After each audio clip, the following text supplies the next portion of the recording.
What is good? What is good? What is good, everybody? Let me get my levels right. Let me get my levels right. Let me make sure all my sound is right for everybody tapping in. Definitely appreciate you all for tapping in tonight. Or I should say, I definitely appreciate everybody waiting on me. Tapping in. Definitely appreciate Let me get my sound correct. appreciate you all. And we Appreciate you all for Gucci. tapping in tonight. Oh, come on. Or I should say, I definitely appreciate. There we go. Sound is Gucci. Sound is Gucci. Need everybody to hit that like button right when you come in, right when you come into the room. Hit the like button, then get settled in. Hit the chat. Let me know what you're smoking. I'm rolling up some of this Ricky Rose. You know what I mean? We got this joint on deck. It's called All Time High by Ricky Rose. I got a couple joints of it. Got a fresh eighth for a little bit later. You know how we do on this stream. You know what I'm saying? We stay live. We stay with the updates. Wack 100 has actually spoken out, you guys. Wack 100 has spoken out on the allegations, on the recordings released by Hassan Campbell. You know what I mean? The guy who allegedly was originally going to be Wack 100's co host, you guys. Apparently, Hassan Campbell was going to be the co host and not Reek on the initial episode of the 100 show when they brought in Adam 22, when they brought in academics, Gillie and Wallow. Apparently, sitting beside Wack 100 was supposed to be, you know it, Hassan Campbell, you guys. He's revealed it. The two of them were actually working on a podcast. The two of them were actually working on a podcast. They had a lot of apparently they had a lot of work on record. You know what I mean? Look at what was actually released already by Hassan Campbell. Rubber Band Rich, I appreciate you for tapping in. Give me 1 second, just got to get my lighter.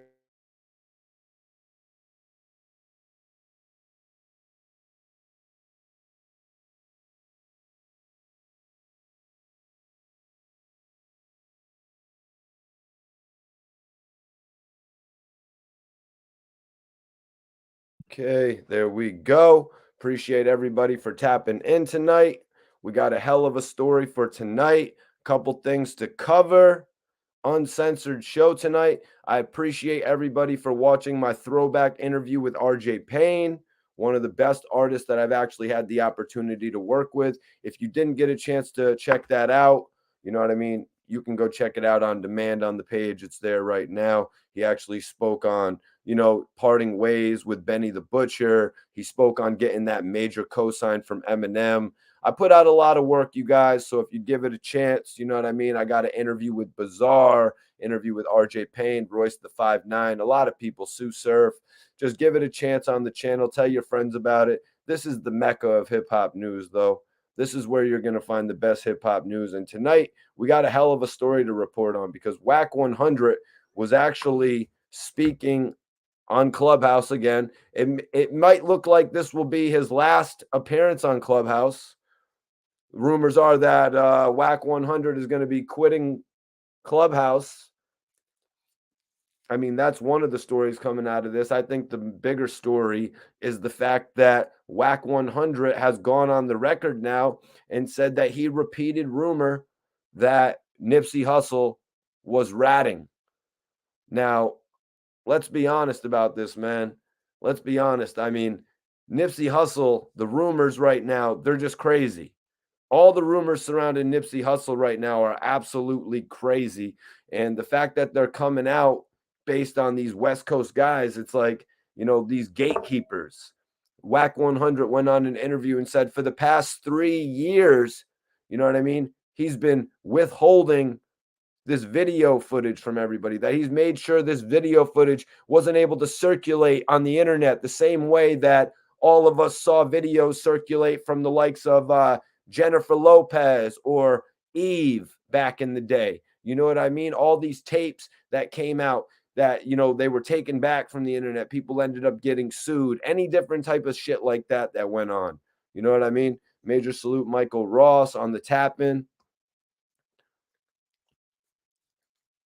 Major salute.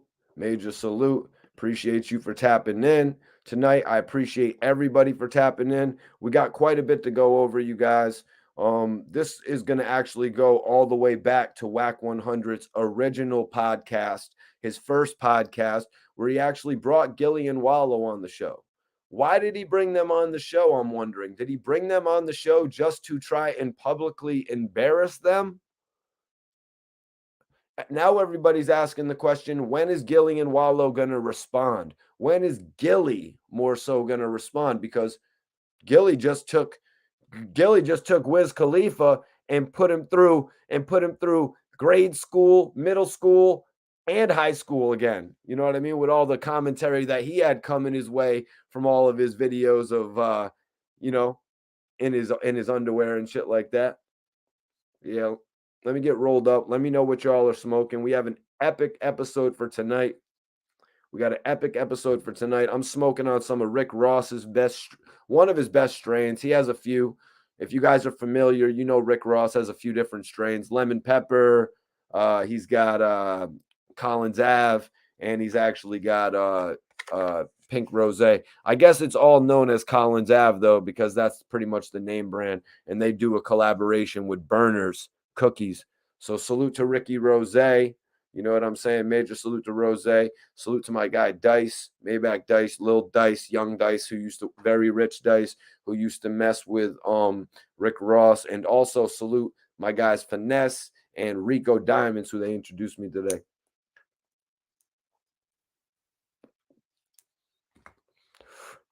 Royal King says, Wack, stay talking shit, but it's over the limit now. Never be talking positive or be uplifting. Well, man, that's really just what the public is going to speak on. You know what I mean? It's really all the public is going to put out there is really the negative stories. Now we see all the stories going out about DJ K Slay, Nipsey Hussle, Gillie, Wallow, all these stories right now. Hassan even said something about an Oscar De La Hoya story, for crying out loud.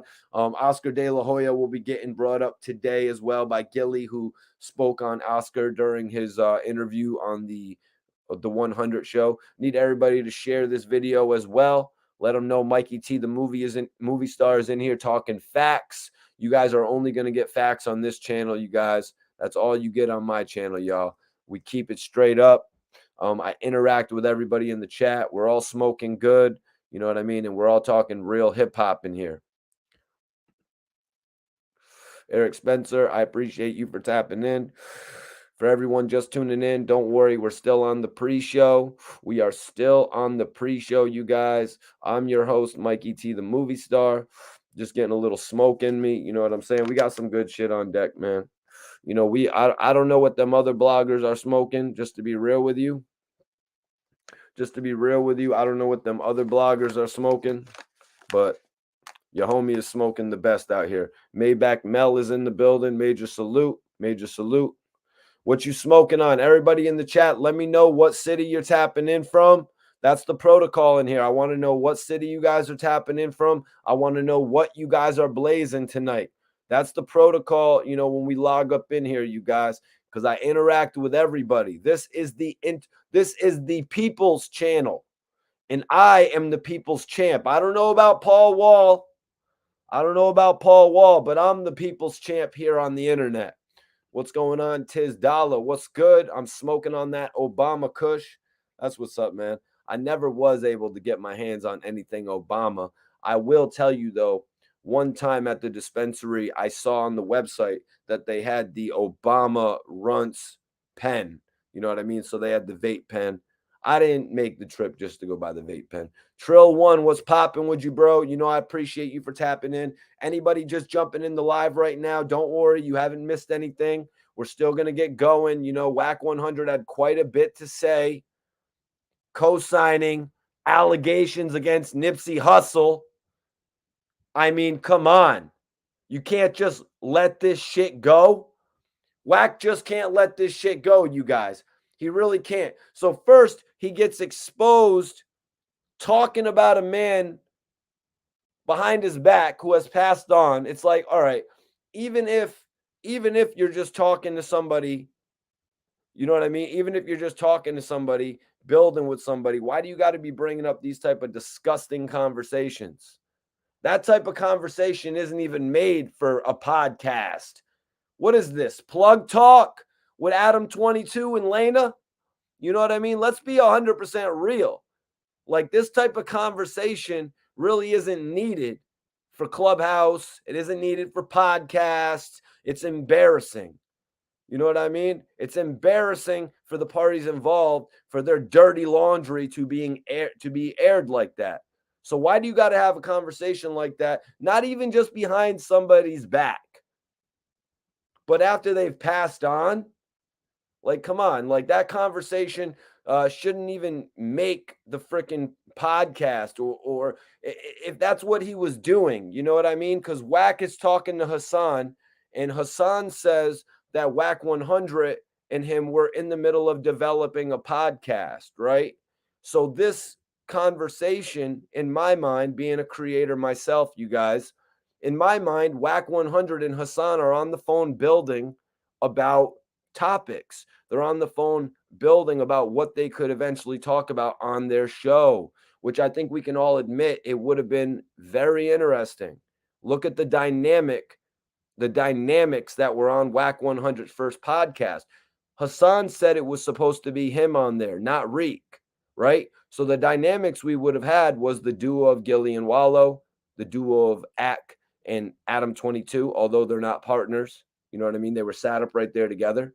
They would be the guys without partners that have podcasts. And then the duo of Wack 100 and Hassan. First episode, bit of a trial run. But I need everybody to share this video. I'm Mikey T, the movie star. If you haven't seen me before on here, share this video, y'all. Let's get it out to as many people that we can get it out to, whether you share it on Facebook, Twitter, Instagram. Throw the link up on your story. I'd appreciate it all. Major salute to everybody that taps in on this joint, for sure. And for real, I definitely appreciate you all. We got some heavy topics to speak on tonight, man, because we're touching on Gillie. We're touching on the situation that happened with, Wack, speaking on Gillie, Wallow, not behind their back.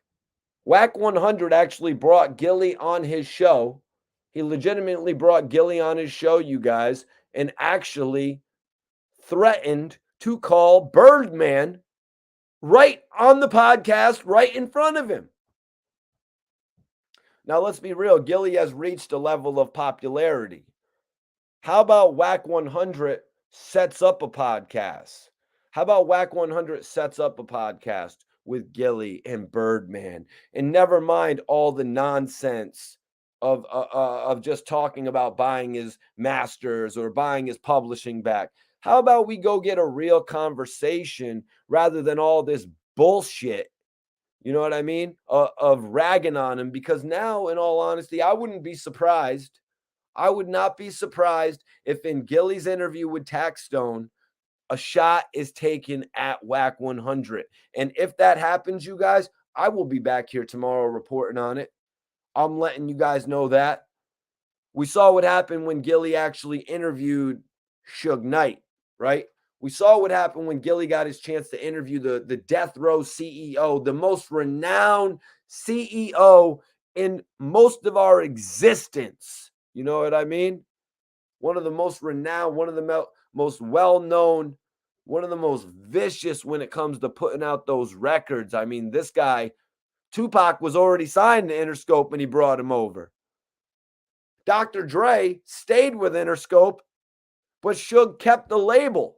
You know what I mean? This is one of the most vicious CEOs in the game. This is the dude that at one point started taking meetings with the likes of Petey Pablo and Juvenile and Ja Rule. And there was a likelihood that he was going to take those artists away from their respective labels or CEOs. He just didn't have it at that point. He just did not have it anymore at this point. Oh, damn. But I appreciate everybody for tuning in, man. We got some real shit to talk about tonight. Everybody do me a favor, share this video. Share this video if you support the channel. Let's get this shit out. Let's keep on tipping the scales. Let's keep on getting more people in here, you guys. Major respect to everybody tuning in. Tanya, appreciate you for tapping in tonight. Major salute. Boom Mancini's on that Pittsburgh gelato. I remember I was on the gelati. I don't know if you ever seen it, but Cookies had a gelato called gelati. It was really good. We got some shit to talk about tonight. I really appreciate everybody for tapping in with me. Always pay respect to the dead. Always take at least one blunt to the head. Hit that like button if you would never. Jewelry shop on Fordham Road in the Bronx. Man, we got some shit to talk about tomorrow. Fordham Road. Fordham Road.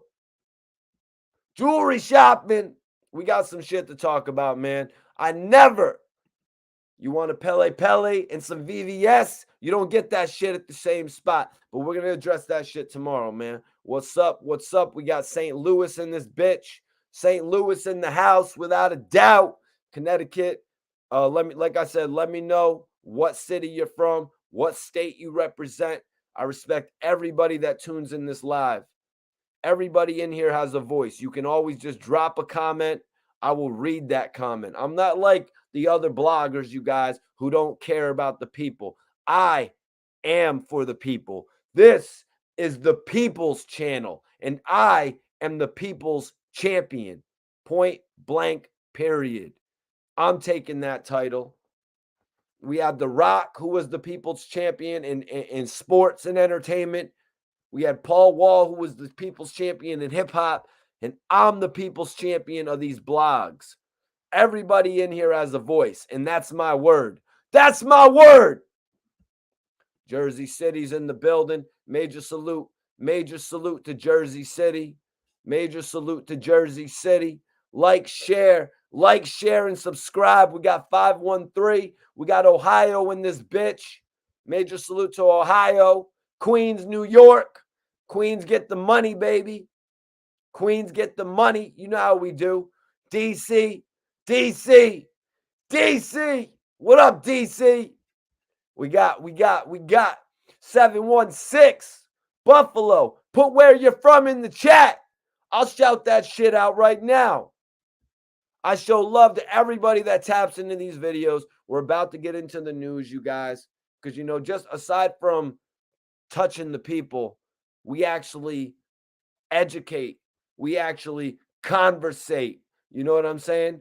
We build with one another. If I come up with something and somebody has an idea to offer in the chat, we build on that shit here, you guys. We build on that shit. This is the realest channel on YouTube. I don't care what anybody else is saying. Some people are like, get to the news. So maybe we'll just get to the news. My brother King Cash Beats is in the building. That's my brother Majestic's partner and producer. Hell of a team right there. We got Texas in the building. Kingston, Jamaica in this bitch. Oakland, California. Camden. Salute to Camden, New Jersey. I was supposed to come out to Camden last week. 336, North Carolina in this bitch. See, I be making hooks like that too. I could get on my C-Mac rapping shit. Y'all want a verse? Hit my Cash App. 600. Crip Mac wanted 8. So you get me for 6. Miami in the biddy. Salute to Miami. We got the burner in this bitch right now. Major salute to the burner. Newark, Hartford, Connecticut in this bitch. California, Griffin, GA. What up, Nick? Appreciate you for tapping in. Let them know in Griffin, GA, I'm the hardest blogger. There ain't a blogger that drinks more champagne than Mikey T. I pop this shit like it's Aquafina. You heard? There ain't a blogger out here that gets it litter than me. I don't care. There ain't another blogger that gets as lit as me. Name them. They learned from me. And they'll tell you, I watched Mikey T. I ain't going to lie to you. I watched Mikey T. Okay. West Virginia's in this bitch. Good day, Sydney. 876, Jamaica. What's going on? Saginaw, Michigan. What's poppin', Saginaw? What's up? What's up, LB 562? What does LB stand for? J Weeds? My bad, brother. I'm not familiar with LB. We got New Orleans in here. Yeah, Billy Kidman, dope ass wrestler, Billy Kidman, cruiserweight. But yeah, we're about to get started. We're about to be talking about Wack 100. Share this video. Let's get like 200 people in here. I know we keep it 100, but let's get 200 people in here. Let's get a real dirty kid up. Come on, let's go. Let's get a real dirty blogger up. That's right. Let's get a real blogger that started from the bottom up. Started from the bottom. Now we here. Not to take Drake's shit. Shout out to Coney Island. Shout out to Nems. Yeah, I was listening to his shit today. Shout out to my brother Murder for putting me on. North Carolina's in here. Yo, the burner. M-I-Yayo, baby. Shout out to the Yayo. Shout out to South Strip. That's my favorite group. If you guys mess with music from Florida, check out my favorite group from Florida. They're called South Strip. These guys are crazy as hell. Worcester, excuse me. I just butchered that one. I might as well take another drink for that.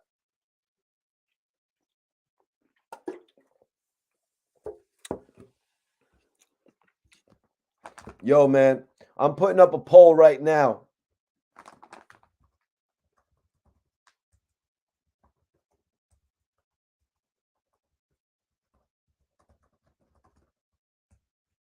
Guys, I'm putting up a poll right now. I'm asking the community. I'm asking y'all. And you know what? I'm sending this video to China Mac too. I'm sending this video to China Mac because China Mac was pissed off today. And I was and I want to talk to China Mac if he's going to jump in this live. Mac. Tap in. I'm live. Share this video, y'all. I need everybody to share this video. You'll never know who will pop in this video, you guys. What up, Nick Greens? What's popping? Chicago's in here. I love Chicago. I love everybody from Chicago that gave me an opportunity. I'm talking about Little Dirk, you guys. I'm talking about Little Dirk. You know what I'm saying? I'm talking about Little Dirk. I'm talking about SD. I'm talking about dudes who gave me an opportunity. I'm talking about dudes who gave me an opportunity from Chicago, man. Lil Durk on rock with Mikey T, the movie star. You know you're rocking, man. 300. Who you rocking with, Lil Durk? Mikey T, the movie star. You know you're rocking with Mikey T. Okay, that's what's up. That's what I said. Major salute, man. More Philly peeps. Major salute to Philly. I love Philly, man. I love Philly. Philly is awesome. I love going to Philly and filming rappers, going to shows, all types of shit like that, man. What up, Harbor City? Jackson, Mississippi. Yo, share this video. Let's get 200 people in here. Let's go. Everybody can work this shit. I know y'all got friends. Don't be embarrassed to tell your friends about Mikey T. Don't be embarrassed to tell your friends that you listen to the hottest hip-hop blogger. Don't be afraid to tell them that the hottest hip-hop blogger in the game is smoking the best gas, sometimes better than your favorite rapper, more consistently than your favorite rapper. You hear what I'm saying? Appreciate everybody for tapping in. We're about to get into this video. You guys. Philly bikers, major salute to the Philly bikers supporting me, and major salute to Meek Mill and O'Malley, especially O'Malley for sitting with me 2 times for an interview. That's a real one. Max Effect, I don't play nobody's shit on my channel but my shit. Max, salute to you for tuning in though, man. Hope you subscribe to the channel, my G. Let's build. Alabama's in the building. Yeah, if you didn't put in what city you're from, put that city in right now, you guys. Put that city in right now and let me know where you're from. What up, Miss Jam? What up? We got Miami in this bitch. Annabelle. Hope I said that right, man. Puerto Rico, major salute to Puerto Rico. Love that country, man. I actually went there for like 8-9 days. It was amazing, man. I stayed in Old San Juan, and believe it or not, my crazy ass, I walked from San Juan all the way back to Old San Juan. Believe it or not. Believe that shit or not. Okay, we got Sydney in this bitch, East Oakland in this bitch, Brooklyn in this bitch. We got 200 people in here. And you know what? If you're not subscribed, make sure you subscribe to the channel right now, man. Let's get into today's topic, man. I'm your host, Mikey T, the movie star. I'm your host, Mikey T, the movie star. If you're asking, why is Mikey T, the movie star, doing this shit? Why is Mikey T up on this shit? Why is Mikey T certified to be talking about shit like this? This is why, you guys. Look, they're gonna rock with Mikey T, the movie star. You already know you're rocking, man. 300. Look, they're gonna rock with Mikey T, the movie star. You already know you're rocking, man. 300. You know, a lot of the other bloggers, you know, they might have their stripes. You know what I mean? They might do what they do. But a lot of the other bloggers haven't even spoke to the artists that I've spoke to be able to come on here and actually give their opinions on what the artists have done. You know, I've spoke to artists that have gone to #1 on the charts. I've spoke to artists that have closed out the BET Awards, the last performance on the night. You know what I'm saying? I've gone on to interview artists that have gone multiple times platinum and shit like that, you guys. That's why I decided to jump from behind the camera and in front of the camera. But let's get into tonight's topics, man, because it's really serious. It's really serious, man. Wack 100 is standing on what he says in regard to all the conversations released, it seems. You know, Wack 100 actually had a conversation where he said Hassan was lying about the fact that he had that three-way call, the alleged three-way call where Hassan was on silent. The three-way call where Hassan says he was so disgusted that he actually hung up the phone. Yeah, guys, that call was denied by Wack 100. Wack 100 says he has not talked to Big U in over a year and a half. Wack 100 said Hassan Campbell pretty much made that fact of the matter up. And he says phone records, he actually says phone records will co-sign what he has to say. Any phone record, Wack 100 says, will point out the fact that he has not talked to Big U in over a year. So he's calling cap on that whole thing that Hassan Campbell said right there. Now, it was a pretty interesting conversation that Wack 100 was having on Clubhouse. Apparently, Wack is done with Clubhouse at this point in time. The Clubhouse retirement, Wack 100. Newsflash, you guys. Share this video. Subscribe to this channel if it's your first time. You're not going to get anything but the most up-to-date news here. You're not going to get anything but the most up-to-date conversation here, you guys. Apparently, Wack 100 is done with Clubhouse. Now, is he done with Clubhouse to maybe focus on his podcast? Maybe focus on the 100 show? He already kind of share this video, everybody. I see we got 300 people in here. Make sure you're subscribed to the channel if you're not already. But yeah, so at this point, let me see. Let's see.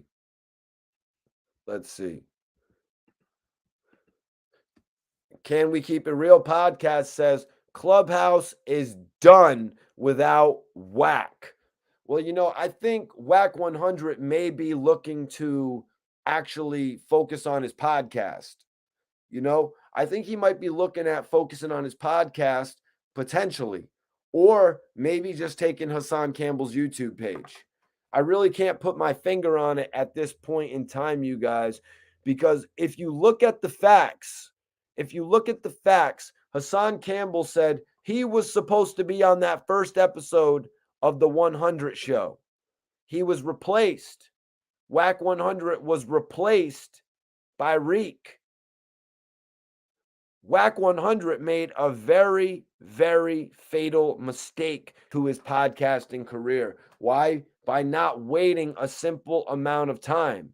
He had the ability to get Hassan Campbell as his co-host, a known YouTube guy. And this is nothing against his co-host that he has now, but in all honesty, when you have that type of an opportunity, you jump on it. You know what I mean? And apparently he did, because we heard the conversations that were leaked. Wack telling Hassan Campbell, listen, man, if you come on the show, we're going to have 6ix9ine, we're going to have Adam 22, we're going to have Academics. It's going to be lit. It's going to be lit regardless. Academics said, Hassan Campbell said, I don't know. Adam 22 is pretty big. Adam 22 has like 4 million subscribers on YouTube. You know what I mean? He has like 4 million subscribers. Hassan Campbell only has 300 something subscribers. So I could see why he's saying that. But Wack was like, nah, don't worry. We got dude in our back pocket. I'll have you on that show whenever you want to go on that show. He was really baiting in Hassan Campbell. The only reason he went wrong, from what I see, is showing Hassan how quick he was to turn his back on someone. How quick he was, no, not turn your back. How quick he was to actually not give a shit about someone. How quick he was to brag about taking advantage of somebody. As the video said the other day, Wack was allegedly bragging about putting the squeeze on multiple people. I mean, when you're running around saying the hottest podcast host, I'm talking about Adam 22, one of the hottest podcasts without a doubt. You know what I mean? When you're walking around saying that the hottest podcast host is in your pocket, you know what I mean? When you're walking around saying that shit, you kind of could be considered bragging about it. You kind of could be considered bragging about it. Let me send this video to my guy, China Mac, and see. Let me see if I can get my guy. Let me send it. Let me see if I got his number still on here. Oh, yeah, there they go right there.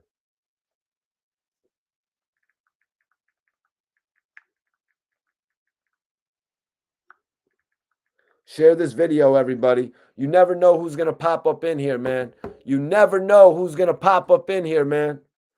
Let me see. I'm about to send this video to Gillie, too. Bro.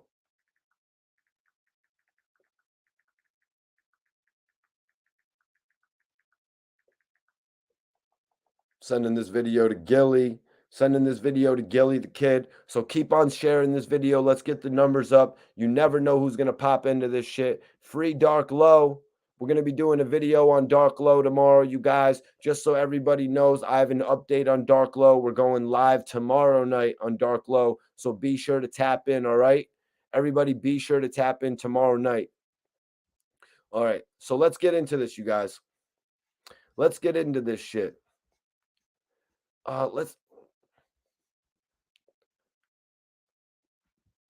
Wack jumped on the Clubhouse, right? Wack was asked if everything was good with him.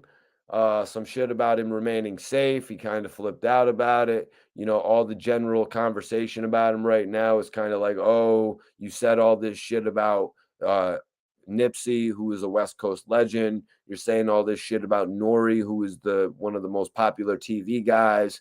You know what I'm saying? Your last podcast, you were kind of freaking out on everybody, like, how are you doing? What's going on with you? Wack said in relation to his Clubhouse, I don't have a room.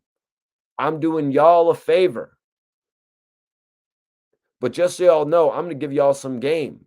Wack 100 is definitely a social media name. He kind of went into his name outside of it being a social media name. But let's be honest. Wack here is saying, I'm doing y'all a favor. Wack looks at him jumping on somebody's Clubhouse as doing them a favor. Wack, I will say, Wack is pretty cordial about most conversation topics. When somebody addresses him kind of crooked, when somebody comes at him a little bit crooked, he won't answer the question. Wack will pretty much be like, yo, I'm not even on that type of shit. Like, get up out of here. he'll just straight up tell him to kick rocks. You know what I mean? Wack 100 will keep it real on Clubhouse. That's why he's resonating. You know what I mean? That's why he's building such such a character on Clubhouse. People know what they can expect from him. It's not like a 6ix9ine interview. You know what I mean? Where I was trying to tell the CC show, I was trying to tell the CC show, like, yo, what do you expect to gain from having 6ix9ine on your show? Like, he's going to yell over you. He's not going to let you get off any questions. You know what I mean? That's where I fail to see. Like, 6ix9ine is trying to control the narrative and spin it in a certain way. So that's why I was really questioning why the CC show would actually do an interview with him. Make sure you share this video, everybody. Need everybody to support this channel. Make sure you're subscribed to the if you haven't subscribed, make sure you subscribe right now. So Wack was asked if he was still good with Blueface, right? A lot of controversy going around about Blueface, and I'm not talking about Blue Belaire, even though we got to sound off on Belaire, man. Belaire needs an official blogger, man. Where you at, Belaire? Let's go. I'm the only blogger repping Belaire. I'm the only blogger. I'm the blogger repping Rick Ross's car show. That's right. The car show in Atlanta. 29 days. 29 days. And we're going to be popping mad at these. Let Rose know Mikey T, the movie star's talking about it. But yeah, Wack 100 was asked about Blueface. The last thing we really heard about Blueface was that he had got into all these issues with his girlfriend stealing his car. He was going through all types of weird shit. You know what I mean? And then he even caught a charge, because all the rumor was, okay, Wack 100 is offering, hold on, let me check out this poll. Wack 100 was offering Mimo an opportunity to tour with Blueface, right? We're going to get right back into that. But let me look at this poll. Is Wack 100 canceled? Is Wack canceled, you guys? This is Mikey T, the movie star. Don't get it twisted. This is Mikey T, the movie star. Don't get it twisted, you guys. 1 second, man. 1 second, you guys. This is Mikey T, the movie star. Don't get it twisted. But I'm telling you guys, I want you to vote in the poll right now. Everybody vote in the poll. Is Wack 100 canceled for co-signing Nipsey Snitching? Vote in the poll right now. Make your voice heard, you guys. Make your voice heard. 74% of people say yes, Wack 100 is canceled.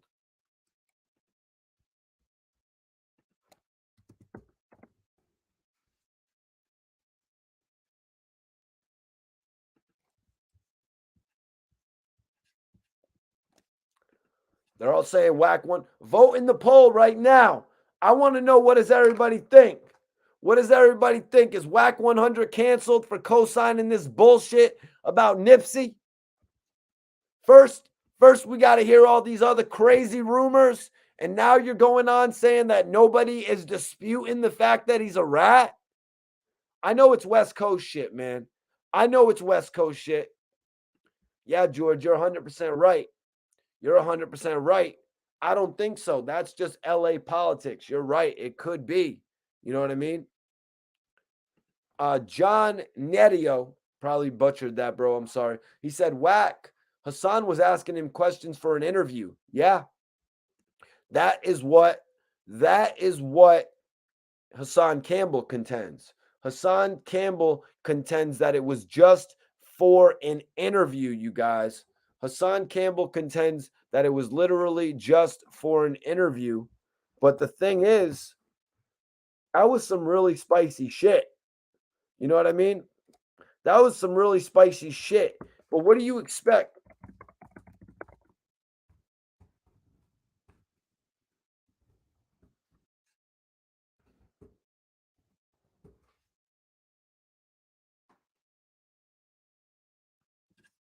Appreciate everybody for tapping. Share this video. Share this video, man. Share this video because we got a lot to talk about tonight. We're not done. We're not done by a long shot, you guys. Lord Red Skull says a lot of snitches in the hood, even the ones you would not expect.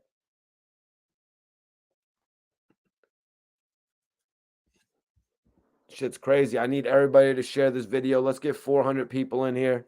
Let's get 400 people in here, you guys. Let's go. Yo, Iceberg, is Death of the Clout Chaser still live? I'm going to send this video to Big Chuck.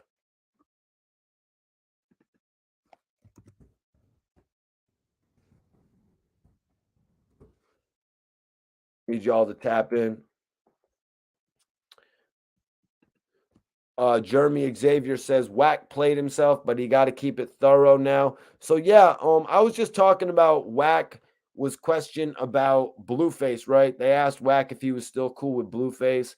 I'm sure a lot of people are thinking like, okay, is Wack still cool with Blueface? I mean, people are probably waiting for the Clubhouse episode where they break up. You know what I mean? The fact of the matter is Blueface isn't as popping as he once was. The fact of the matter is Blueface is more than likely not going to get as popping as he once was. You know, Blueface, he's making some money at this point on OnlyFans. You know what I mean? Blueface is making some OnlyFans bread. Nobody will dispute that. You know, he used his industry clout right. The fact that he linked up with 12, 13 different girls, 7, 8 different girls, and they've got the OnlyFans thing going, that's genius. Blues House, whatever the hell, Blues Clues, whatever, you know what I mean? Blues Clues, whatever they call it and shit like that, Blues House. I don't know what it's necessarily called, but I'm going to tell you it's genius. For everybody asking, Mikey T, why you on here doing this? Let me show you why I'm on here doing this, because I've got cosigns from some of the biggest rappers in the game, rappers that have gone #1 in the industry. Lil Durk on rock with Mikey T, the movie star. You already know you rocking, man. 300. Lil Durk on rock with Mikey T, the movie star. You already know you rocking. Who you rocking with? Mikey T, the movie star. Who? Lil Durk on rock with Mikey T, the movie star. You already know you rocking, man. 300. Yeah, that's right. Salute to Little Durk. You know what I mean? I got an interview with Durk years ago, you guys. I got an interview with Durk years ago, you guys. I got another interview with Durk where he said, remember this interview when we're at the top. That's what Little Durk said to me. And you know what, man? Right now, Little Durk is at the top, you guys. Right now, Little Durk is at the top. Right now, Little Durk is at the top, you guys.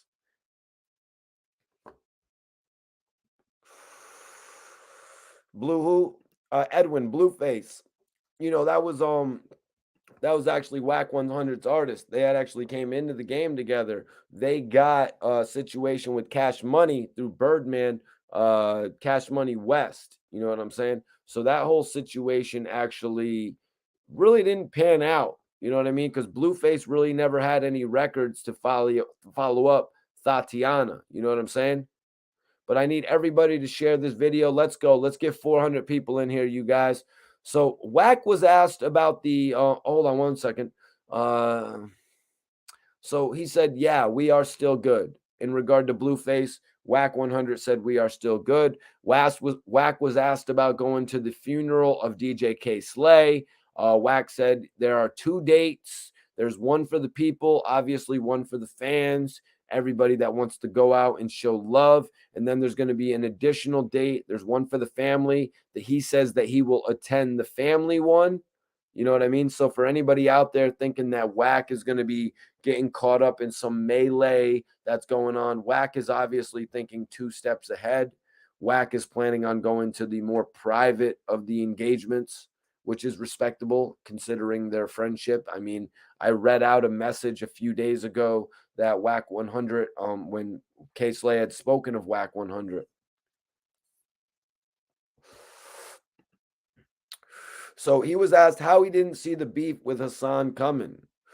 You know what I mean? I mean, that's a touchy little question right there, because I mean, why would you see beef coming with somebody when you're technically trying to put them on? You know what I mean? First of all, Hassan Campbell came to, you know, Wack 100 with major credentials. I mean, Academics was singing his praises. Literally, if you guys watch the podcast, it was said literally, if you guys watch the podcast, it was said that academics referred to Hassan Campbell as the best blogger, as the future. You know what I mean? The future of blogging. When you get that kind of cosign, what do you expect? Wack 100 thought Hassan Campbell was coming into the clique. Wack 100 thought it was kumbaya. He thought it was kumbaya from here on out. He thought it was sweet. He didn't realize what was going on with that, man. He didn't realize what was going on with that at all. He's dealing with a veteran. He's dealing with a veteran of bloggers. He's dealing with the leader of the revolution when it comes to blogging. One misstep can cost you everything. And apparently, in this case, it may cost the man his career.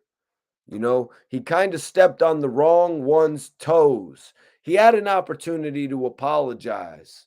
He had an opportunity to apologize to Hassan Campbell, you guys. Haas played his cards real right. Yeah, I got to agree with you, man. Haas did play his cards right. He had it in the tuck if need be. You know what I mean? If a situation, because Wack 100 said it, you guys. Wack 100 was like, I bullied him on the show. I played him on the show. I sunned him on the show. You know what I mean? Oh, well, nobody's looking for your comments, bro. Haas made Wack buy him clothes. Hassan made Wack 100 buy him clothes because he didn't want to get him on Fordham Road. So he hit up Wack. Yo, Wack. Yo, I was about to buy these boots right here on Fordham, but if you just hit me off with two of them joints, I'll see you there. Carlos, or excuse, damn it, I'm sorry, Carla. That's my apologies. Why wouldn't academics interview Wack himself? Well, they have connected at this point. At this point, they have connected. I'm just not really covering that tonight. You know what I mean? I'm just not really covering that tonight. I haven't had a chance to listen to them actually having a conversation together. Not to sound uninformed to you guys. You know what I mean? We really got to take this shit step by step. I don't want to jump ahead right now. This is what we're talking about. I had wanted to cover these topics. We will be on more shit tomorrow night, though, you guys. Roll a fat one. Yeah, I put up some of Rosé's new strain tonight. I mean, I'm the blogger smoking Ricky Rosé shit. I'm the blogger smoking Rick Rosé shit. I don't know what other blogger. Tag Ricky Rosé. Tell him Mikey T is smoking your shit.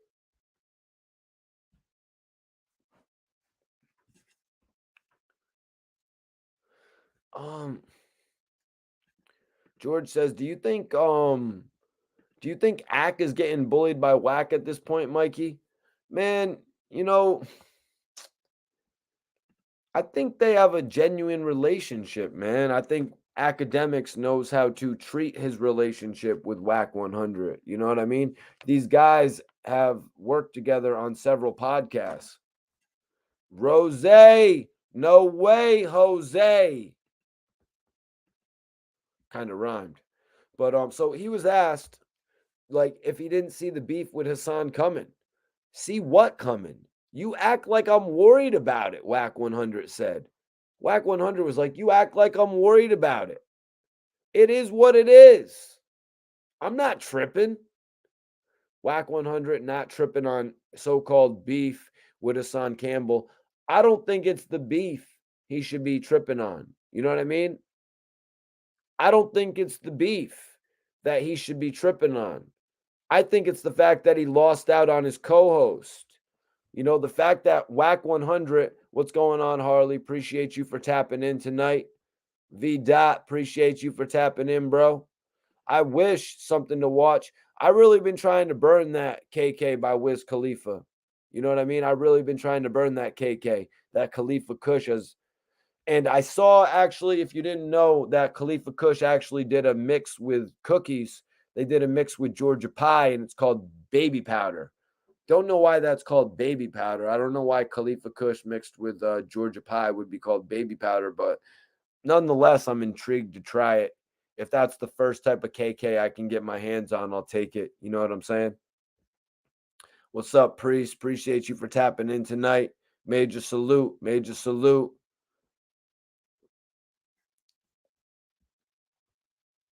Yeah, Florida.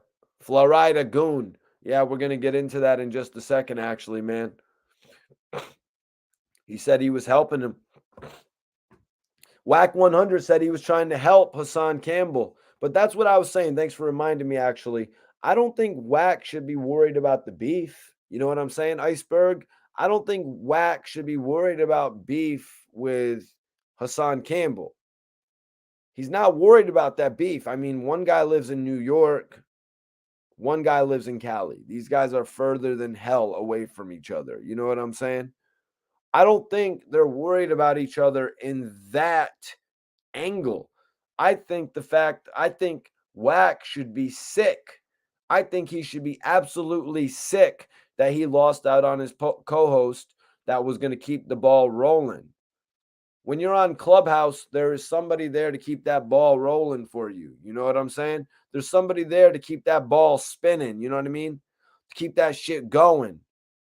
That's what a good co-host is for. Not everybody can just jump on this shit and keep going for an hour on end like Mikey T, the movie star. You know what I mean? Not everybody can jump on this shit and just keep you thoroughly entertained. But I mean, I got y'all in the chat. Remember, this chat is for y'all. This is the people's channel. Everybody drop comments and shit.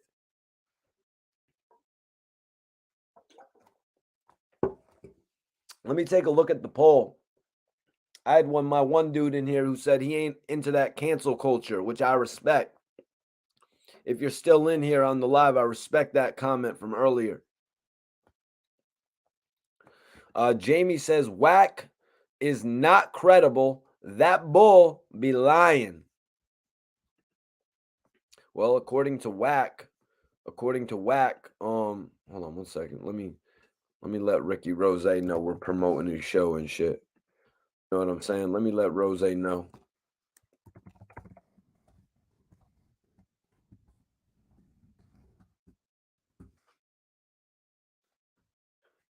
Shit. I just sent Ross a Instagram of his own shit, but that means he'll know that we're promoting his shit.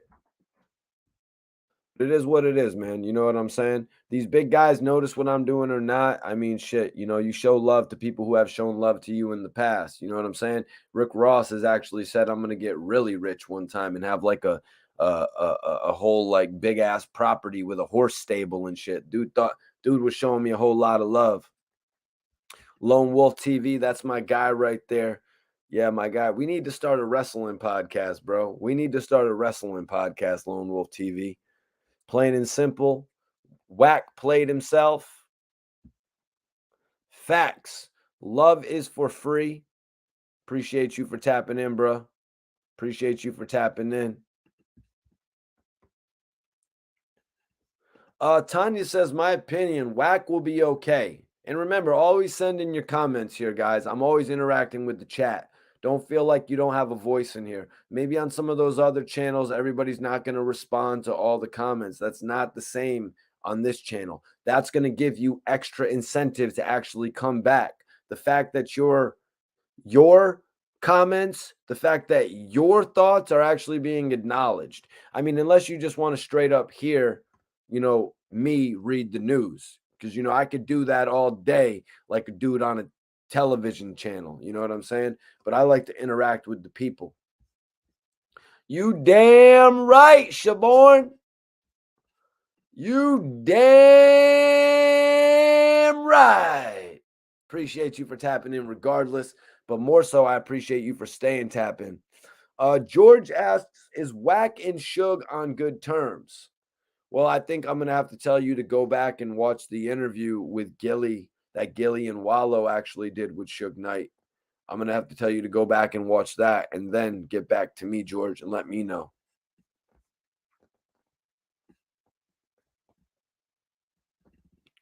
Randy answered the question for you. He said Wack used to shine Suge's shoes. Wack used to shine Suge's shoes.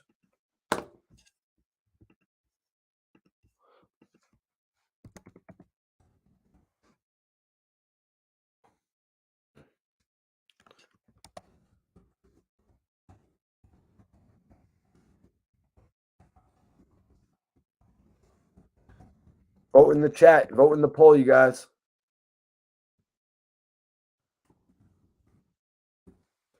If you're free, if you haven't voted in the poll, vote in the poll right now. We got 254 votes in the poll. 72% say Wack 100 is canceled.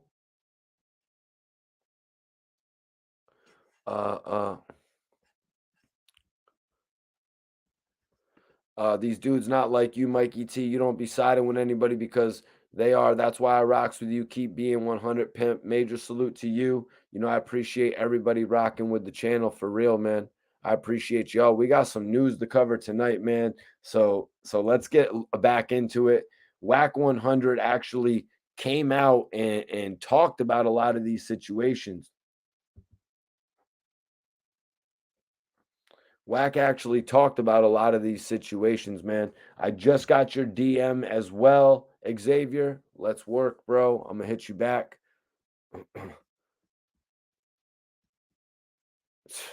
Big Lambo says Wack got to stand on what he said, and so does the West Coast. Well, VDOT says the real question is Wack and Big U good after those audios leaked? You know, VDOT, the thing is, Wack actually came out and said, I haven't spoke to Big U on the phone in over a year. I haven't spoke to Big U on the phone in over a year, and phone records will prove that. Although yesterday on the live, you guys, I clearly said any type of phone records that you're going to get, you know, like, first of all, you never know if somebody has a burner phone.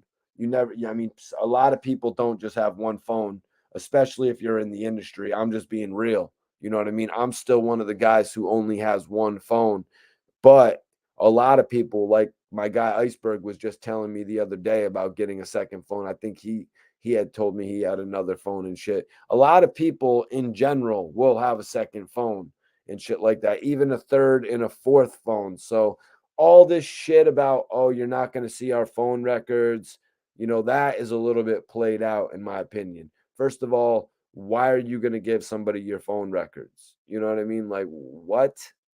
I don't, what? You think I'm going to look through your phone records? No, it's not what I'm doing. What's up, Crandall? Appreciate you for tapping in.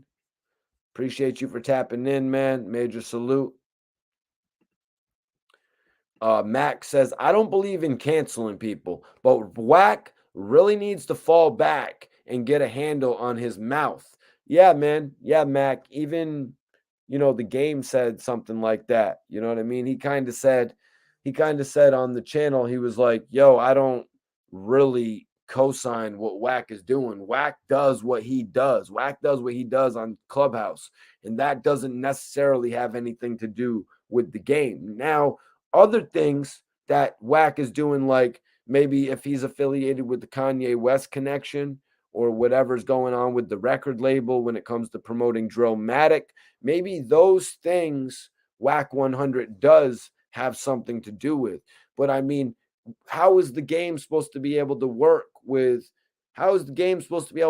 Meek Mill when you've got Wack 100 openly calling him out? Like, that doesn't make sense to me. Like that, and I'm sure it doesn't make sense to Meek Mill as well. Maybe I'm wrong. You know what I mean? Maybe I'm absolutely wrong. But if dude's manager is calling you out on the internet, I wouldn't think you're going to be working with him off rip. Yeah, that's right. Y'all can follow me on the gram if y'all want to. If anybody follows me on Instagram, I will follow you back right now.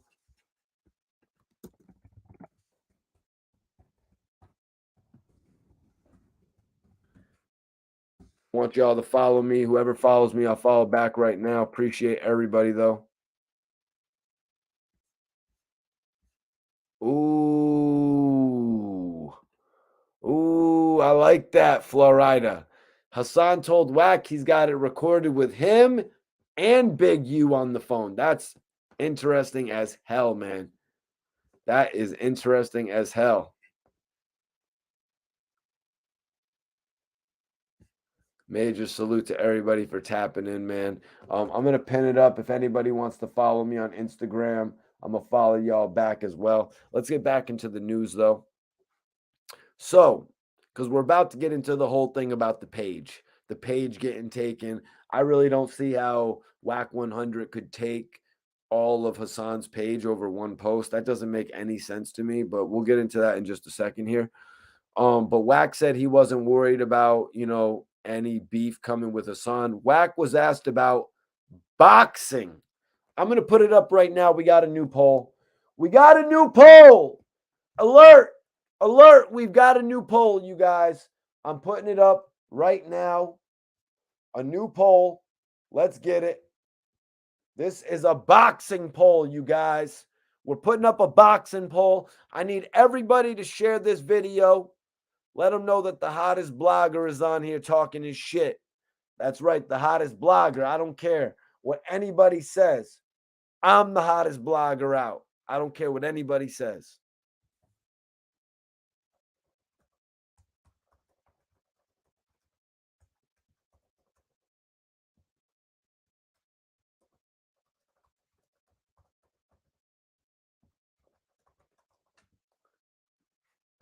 All right, who would win boxing, you guys? Who would win boxing, man?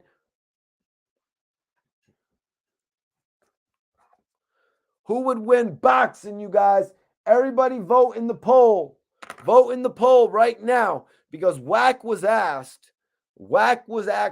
asked about boxing Hassan Campbell. Wack said he don't want to do that. Wack said he don't want to do that. He wants to try and make a check off of me. Wack is saying that Hassan, if he opted to box him, that Hassan would do it for the check. He's basically saying, I ain't going to give him no money. We can get down in an alley. I ain't going to give him no money. We can get down in an alley. He ain't making no money. I'm rich already. He can't get rich off me. I can't let him get rich off me. That's what Wack 100 is saying in relation to a boxing match. He's saying that if it were to happen, Hassan would likely cake up, and that's why he's not going to do it. It kind of goes into why he's taking his YouTube. Wack is saying that Hassan's chunk of change, his pocket money, his bread, he's saying it comes off of his YouTube page, and that's why he wants to attack him there.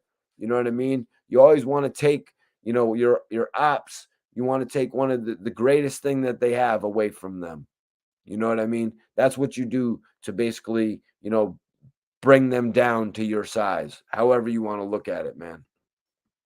What up? We got Woodbury, New Jersey up in here. Yup, Wack said in the alley.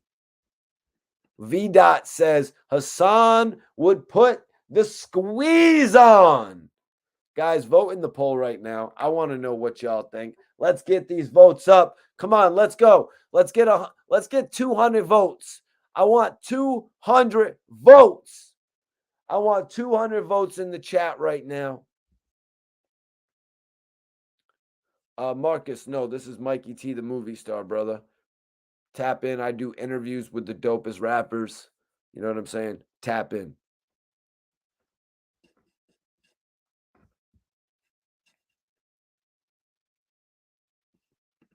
Exactly, Anthony.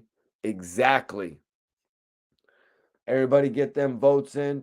Everybody vote in the poll. Vote in the poll right now. P easy. Then vote in the poll, bro. Everybody vote in the poll. I want to know if we're talking boxing, if we're talking maybe a little UFC. I didn't add it, but if we're talking UFC, let me know what you guys think.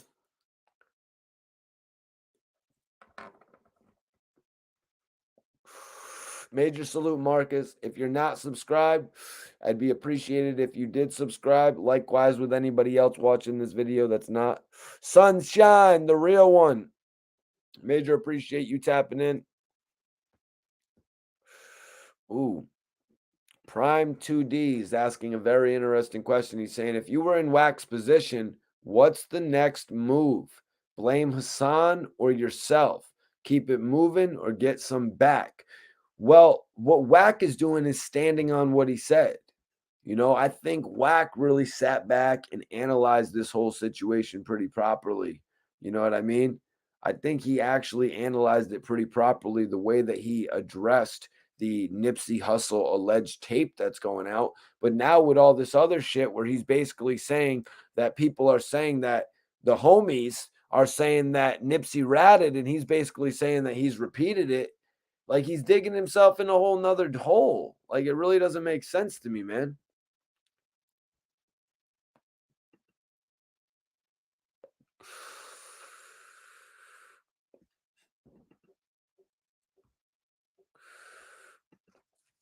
Yep, he's got a lot on his plate. He's got a lot on his plate right now.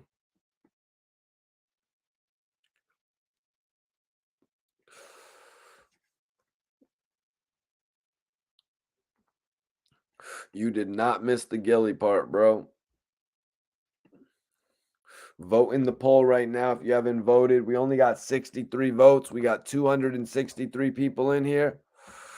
We got 263 people in here. So vote in the poll right now. I want to know. Who do you got? Who do you got in this boxing shit, y'all? If it was Hassan versus Wack, Wack basically flat out denied that he would do it. You know, Wack said that he don't want that. He don't want to try and make. He wants to try and make a check off of me. I ain't gonna give him no money. We can get down in an alley. He ain't making no money. I'm rich already.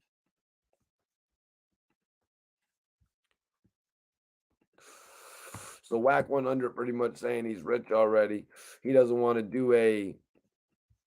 He doesn't want to do a boxing match. He doesn't want to give Hassan Campbell an opportunity to make bread off of his name. He went a little bit further here, you know, because Wack was asked about taking Hassan's page. Wack said, I'm definitely going to take the whole page. That's happening right now. Actually, I'm glad you reminded me. You can't start something and dictate how someone responds back, because a lot of people are giving, you know what I mean? A lot of people are giving Wack 100 hell right now. They're like, yo, why are you taking his page? Why are you taking it to that level? That shit is whack. That shit, you know what I mean? What the hell are you doing taking it to that level, Wack? That shit is whack. Different type of shit like that. You know what I mean? So Wack 100's response to that is pretty much, yo, you can't tell me how to respond. You can't tell me how to respond when somebody goes at me. Now, Wack could jump on social media, YouTube. Well, I mean, probably can't jump on any of those podcasts that he dissed the hell out of. You can't just jump on No Jumper. You can't just jump on $1 million worth of game, baby. No. Can't just jump on $1 million worth of game, baby.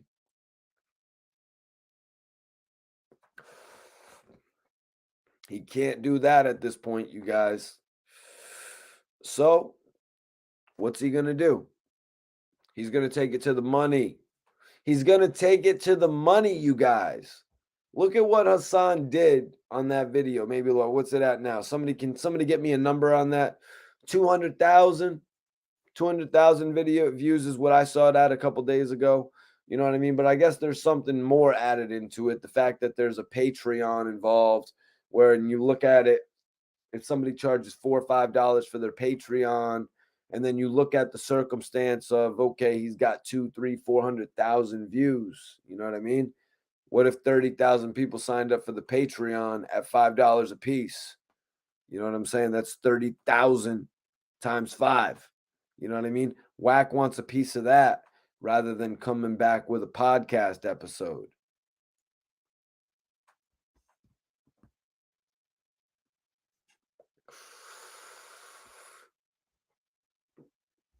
Hell yeah. Salute to Key Lock. I see Gucci Man has been doing some things with him, just like I predicted. Really great to see Gucci Man actually taking Key Lock on. I'm not going to lie. Jeremy says he's got bigger issues than Hassan right now. Yes, major fact. Major fact, man. And I like how Hassan stuck up for Nori. I like how Hassan stuck up for Gillie. You know what I mean? Hassan literally asked everybody, how can you support Wack knowing that he is dissing people like Nori and people like Gillie and people like Wallow, who are genuinely good people? Nori is a good person. Every time I see Nori, he's always handed me something to smoke or something to drink, or you know what I mean? Like I said before, Nori has done just about everything to avoid an interview with me. The guy's the man. I love it. If somebody's going to hand me a blunt and tell me I don't have to work, call it a good day. You know what I mean? I'm just playing, man. I love doing this hip hop shit, man. You know, I chased Nori for an interview for like a long ass time. We actually did an interview when I finally got him sitting down, getting a haircut. Rose Butler. Thank you, Rose. I appreciate that $1.99 super chat. That is major. That is major.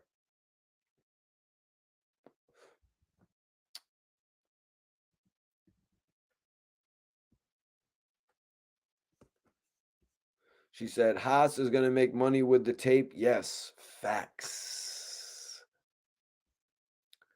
Facts, and Haas is trying to help keep Nipsey. Rest in peace. Lone Wolf TV says Nori is a stand-up dude. Yeah, man. He is a stand-up dude. You know, that's why it's like crazy that somebody has you on their channel.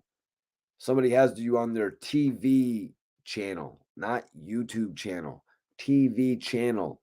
And then you go on to say those type of, you know what I mean? You go on to talk, you know what I mean? Some shit like that. Even though it wasn't the worst, you know what I mean? Yo, Prime 2D says, subbed effing with the stream, but when we popping up in the Bel Air, well, I mean, shit, man, if you, I'm drinking some Red Bull tonight, sipping on some Henny tonight, to be honest with you, man. But you know, if anybody sends in, whoever sends in that $50, $40 super chat, I will pop open the bottle of champagne. You know, that's how it goes on here. Prime 2D is like, unsubscribe.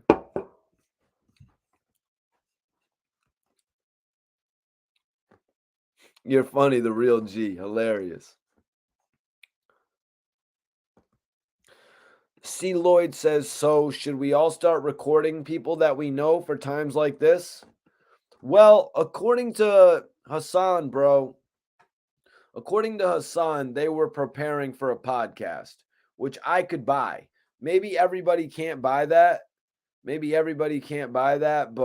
I do buy that, you guys.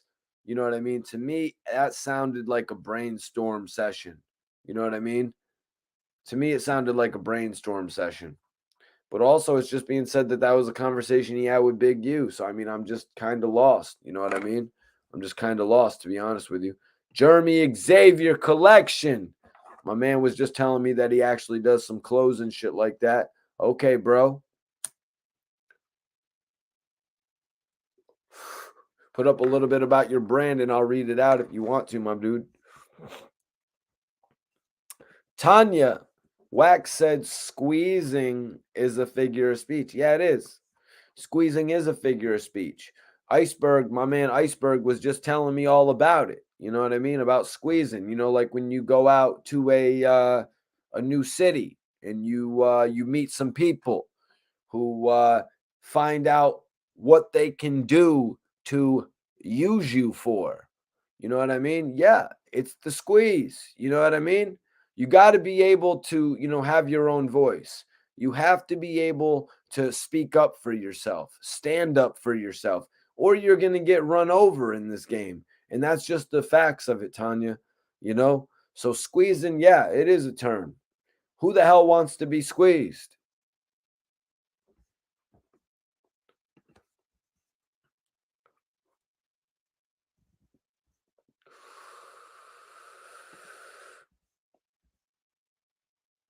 Yeah, Darren. Oh, yeah, that was a weird video of the baby, you guys. Very weird video. You know, not going over that tonight really, but why do I say it's a weird video? I say it's a weird video because of the fact that that is a known associate of the baby who actually got in some trouble for him a few years or a year back. Not a few years, I think it was a year back from what I was reading today. You know, I'm not going to comment on that tonight. Obviously, we've got a lot of other stuff on our plate. I'm not really going to comment on that, but it was just crazy to see, you know, him do that to one of his own associates, you know what I mean, who actually got in a little bit of crazy shit for him. But then also the way that he turned back and, you know, hit him was a little bit funny as well.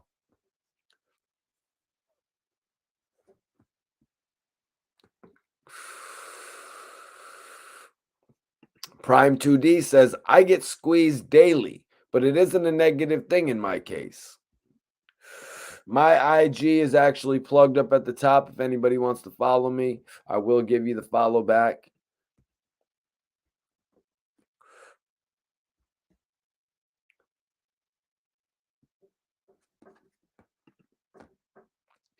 Yo, yes. Rest in peace, K Slay, man. Rest in peace, K Slay.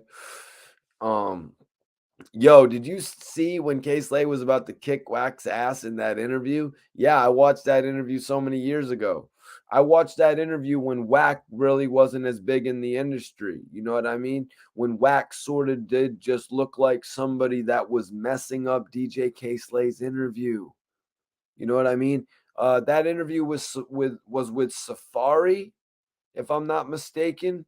So when K Slay actually had Safari on the show, Safari, Nicki Minaj's ex-boyfriend, that was an opportunity for Slay. You know what I mean? In all honesty, you guys, that opportunity was kind of ruined by Wack 100.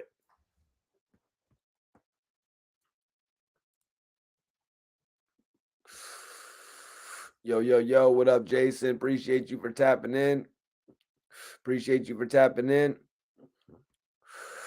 Mike, my bad. I got you, bro. Go shoot me a comment so I can or something so I can see your shit.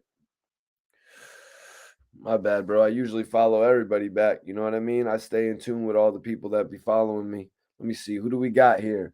Who do we got here? All right, let me follow y'all back. Salute my brother Lone Wolf TV. Make sure y'all follow Lone Wolf TV, man. Don't stun on my guy. I'm following y'all back though, man. This is what I do. I don't know what them other guys do. I keep it real like Steve will do it though. Let me see. Oh, I'm not following that page back. Steve will do it pages keep on following me. It's like, what the hell? If it's not the real thing, I'm not rocking with it, man. Like, come on now, man. Lone Wolf TV says, would you have Wack on the show? It would be cool to have Wack on the show, bro. It would definitely be cool to have Wack on the show. You know what I mean? I respect the fact that he's taken on a bit of a relationship with my guy Big Chuck on Death of the Clout Chaser. You know what I mean? That shows growth in Chuck's channel. You know what I mean? The fact that he's commanding that respect. It's showing how big his channel's becoming. The fact that he's there partnering and doing shit on, you know, when they was rocking on Clubhouse together and shit like that. So yeah, I mean, Wack 100, that's a no-brainer, man. I've seen some dope interviews with him, even on Bootleg Kev. You know what I mean? People do some good work with him. And obviously, him and academic stuff is, you know what I mean? That doesn't even really need to be mentioned. The real G says he's got academics. Nah, Mike, I always make time for y'all, man. I always make time for y'all, just like you guys make time for me, man. Just like you guys log on here and make time for me. And don't go crazy when y'all see me pop up on Rodeo Drive when I just move this whole thing. You know what I mean? And we take this shit out to Cali, or we end up on Collins Ave in South Beach. Don't be shocked, y'all. Just keep on rocking, man, and know that we're growing as a brand. Make sure you subscribe to the channel if you haven't, man. You're seeing the transformation right now, man. You know what I'm saying? You're seeing the transformation of what's going on with this channel right now.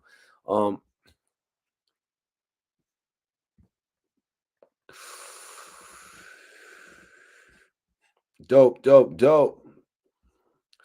MQB says everybody sees the truth now. George, you're going to have to send a super chat for that question, bro. Yeah, bro. Yeah, Jason.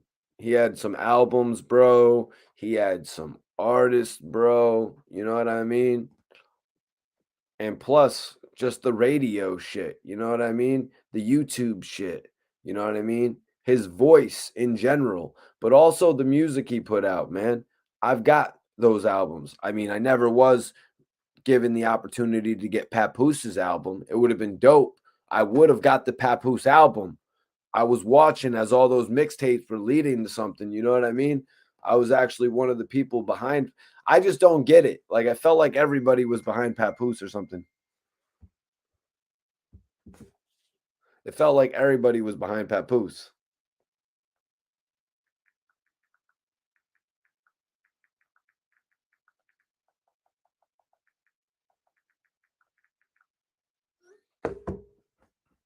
What up? Detail in the building.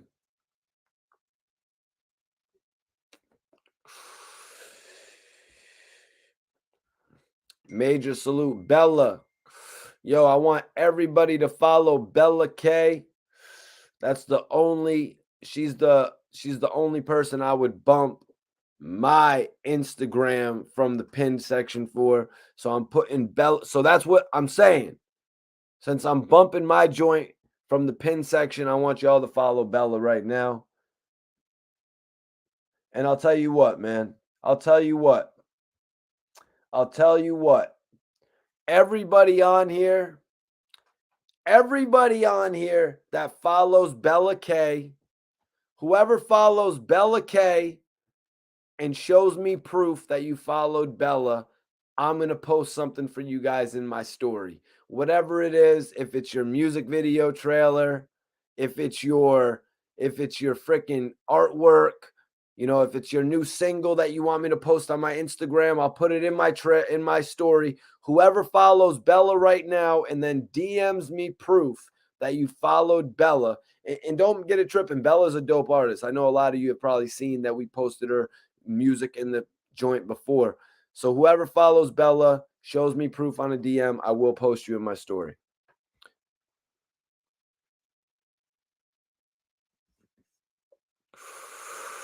That's Bella. Yeah, that's Bella next to Quavo. That's Quavo right there, and that's Bella in the blonde hair. Yeah, Bootleg Kev is dope. I'd like to go on his show, but also I'd like to have him on my show just because he's somebody I've been following for a number of years. But I highly doubt he even knows that type of shit. You know what I mean? Michael Entencio says, this is my go-to. I appreciate this being your go-to channel, bro. That is love. We're actually about to be joined by my guy, SV Twiz. So we're really about to get into this shit, man.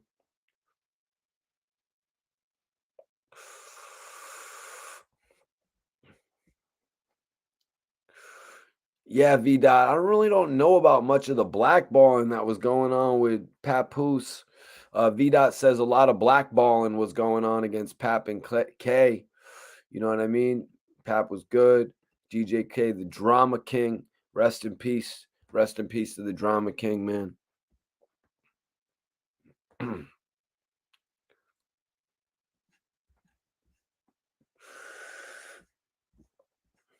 Calvin was popping, man. But yeah, we're about to get into this shit, man. So Wack was asked, right? Wack was asked about taking Hassan Campbell's page. I'm definitely gonna take the whole page. Now that I don't get how he's gonna be able to get the whole page. Like that doesn't make really sense to me. Like I said, maybe a percentage off of the maybe a percentage off of the video, unless he's talking about something else, unless he's talking about actually just getting the page removed in general. Like I don't think they're not gonna put Wack 100 in charge of Hassan's page. So that's not actually what he's talking about, you guys. That's not actually what he's talking about. Now, I would think it would be better to get a percentage off of the video, the amount made off of the video, but there actually might be some issue from what actually one of my associates was telling me. There might be some issue with the fact that he was promoting that video on Patreon on YouTube. There might be an issue there, which is what Wack 100 is going with. And Wack just wants to take his page down because it's a ploy in taking him off of the internet. Now, Hassan could have multiple pages. You know what I mean? Hassan's followers could find him again, like he said. Now, realize we're using the word could now. You know what I mean? Because everything could happen. What will actually happen in the case? Hassan right now is at a level that is very, very high. You know what I mean? I'm not talking about a pre-recorded video doing 50,000 live viewers when everything is right there to the T. I'm talking about Hassan jumping on YouTube and just talking about what's going on right now, as if it was as if it was the 5 o'clock news or the 6 o'clock in the morning news. Hassan jumps on the computer and everybody is watching. 10, 12, 13,000. It's only going to go up as long as he doesn't lose that page. You know what I'm saying? As long as he doesn't lose that page, people will find him on the other pages gradually. You know, they will gradually find him. He will also be able to probably accommodate himself based off those other pages, more than likely. You know what I mean? To a certain extent. But I don't know, man. I don't know what's going to happen with this. Well, what I don't think is going to happen is Hassan getting his page taken away. That is something I don't see happening. Bella K on IG. That's right.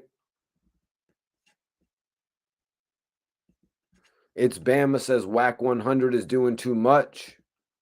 Yeah. And honestly, Bama, I think it's going to affect, I think it's actually going to affect the game's album Drillmatic. I think right now, everything Wack 100 is doing, it's turning the people off dramatically. And now I'm even talking about people from the West Coast.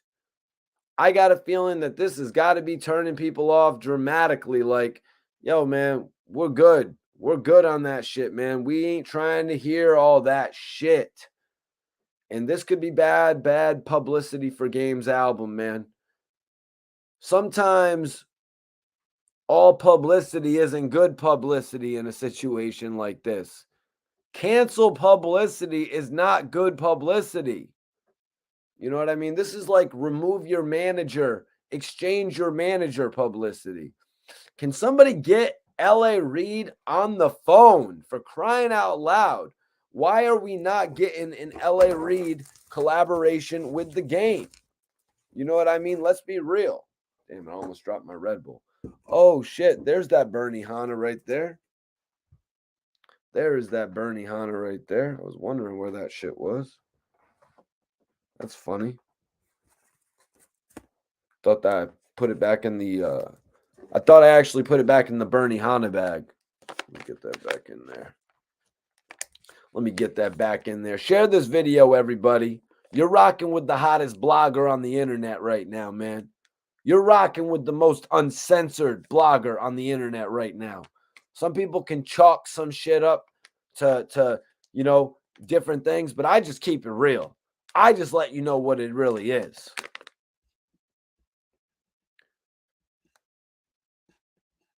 Facts, B. Facts, B. Sorry, y'all. Sorry, y'all. I'm just trying to get myself situated right now. Steel. All for Games album dropping. Don't know that I could agree with that, man. This is not good promotion for Games album dropping.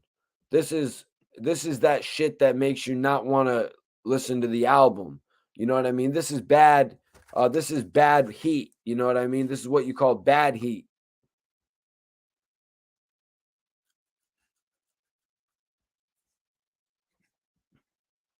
Salute, Lone Wolf TV. That's right. Hip hop influencer, you guys.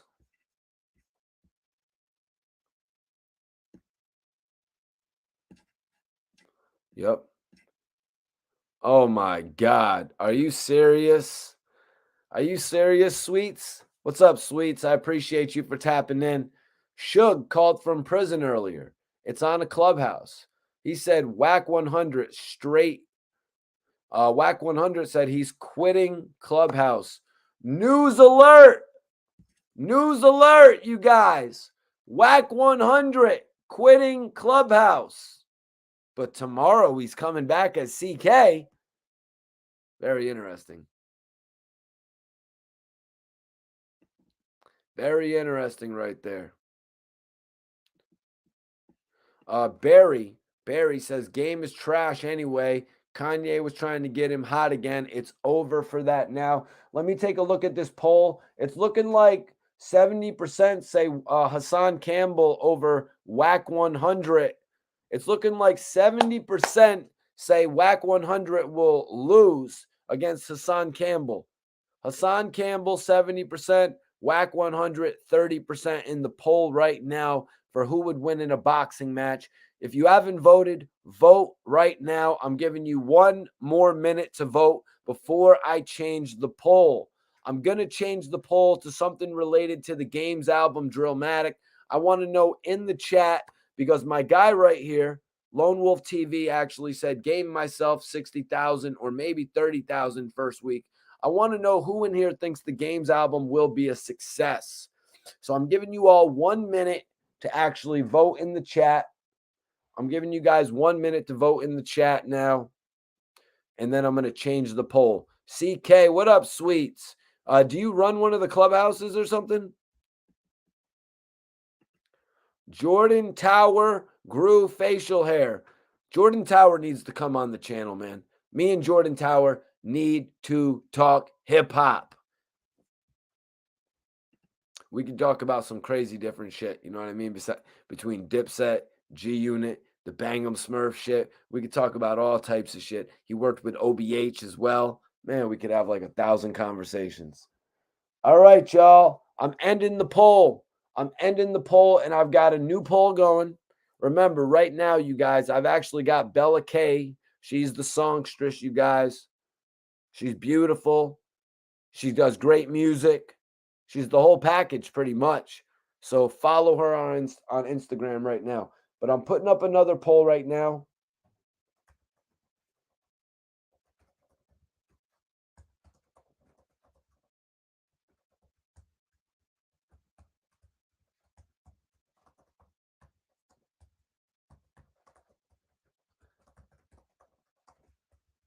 I'm asking you guys, how much will the game Drillmatic sell first week?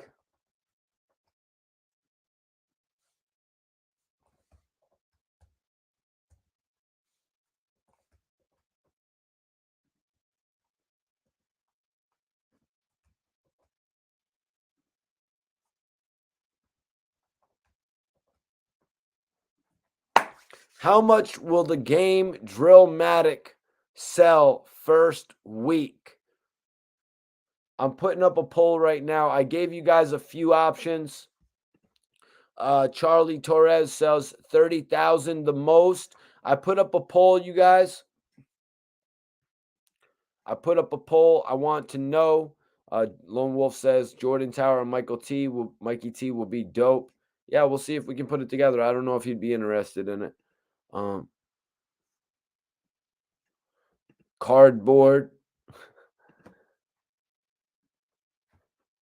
Wow, right now it's looking like the poll is pretty even, you guys. Everybody go vote in the poll right now. Well, 30K, if you guys are going 30K, you could think it's like 25 to 30K. You know what I mean? 35,000. That's why I put 55,000. 55, 60,000. You've got 80,000. That's right around the terms of 75,000 and 90,000. 100. Will he do 100? Will he do $120? You know what I mean? Take it into consideration. What numbers around do you think he will actually sell? A lot of people are actually saying 30,000. A lot of people are saying 30,000. That's kind of crazy. Charlie says game wasn't really popping musically recently. What's going on, Cat? How you doing tonight? Major salute, Cat. Appreciate you for tapping in.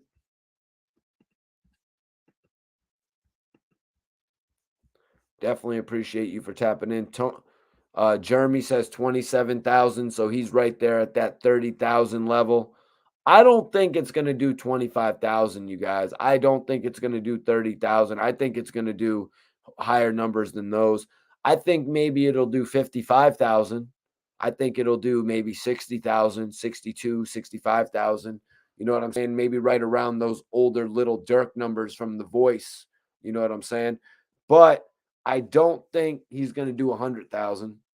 You know what I'm saying? Unless that Eminem shit really kicks in. We got to remember that, you guys. I'm trying to get Bizarre to come on the channel, you guys. I'm trying to get him to come on the channel and promote his new album with Foul Mouth. He has a new project he was talking about in my interview with the producer named Foul Mouth. I believe it was called He's Got a Gun. I want to have him on the channel. But, talk about a number of things, but also the music, you guys would respect the Bizarre. He was one of my favorite artists. Maybe I'm tripping because Yayo was one of my favorite artists too. We're about to have SV Twiz tap in as well, guys. And we're about to get back into it, so I'm sorry for anybody. Reeziest Ute says 25K tops. Damn, man. Damn. Lone Wolf says people don't give Bizarre enough credit. Well, I'd gone over it with him, Lone Wolf, about the fact that, he was actually supposed to release a solo album before D12 even released a, group album. But Eminem and them came to the conclusion that it would get him a little bit more buzz if they had the D12 albums out so Bizarre could start releasing solo shit.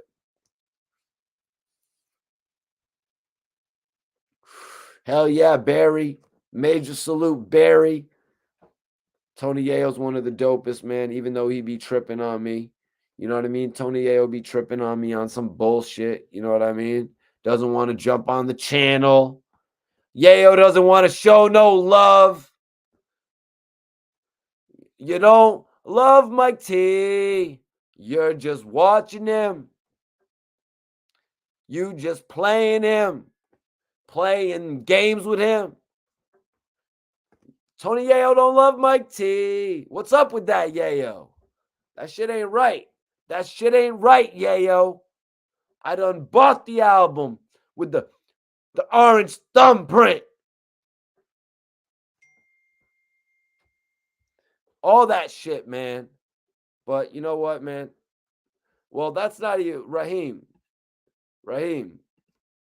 Raheem, that's not really a question. Stat Quo and Bizarre are much different artists. You know what I'm saying? But if we're talking realistics, Bizarre's career went a lot further than Stat Quo's career, if we're talking realistics. Stat Quo didn't even get an album off. Stat Quo's biggest claim to fame, I think, was a feature on the Encore album. Yo, I need everybody to share this video, man. I need everybody to share this video, show some love, let them know the hottest hip-hop bloggers here. We're about to have SV Twiz popping in.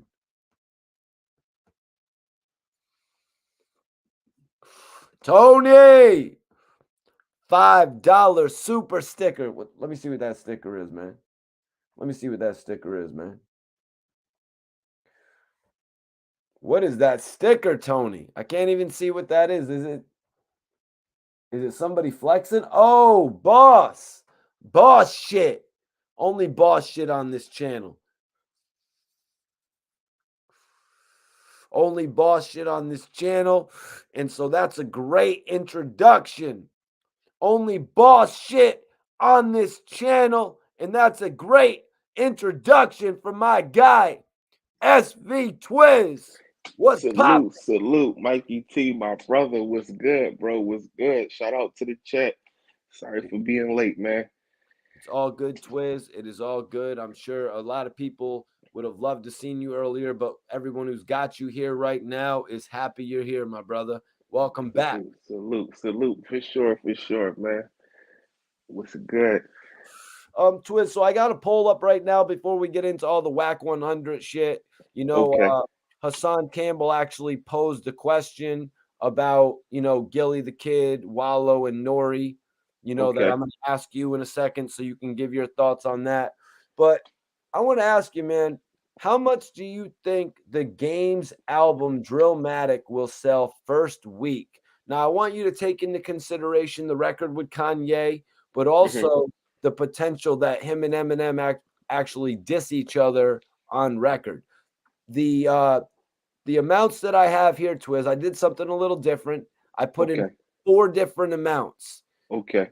We've got 100,000, 80,000, 55,000, and 30,000. What do you think? Do you have a number in your head, or where does it fall? I throw an estimate of, out of them 4, I might have to give them the 80. You're gonna go 80? And that's because of, like the Drink Champs interview, the Kanye features, you know what I mean? He had a little bit where I think he got the people attention.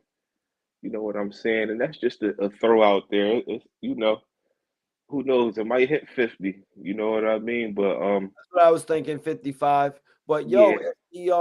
if the Eminem diss comes through, I was thinking the Game's Eminem diss, his first one should be on an original beat so he could put it on this Drillmatic.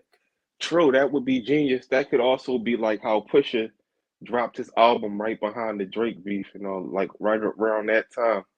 You know what I mean? That boosts album sales. And even with Pusha album at that time, it was just a 7-track album. You know what I mean? But he still got, that was great promotion for the album. You know what I mean? But what's good, Twiz? How's everything? Man, everything good. Everything good. I just had to tighten up real quick, man. I had dozed off. I'm up now. You know what I'm saying? Definitely up. Everything is good. Can you hear me clear? Yep, I can hear you clear. I see you got the nice setup behind you. Oh yeah. I'm in the process of trying to deck the wall out. I got some more stuff to throw up, and got all the throwback Source, Rolling Stones, all those, all the throwback joints up there. So let me see right here. So Wack said, you got to ask yourself, or excuse me, Hassan Campbell said, you got to ask yourself a question. How did Wack 100, a dude who was speaking to me on the phone, planning a whole future with me, how did it go from us making business ventures and traveling the world to me ending up in a room with him? Wack 100. He went from being my best friend to pulling me up into a podcast. And despite what you think, we had a friendly debate. What is wrong with people? There was no tension in that room. We was all comfortable. It was damn near hugs and kisses. So you can't believe the hype. That's not really what I wanted to ask you about at first, but what's your response to that, Twiz? My response to that is they both got what they wanted. As far as Wack wanted all the publicity, he wanted all the attention, he wanted, remain one of the most talked about guys on the internet. Hassan wanted to sit down with 6ix9ine, wanted to get invited out to a podcast. not even though his platform from off of his living room couch hit numbers, but he still liked the simple fact of a podcast calling him out. And he always wanted to sit down with 6ix9ine. You had those two things happen, and on top of that, was Wack 100 disrespectful? Was Hassan Campbell disrespectful? No. I think people fail to realize, regardless of what you've been through in the streets, once you start getting on these cameras, once you start trying to do other things, it's about the positivity. It's about the legitimate bag. It's about this and that. The streets gonna always be in you, and we all men. We can always turn it on and off when we got to. Was it really disrespectful? No. Wack was like a friend or somebody through the internet that just might, it was like more of a joking matter. You know what I mean? He was just throwing questions out there, but I do feel like that Wack 100. Excuse me. I feel like he threw sharper questions and played around with Hassan Campbell more than he did with 6ix9ine. With the 6ix9ine interview, I'm talking about the original one. The original 6ix9ine interview, he was pretty much vouching for his situation. Wack 100, the way he was saying things and responding it was just like, well, why you ain't do this? Why, you can tell that he thought about that before he knew he was going to do that. Before he even came on the show, he know these are the questions that people ask. Like they always address like Hassan Campbell saying this and that and having so much energy, but why didn't you do that? Had that energy with Bombada? Like that's just like a question that's been thrown out a million times. And just certain ways, his ways of angling it, I don't think it was disrespectful. It's to the point where they ready to get up and fight each other in the middle of the podcast. You know what I mean? I don't think it was that, you know, um, but to each his own. But so you don't think Wack is kind of built to like apologize to the man, be like, yo, man, now that I've met you, like I just want to apologize about the shit that I did say before because yo, Twiz, I don't see why nobody can see this, but a podcast for them is like it's like written on the wall. Like that would have been the most successful way that Wack 100 could have came off of the Clubhouse. Yeah, I mean it would have, but it's too late for an apology now. It's too late. If Wack 100 felt that way, then he should have played his hand better with Hassan Campbell. You know what I mean? Rather than just Anybody keep him in his back pocket, as he seems to be saying. exactly. Like it's a difference between trying to keep somebody in your back pocket and just being plain old genuine, bro. Like especially somebody like Wack 100, bro. You got a following. It's a lane for everybody. You don't have to be, you play yourself when you try to sit around it and do those art of war techniques, those 48 laws of power techniques. A lot of people end up playing themselves just because they think it's in the book and they think they read it. They think that they're the most powerful and smartest person.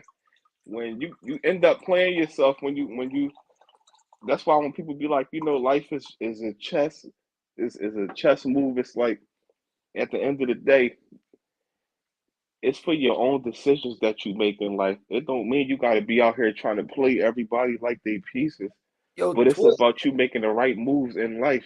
yeah, and it's like he didn't have to do none of that shit. All he had to do was be all of these guys' associates or their That's friends, what I'm talking about. you know. Why couldn't he just be naturally genuine? It would have been much easier. He got the And, opportunity that a lot of people don't get to actually be friends with all these podcasters. well, that's what make it crazier is because he get an opportunity to be friends with these guys, and then he make it like he pressuring them, bro. Like that's not how he Like like, bro. This Suge Knight in the 90s or some shit. yeah, like Suge Knight in the '90s, like the mob back in the day, bro. That it ain't like that no more, man. You know what I mean? You play with the right person, they'll call the law on you. You know what I'm saying? They be pressing charges on you. It's like, and that's he just gas it up, bro, because the people names he was mentioning, it's like you're not really putting that pressure on them like that. Appreciate you, Prom. Like you're not putting that much pressure on nobody, bro. You don't run the whole West Coast. I don't. Twiz, is this helping or is this hindering the promotion around the game's Drillmatic album? That's a good question. It can go either way. I think like with Game, like the people that's going to support Game is fans all the way. I don't think Game attracted too many new fans. You know what I mean? So I think the people that's going to tap into his music is, The you know, people who pretty are much still there, like that have been exactly, decreasing over time, that still are going to buy the music, you know, exactly. because a lot of people aren't going to buy the music anymore just because we may have bought one of the games or two or three of his albums in the past. Now we're streaming it, and we're not streaming it as necessarily as much as we would listen to the album probably in our car back in the day, right? Facts, facts. That's big facts. Back when we used to have to go and buy it on wax, no matter what it was, whether you was getting a bootleg or the real album, you had to go out and purchase that. You know what Right. I mean?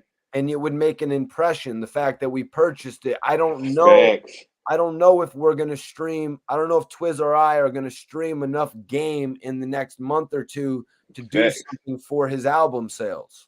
Yeah, facts. That's a big fact. You know, will probably listen to it once or Stri- twice, but yeah, and streams are only good when your music is going viral. Other than that, it's like man, the only good thing for the artists is they didn't have to invest in getting CDs and covers printed. Prime 2D says, "Don't think it's gonna hurt the game's numbers. He isn't a part of the beef. It's all whack." Yeah, kind of like Twiz was saying, he feels like the Hmm. fans who have been there from the documentary 2, the documentary 2.5, 1992, Born to Rap. He feels like they are still. Oh yeah, Prime. I said my prediction is right around the 55,000 to 60,000 first week numbers. I don't think he's going to do 30,000, but that's the most major True, prediction right now.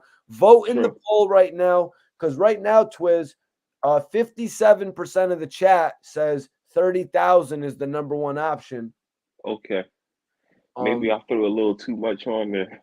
Threw a little sauce on it, man. Yeah, But 55,000 is the second option with 25%. okay, 100,000 is the third option with 14%. And Twiz, okay. that you are in the least percentage right now with the I'm 5% at 80,000. So like 75 to 80, 85,000, okay, 90,000. You guys got the lowest percentage. The people seem okay, to think if the game is going to do some numbers, he's going to do 100 plus. okay, okay. I That's agree with you interesting. though, Liz. I think the game will probably do 80 based off of who he is. Yeah, and I was just saying like the controversy and you know him popping out how he did instead of him just dropping the album and coming on there promoting the album, but the you know challenging the you know the Kanye features, all of these things will play a part in album sales. So we'll see. You know what I mean? So Album stream, should I say? this is the question I wanted to ask you, man. Hassan posed a question to all the fans of Nori, all the fans of Gillie and Wallow. So this is a question to us and probably everybody watching in our chat tonight, Twiz. Okay. He says, "How are y'all loyal to Nori on his platform and you're still in Clubhouse supporting a dude? How is that y'all supporting this man when he sat up there and he super duper violated Wallow and Gillie, two of the dopest dudes on the internet? How do y'all support that? Like, yo, we understand when people get in beef, but this dude is just disrespecting people. Where is the loyalty from the fans?" Twiz, what do you think about that, man? Everybody is jumping on Clubhouse to talk to Well, Wack, but they are supporting Nori and Gillie as well. well, the loyalty for the fans, um, all the fans is not on Clubhouse for one. And for two, anybody that runs inside Wack or Clubhouse and they're coming in the room with Wack, they want the opportunity to speak with him. Right. It's like this, bro. Like you might be, for one, you might be, let's say you a fan of Lil Durk. You love Lil Durk music, you know what I'm saying? But you heard NBA Youngboy music. Half of these guys that's fans with Durk, if they bump into NBA Youngboy, they not gonna have no energy with him unless it's some type of real affiliation they got with whatever Dirk represent. They might even ask young boy for an autograph. You know, might get starstruck. So that leads me to say that, you know, whether you want to say a fan or not, bro, like, you know, people are somewhat loyal to a certain extent. It's not like that, you know what I mean? Like anybody tapped in, if you getting on Clubhouse, bro, with Wack 100, either you really want to hear what he got to say, because everybody don't want, you know, some people are shy, some people just like to tune in and be tuned into the gossip. But if you tuned in on that, then you like what Wack doing, man. It's not that much loyalty in the world. It's like just because you watch HBO, it don't mean you won't hate stars. If HBO Right. say something about stars, you just gonna be paying attention to everything. Or But that's or just possibly you know, with what was it? With we're possibly going to be having Bazaar on the channel, not to cut you off, Twiz. okay. We're possibly going to be having Bazaar on the channel.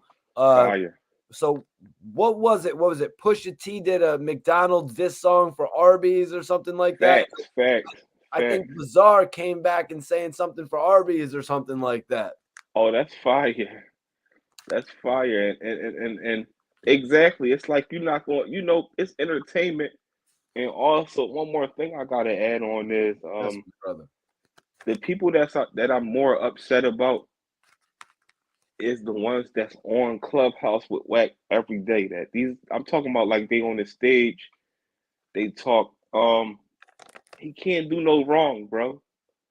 You know what I mean? It's like he can be speaking highly of people one day, and the next day, if he choose to torture them on that joint, then that's just that. They gonna agree with it. They Yep. gonna do that. You know, until he end up wanting to go at one of them or argue with one of them about something, then they on there justifying themselves. You know what I mean? Like begging for his forgiveness, damn near. Like, so before I would jump to the fans, I would jump into that circle of people that's on Clubhouse with this guy every day. You know what I'm saying? No, you know, Twiz, I was saying about this yesterday. You know, Clubhouse actually gives all these fans who tune in and watch Drink Champs, you know, they tune in and watch $1 million worth of game. Clubhouse gives them an opportunity to actually talk to this, you know, the people. It gives them an opportunity to talk amongst themselves. That's why they're triggered to go on there. You know what I mean? It's their Facts. $1 million worth of game experience. It's their Drink Facts. Champs. You know what I Facts. mean? Not everybody can go on those platforms, Twiz. Facts. And not every fan is on there either. You know what I mean? But Right. like you said, you got more of a chance to coming across talking to these guys through Clubhouse than you can jumping on the IG live or something like that. You know what I Exactly. mean? Yeah, that's why they're there. You know what I mean? Mm-hmm.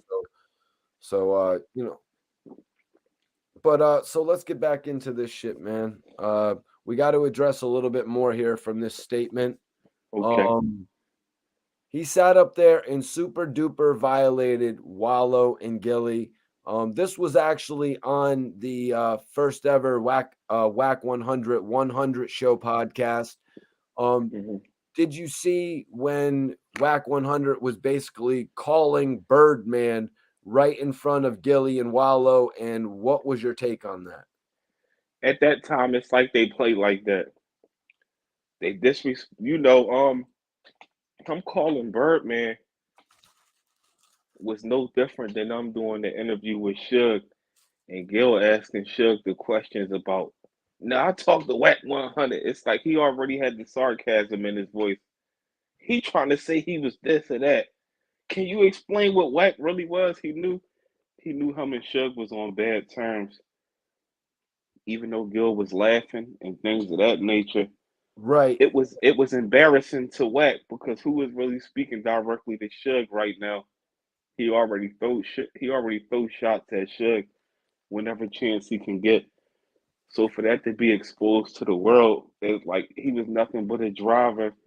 He hold umbrellas for me when it rain type of stuff. So it's like, that belittled the boss talk that Wack give. You know what I mean? So I didn't feel as though that was disrespectful. That's just how I look at how they play with each other. Like no different than Gil and Wallow. They play with each other in a disrespectful manner. You know what I mean? Those type of guys, it's like when you got thick skin and you winning, that stuff don't mean nothing because all the time Wallow be like, bro, you saying you ain't sell nothing. You didn't sell no albums. Baby don't owe you nothing. 100 times Wackman said, Gil, I got your masters. I got your masters. Like, you know what I mean? They play like that. Twiz, do you think that everybody subscribe to the channel if you haven't yet, so you can hear these conversations and be a part of them every night? Twiz, do you think that was Wack 100's initial angle? Like, is that the way he, like, in his mind, pictured his first podcast going, bringing Gillie on there and bullshitting with him about the Birdman shit? Do you think that was what he had written down for the show? Who knows? It's possible with, how his brain think. I know that at the end of the day, everything he want to do or deal with got to have some controversy to it. He's not just going to have a well-rounded podcast where he's just talking and speaking on current events in the calm way. If it's not nothing, no, like he need that gossip and that that spunk to bring that extra drive through his podcast because he see the method that was working on Clubhouse. So he want that on his podcast, but turned up even more. That's why he went out his way to have 700 bloggers on the podcast and all of that. You know what I mean? Like, Okay. That's what I said as well, Twiz. I thought he was really trying to, with all the bloggers coming in, I thought he was trying to recreate the Clubhouse atmosphere. But facts. but honestly, I think it would have been a much better play for Wack 100 to just record his podcast while he was on Clubhouse and then just take that and put it on his YouTube and put it on his Spotify and put it on whatever platforms, because I think he really threw a lot of people off, like because he had a real world aspect to his show, like we were just saying. That's why people identify with Wack in comparison to Drink Champs in $1 Million Worth of Game, because they can talk right to him on Clubhouse. That was his loop. You know what I mean? He kind of didn't translate well to the podcast world. But right here, I had a question, Twiz. I'm gonna throw it to you real quick. Everybody in the chat can answer this as well. Put up your answer right now. LaRon says Corrupt would mash Game. Do you guys think Corrupt would get the Game? What do y'all think, Twiz? What's your take? Does Corrupt got the Game, or is it vice versa? Corrupt is a legend. That's all that I can say right there. He a legend. Game's a legend. Not like Corrupt is a legend. Well, you Game just not a legend. Game not a legend to me. He's a great artist. I don't think he's not considered a legend to me like we would call Corrupt a legend. You know what I mean? Corrupt is, like talking about like Daz or one of these guys, somebody that was really there like through 90s era of hip hop, you know what I mean? I wouldn't compare them to. I'm gonna go with Corrupt, period. Game may have been a legend if he would have stayed with G Unit. True. And I also think with timing, helps, become a legend. I think Game still got a lot of work to do. And I also think that with him still being here and, not locked up, alive, that it's harder to be claimed to be a legend. That's why a lot of people just throw out GOAT real quick. They throw out GOAT.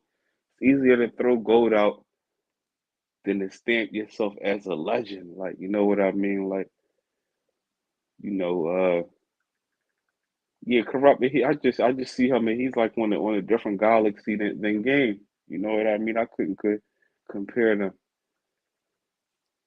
I hear you, man. I think one of them is more of a group artist, just to be 100. One of them is more known as a group artist. Let me see if we got any votes. Let me see if we got any votes here in the chat. Game's name is Doja. Why would they call Game Doja, Twiz? Why would they name? Wasn't that what people would call weed? Doja? I don't know. Is that one of the names of his songs or something like that? I thought they would call weed Doja back in the day. Maybe I thought it was Guy. I remember Ganja. The Real Muse says Corrupt was a hype man, I guess he's maybe trying to say. Jeremy says Game's got to revamp his image to be known as a legend later down the road. Facts. I mean, y'all can call Corrupt a hype man or this and that, but the time and the things he did in hip hop was way more impactful to the hip hop. We talking about during East Coast, West Hold Coast on, beef. man. Let's do a poll. Let's do a poll then. Let's do a poll. We're gonna do a poll right now. We're gonna do a poll. It's gonna be a Game versus Corrupt poll, but it's not just that, you guys.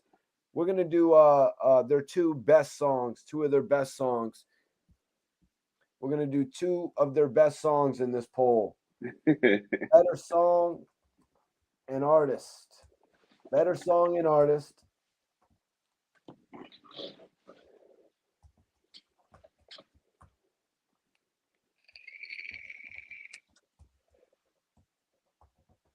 And the two records are The Game, How We Do, and Corrupt, Ain't No Fun. So I want everybody to vote in the poll right there. Twiz, what? Hold on 1 second. What song out of those two do you got off rip? This is how we. You said this is how we do, right, with Game. How We Do with Game? Yeah, that joint was jumping. You know what I mean? But Corrupt is that Ain't No Fun is just like more of a classic. You're right. I'm rocking. I'm gonna have to rock with Corrupt one on that one. You know what I mean? Hold on 1 second. I think we got my boy Dice in here, but Dice, You. What's up, my guy? Movie what's star. up with your sound, bro? Twiz, what up? What's Okay. good? What's good? Dice can't complain, man. What's good with you, bro? Dice, if I put you on the spot right now, Dice, what song is better? The Game, How We Do, or Corrupt, Ain't No Fun? The Game, How We Do, or Corrupt? What? Say that one more time, Mikey T. Or Ain't No Fun by Corrupt.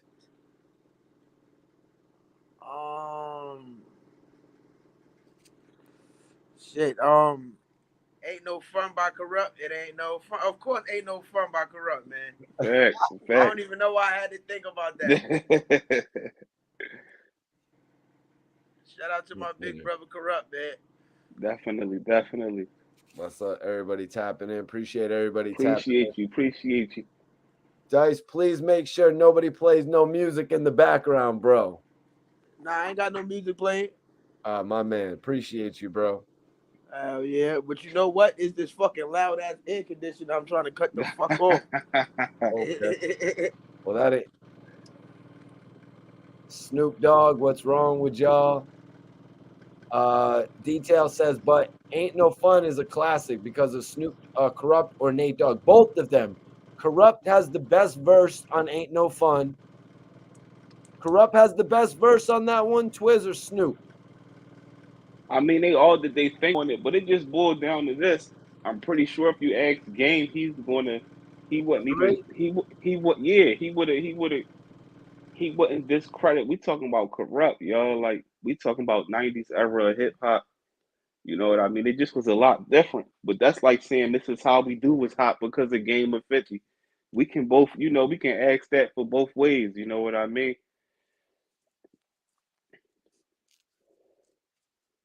Let me see what the poll's saying here. Wow, it's we only got 32 votes, so everybody vote in that poll. Everybody vote in the poll right now. We only got 32 votes, but right now, Corrupt Ain't No Fun has 59%.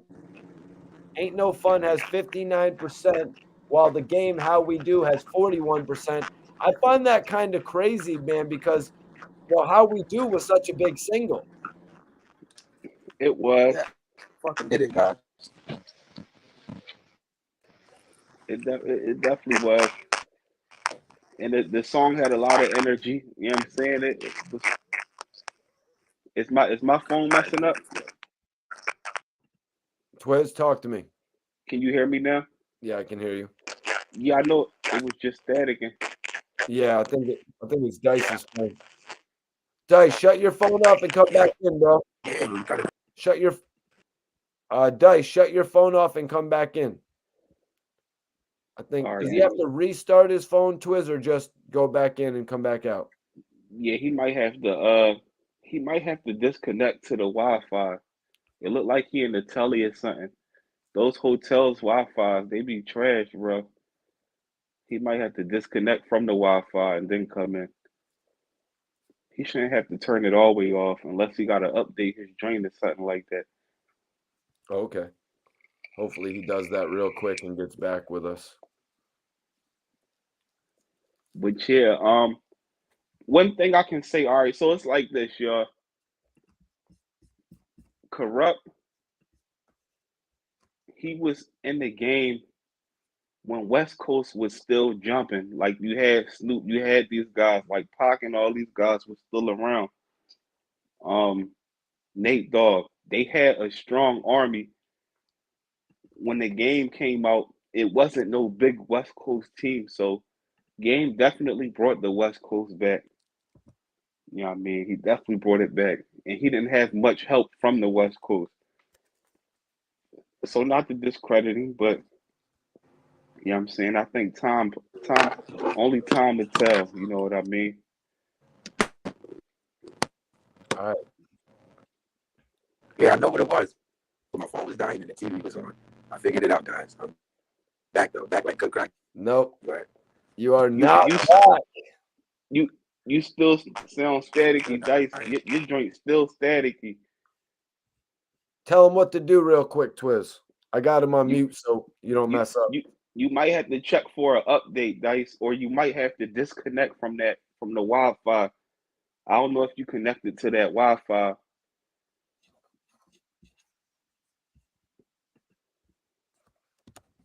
Sometimes the Wi-Fi can throw it off. Okay. What they say? That's the real 10 toes. What 10 toes in the comments? Dice, what's up? Talk. Oh, we can't even hear you now. We can't hear you, Dice. We can't hear it. Dice. Anyways, let me let Dice situate it. He might have if he disconnected from the Wi-Fi while he was on it, it messed that joint up. You got to log off, disconnect from the Wi-Fi, then reconnect.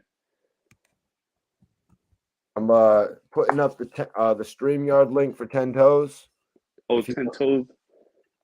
Yeah, if 10 Toes wants to tap in, that's the StreamYard link for him. Yeah, that'd be love. Shout out to 10 Toes, man. Okay, that's love. So let me get back to my notes here though. So let me get back to this shit, Twiz. So we got some sticky shit to talk about. Pause. We got some shit to talk about. You know what I mean? We got some shit to talk about. Wack was asked, did you say Nipsey Hussle was a rat? Wack respond. So now not only, Twiz, is it the conversation about that crazy ass sex tape. You know what I mean? Like, come on, man.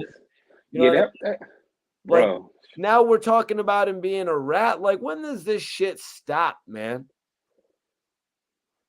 Yeah, it's just, I mean, why now? Why are you throwing all these shots now? You know what I mean? It don't even. Because it'd be a cool podcast idea, Twiz. Like, no, that's not a cool podcast No, idea. it's not. That's not. That's not. It's not, bro. It's not. What he's doing is worse than what these young boys do in drill music. You know, these young boys, you expect them to be reckless. They got a lot to learn in life. What he's doing, bro, it's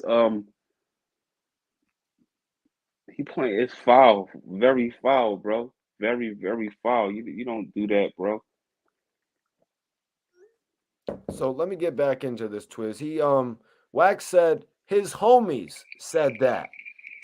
Everybody knows what's going on. I definitely repeated it. They said to him, they kept pressing him, did you say he's a rat? Did you say he's a rat, Wack? He said, everybody knows what's going on. I definitely repeated it. I definitely repeated it. Now, before we finish, he said, listen, here go the problem. A lot of y'all are from out of town, think you know what's going on, but pay attention to this.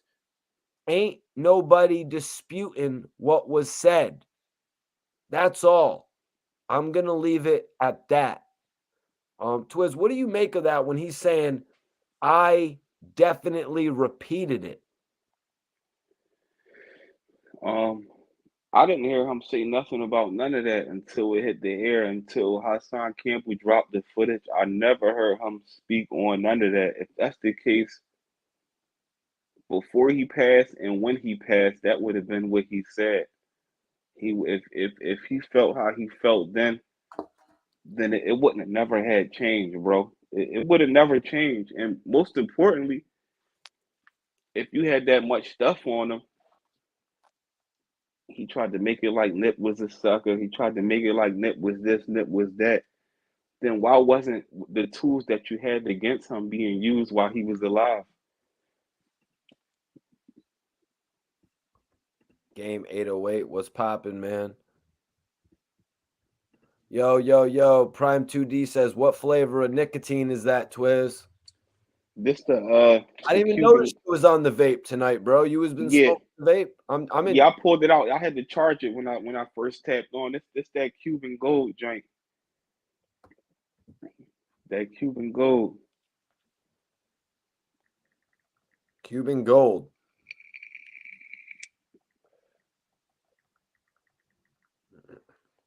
All right, hold on 1 second. We got yo, X-Man, is that 10 Toes? No, that's not 10 Toes, that's X-Man. Salute, bro. X-Man. What's up with it? What's up, Chilling. X-Man, hey, talk to me. Wow.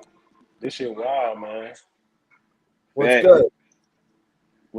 Yeah, this shit crazy. I'm sorry, X-Man. I'm not familiar with you, bro. Yeah. I'm just tapping into your channel, man. I was saying introduce yourself to the people. Yeah. I'm just a random nigga on the internet, man. X-Man from St. Louis, Missouri. You feel me? Okay. Shout out to you. Yeah.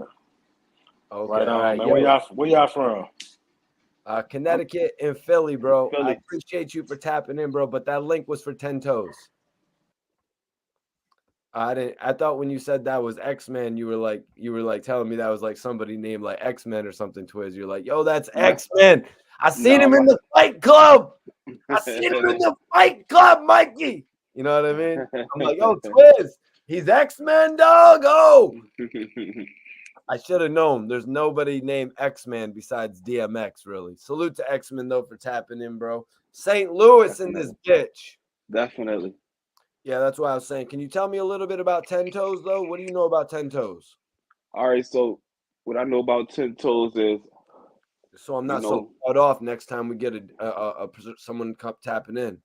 Yeah, so he's somebody from Harlem. He did 20 plus years, and he came home You know, he was known, from my understanding, he was known for getting a lot of bread, come home, and he's still like in a good position, but Well, he tried to spread he tries to spread the message to the youth to not destroy themselves, you know, because he well, did 10 so much. toes.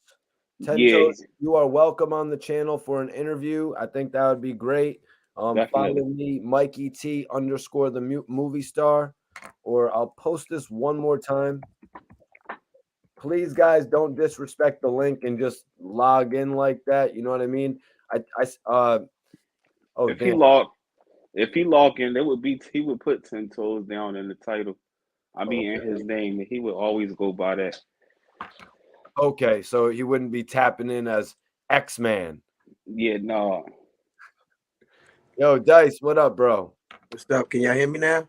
Yeah, we Oh can yeah, hear you you. clear now. Okay. Yeah, I had to cut my Wi-Fi off. Yeah, that joint throw it off sometimes. Mm-hmm.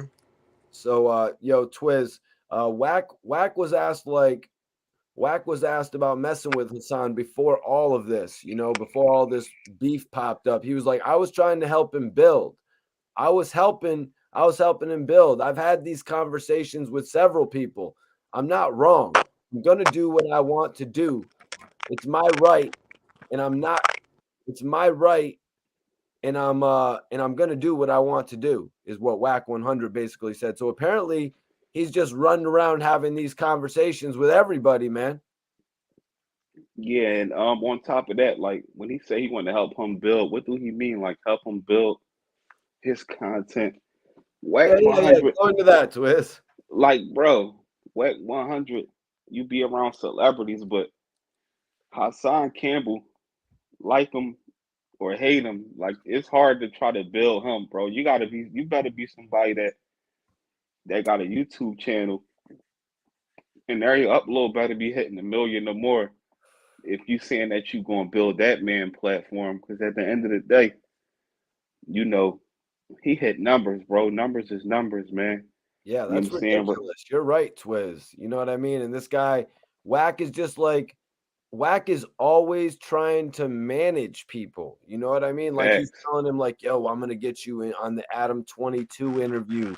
You know what I mean? Whenever you want to do facts, it, I'm gonna get you on. Like, why is he always trying to? He needs to figure out how to manage himself. He really needs to figure facts, out how to manage himself, Twiz.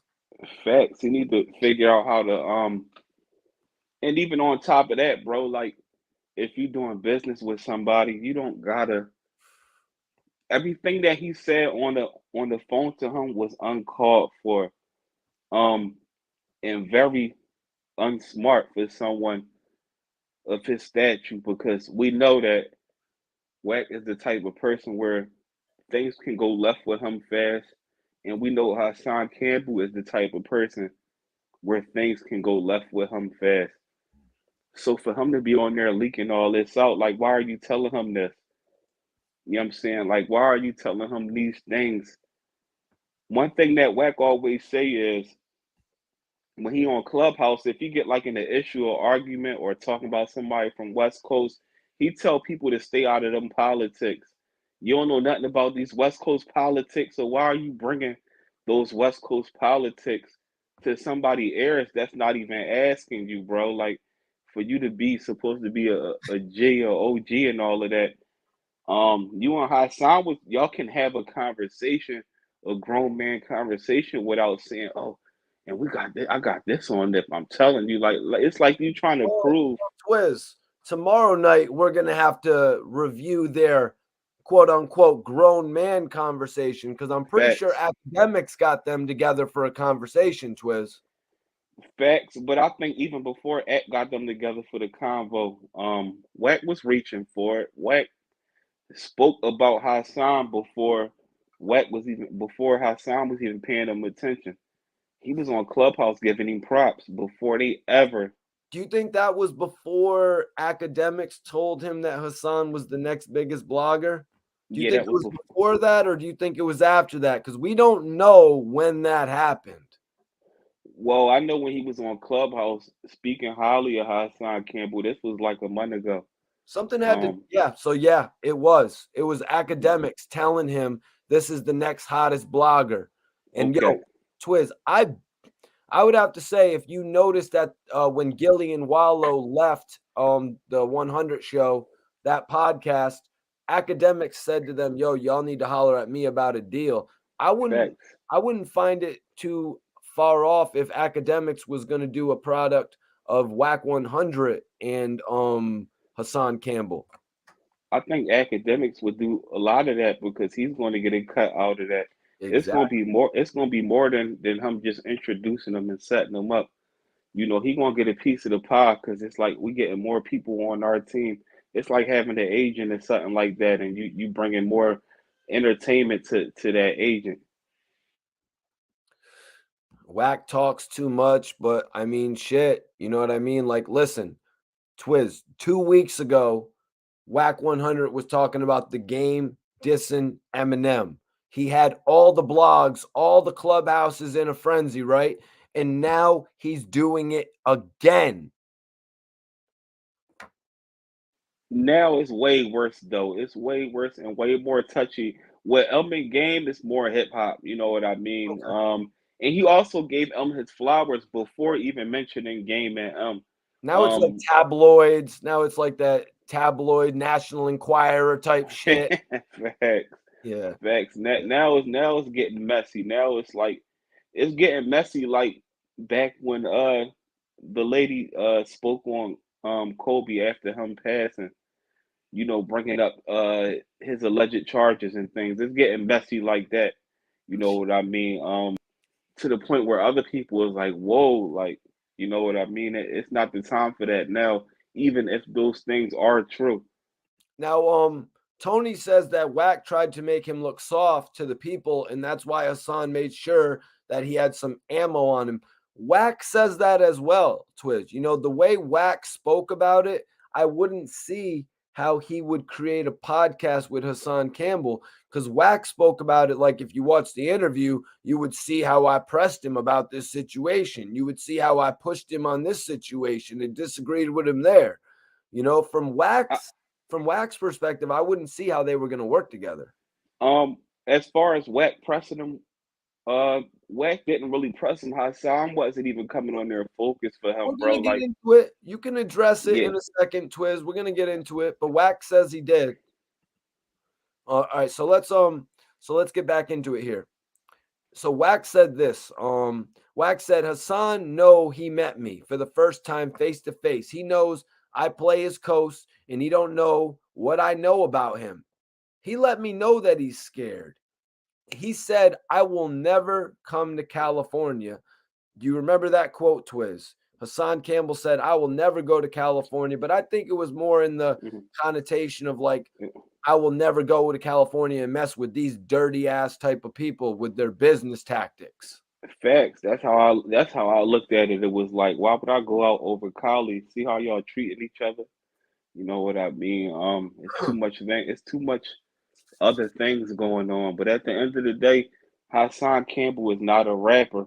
Why would he have to come to California? Truthfully, Well, I mean, shit, Twiz. There's $1 million meetings that he's probably gonna attend in California, which I'm sure yeah. is not gonna need those three guys. You know what I mean? I'm sure there's a lot of Facts. other people that want to meet with Hassan Campbell.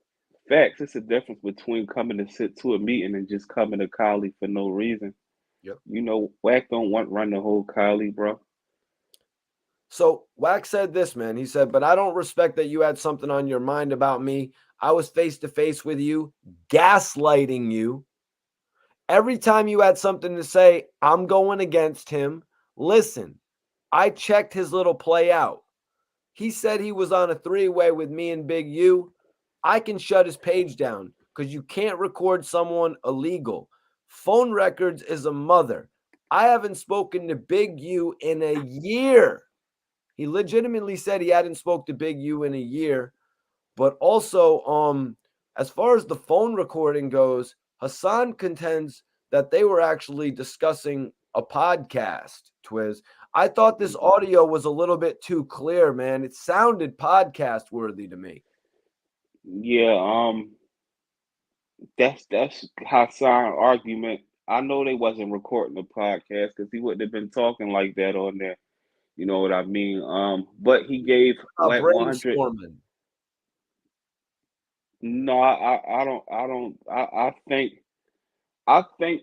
think Wack 100 was trying to explain the power that he has on the West Coast. That's what that phone call to me sounded like. He was trying to impress this guy, like, you need to mess with me.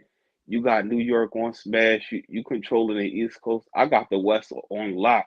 Like, that's what it sounded like to me. It's like if you ever dealt with somebody in the streets that had any type of power, that's how they do. Like I got this corner on smash, them guys over there, like, they under my, you know what I'm saying? Like that was that kind of conversation.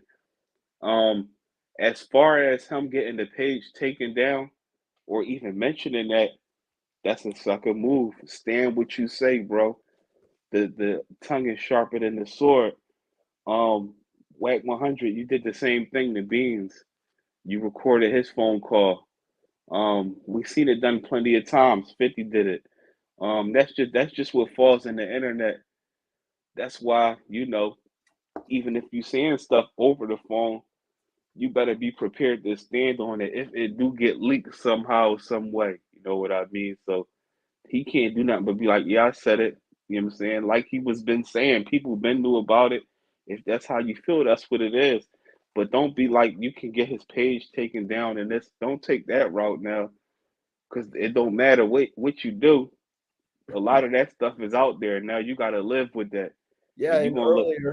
earlier Twiz, he said, "Oh, I'm going to take his page," and it's like I don't get how he thinks he's going to take his page off of one video. That doesn't really make all that much sense to me, Twiz.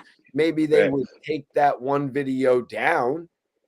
Facts. I mean, like somebody like Hassan Campbell, you can't stop him. If his page get taken down, he got more than one YouTube channel. But if he only had one and it got shut down, once he get his new page rolling, them they gonna come right back. They gonna funnel right back.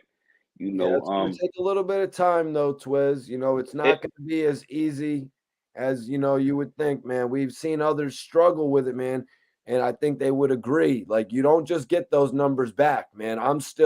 I created a new joint in 2015, pretty much. true, but when you in the middle of a lot of gossip and you headline, it's like when Gil Page got taken down on IG and he brought it back. Good You point. know, it might not be as fast. He might not jump straight back to it, but the people won't be searching for him so much. They did. Charleston White went through like 4 or 5 YouTube pages. You know what I mean? And he's still hitting numbers. So it's like, at the end of the day, certain people is these people are searching for these guys on YouTube every second. So he's just a voice that's hard to shut down. So let's tap into this portion here, Twiz. Wack continued. You put a timestamp on the call. You said it was the Super Bowl weekend. Me and the man don't know. Uh, Me and the man don't know that I've been stopped talking to him. There's no way you're on a three-way phone call with me and Big U. So pretty much Wack was defending the portion of the conversation. This is what he doesn't know. We don't talk no more. So there's no way you were on a three-way phone call recording. What do you think about that, man? He's basically saying that he hasn't talked to Big U over a phone call in over a year. So he's calling bullshit on that. He can call it that. Who knows if that's true? But at the end of the day, he still rubbed Big U the wrong way, so it don't even matter. You know what I mean? Him even trying to use that point right there, to me, what does it mean? You know what I mean? Like you already said a lot and showed signs, so it's no use even trying to clean that up. Even if he felt as though that's what he said, that's nothing. That's an important thing to be addressed right now. Say if they talking face to face and he's like, "Yeah, I got the recording with Big U." Well, put it up then. I get you. Know what I'm saying, put it up. Matter of fact, I'll give you 50,000 if you put it up. That's the type of angle that if you know you wasn't on the phone with Big U, you know Okay. what I mean. Because Okay. it's like now you calling his bluff. At least for that. Appreciate you, Vaughn. Appreciate you. Vaughn, appreciate that. Twiz, Twizzz, Appreciate it. TWIZZ. Yeah, Excuse me. appreciate you. But yeah, Thanks, Mikey. and people mess with you, brother. Yeah, Tanya says Wack is deflecting with that comment. Facts. So Wack says, you got to know how to play the game. So I see what he's doing. In his head, me and Big U still talk. I haven't talked to that man in over a year. It's probably longer than that. You know, Twiz, he had said something about bringing up phone records, but I don't really think phone records are the answer to it. These dudes be having like 4 or 5 phones, man. How are you going to really prove that, Twiz? Facts. That shows you that he got Wack 100 in a very uncomfortable spirit right now. He's trying to prove so much now, but the things that he's trying to prove don't overshadow the proof that he has, bro.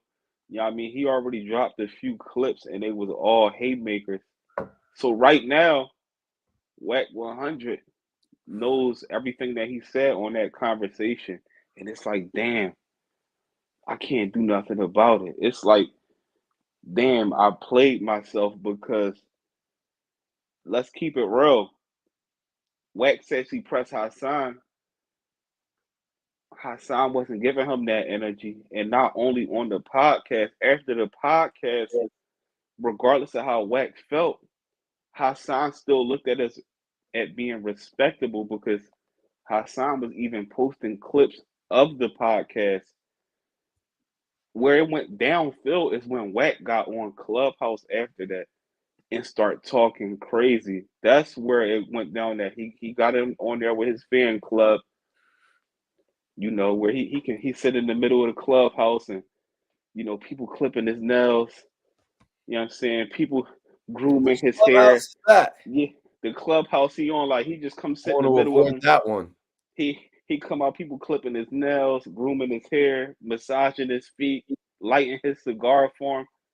You know, he come in there, they like his children. So, you know, he thought he can come in there and just stir things up, not realizing that Hassan Campbell had that piece that crushed him.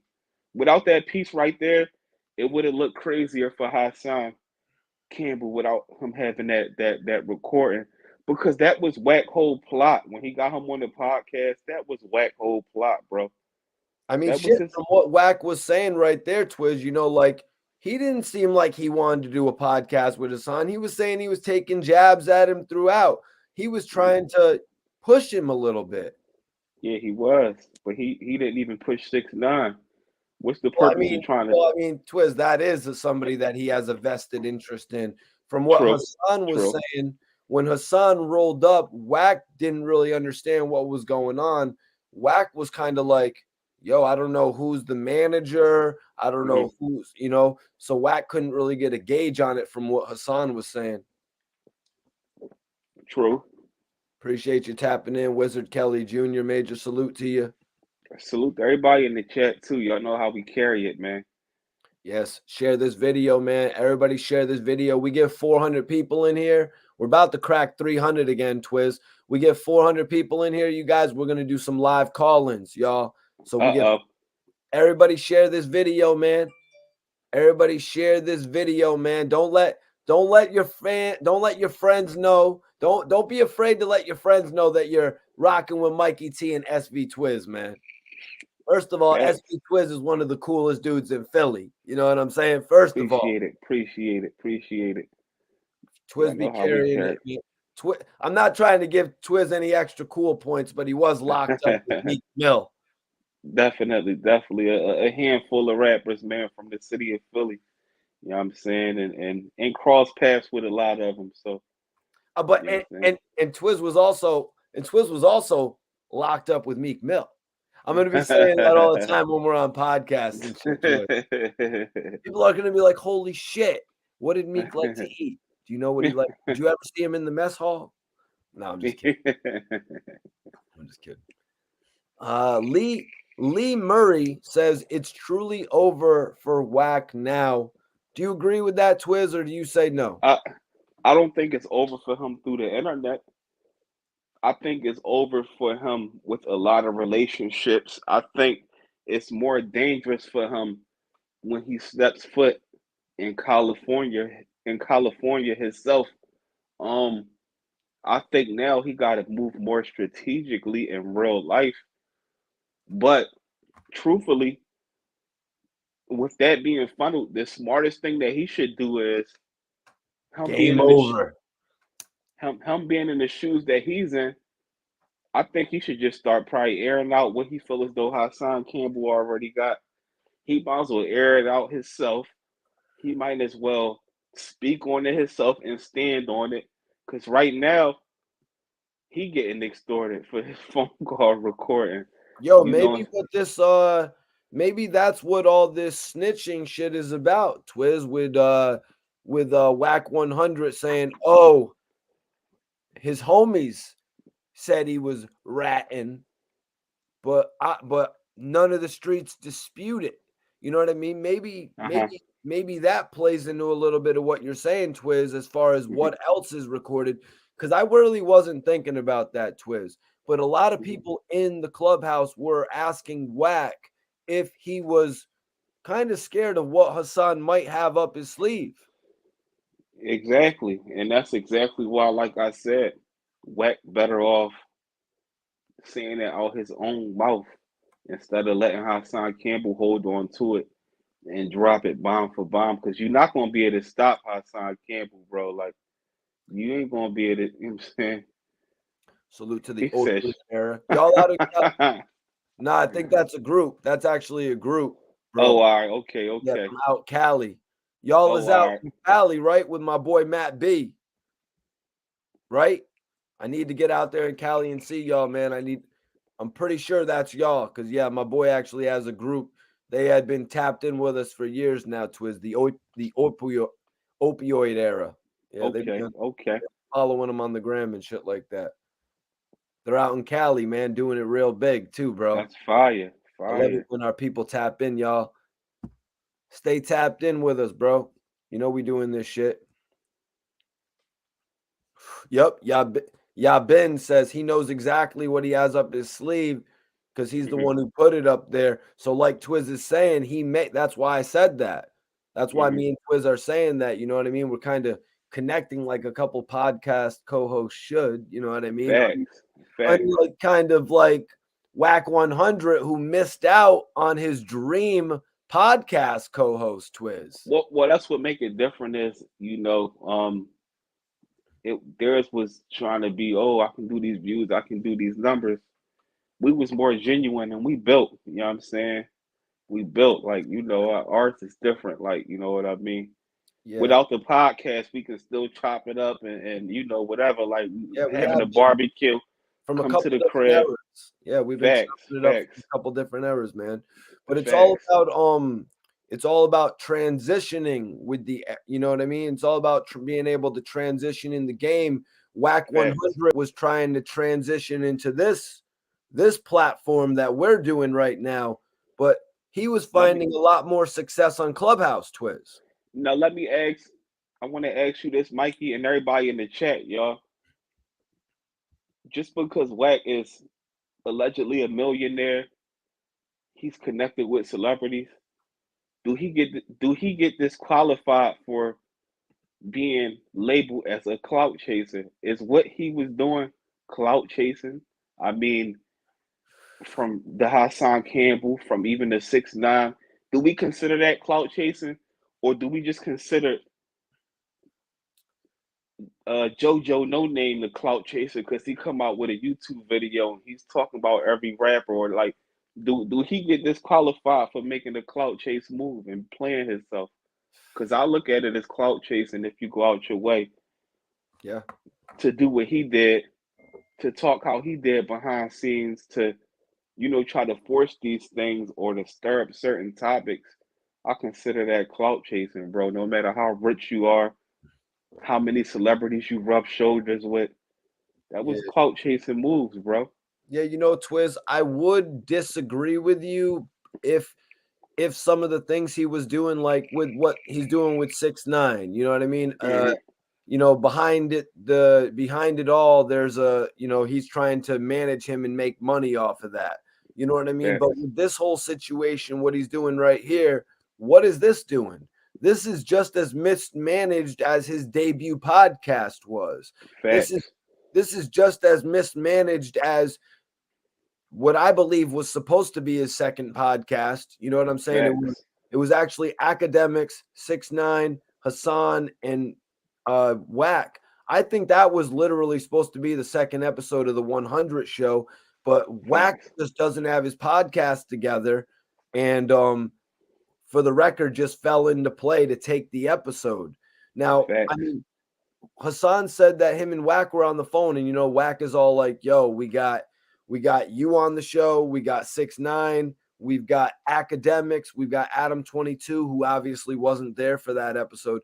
I feel like that was Wack 100 setting up for his second episode, Twiz, but he, Absolutely. know, Absolutely. I think Wack 100 next move probably would have been trying to get him to sit on his podcast with other people, like with just like how he did with Gil and them and had them all sitting around the round table. yeah, no, Twiz, I think right before you tapped in, I said, why in the hell is this guy, why in the hell is Wack 100 going to keep on trying to bring this conversation up with Gillie about Birdman? Why wouldn't Facts. he, knowing how popular Gillie is right now, knowing Birdman, why wouldn't he put the two of them and himself together in a podcast, Twiz, instead That of would doing be this bullshit? Why not do something really that's going to affect the community? that would be fire, man. It would be fire. And even with like him and Hassan Campbell, I think he should have just let that air out on there. It should have mainly been letting Hassan and 6ix9ine say what they got to say. Hassan had a lot to talk about, but I also think it would have made more sense to him holler at Hassan like, "Yo, I wanted a joint with just me and you, bro, on the show. It's gonna be nothing cut out, no nothing. I want to touch up on everything." And I'm pretty sure Hassan Campbell wouldn't have mind to sit down to it, and then that would have made more sense with them two, where it's like, where they just sitting there, and now he's throwing these questions on him. The whole thing was really based upon Hassan and 6ix9ine on that joint. Really, really, like Wack was supposed to play the role of Academics, but as he's sitting there and it's running through his brain, like, you know what? I'm gonna throw jabs at this guy. You know what I mean? When they could have did it, he could have did it more in a business manner, and Yep. it wouldn't have affected him. You know what I'm saying? Yep, they could have did it together and they could have made a shitload of money. Exactly. Because at the end of the day, Twiz, when they don't have 12 different or 6 different co-hosts, it could have just Facts. boiled down to just being the two of them with a guest. Facts. The two of them with Gillie and Birdman. I don't know, just saying that podcast idea right there, it would have made Wack 100's name buzz so much, Twiz. That would have been the biggest thing you could do, I think. It would have. Only other thing that would have did more numbers than that. What is Jay-Z and Nas talking about their feud with Charlemagne? No, I was going to say Wack to have Gil and Wayne on the joint. Yeah. They But never really. maybe he's more connected with Birdman, though. Well, yeah, he is. He is. That's a fact. Yeah. He's definitely more connected with Birdman. You think Birdman would do that, Twiz? Since we got like 300 people in here, I'll put you on the spot. Do you think Birdman would do that if Wack 100 asked him to? I don't think so. He gonna look at it like that's benefiting y'all. It ain't benefiting me. You know what I'm saying? Y'all better give me 500 million. Y'all want me to sit down and sit down like it's Wendy Williams or something. We talking about somebody that broke many artists. He even broke Jacquees. Facts. Like he get paper cuts in his hand every day from them bankrolls. So it's like, why would somebody like him be sitting down with somebody like Gillie? As big as Gil is, he's not you know, he in a different bracket. I don't think Birdman. he really gets much bigger than Gil right now. When it comes to podcasting, when it comes to video releases on YouTube. I mean, yeah, when it comes to that, we talking about a CEO though. Like that's like We're talking about comparing 75,000 live viewers in one sitting though, Twiz. I don't even know. I want to see the premiere of Future's next video. Yeah, I mean, you know what I mean, but Birdman's still on a different galaxy. You know what I mean? He sat with the Straight Facts podcast, but honestly, what we're asking for is it's different than just a normal interview. Yeah, it is, and I don't think Birdman would even want to sit down to do that. He would have to be compensated a nice amount for it to even be an option. Pay-per-view. Yeah, it got to be some like it got to make sense with Birdman. It's got to be on pay-per-view for $50 or one of those networks for like $40. Facts. We got a better chance of seeing Diddy sit down with Gene Dell before we see Birdman. So why not do that? Somebody get it set up, $50 tickets. You know what I mean? You can watch it virtually, Gillie and Birdman. Or do you think that's asking a little bit too much of the fans? Yeah, it's probably asking a little bit too much, but it ain't even about the fans. It's about the people in power that might come across of what you just said, that it could make sense. But I know doggone well, Birdman would have to be compensated. Right. And it would have to be a respectful joint, even if they arguing and all of that. 500 million though, Twiz. Can't we just break that down to like 15 million? Probably at least like 100. What? Yeah, at least like 100 million. We still talk about Birdman, like we talking about Floyd Mayweather? Yeah, and Floyd Mayweather did it for who knows what. It wasn't for the money. He was already winning, and it's about who you know. But Birdman is strictly about a bag, you know what I mean? And he's the type of person that had turned down the 15 million opportunity. You're right. You know what I mean? That really doesn't affect the bank account all that much when you've got all that amount in it. So exactly. Yeah, I might be low balling it, man. And I don't mean to disrespect. I don't mean to disrespect Birdman. You know what I mean? I don't want Birdman running up on the set and pop up in Twiz's crib in Philly. Put some respect on my name. Like, damn. Birdman will just show up anywhere saying that shit. He should have had commercials like that just popping up in random spots. Yeah, that joint would have been fire. Salute Lee Murray. I appreciate you for tapping in, man. He is, Lee Murray. It's a fact. He's playing it so calm, cool, and collective, man.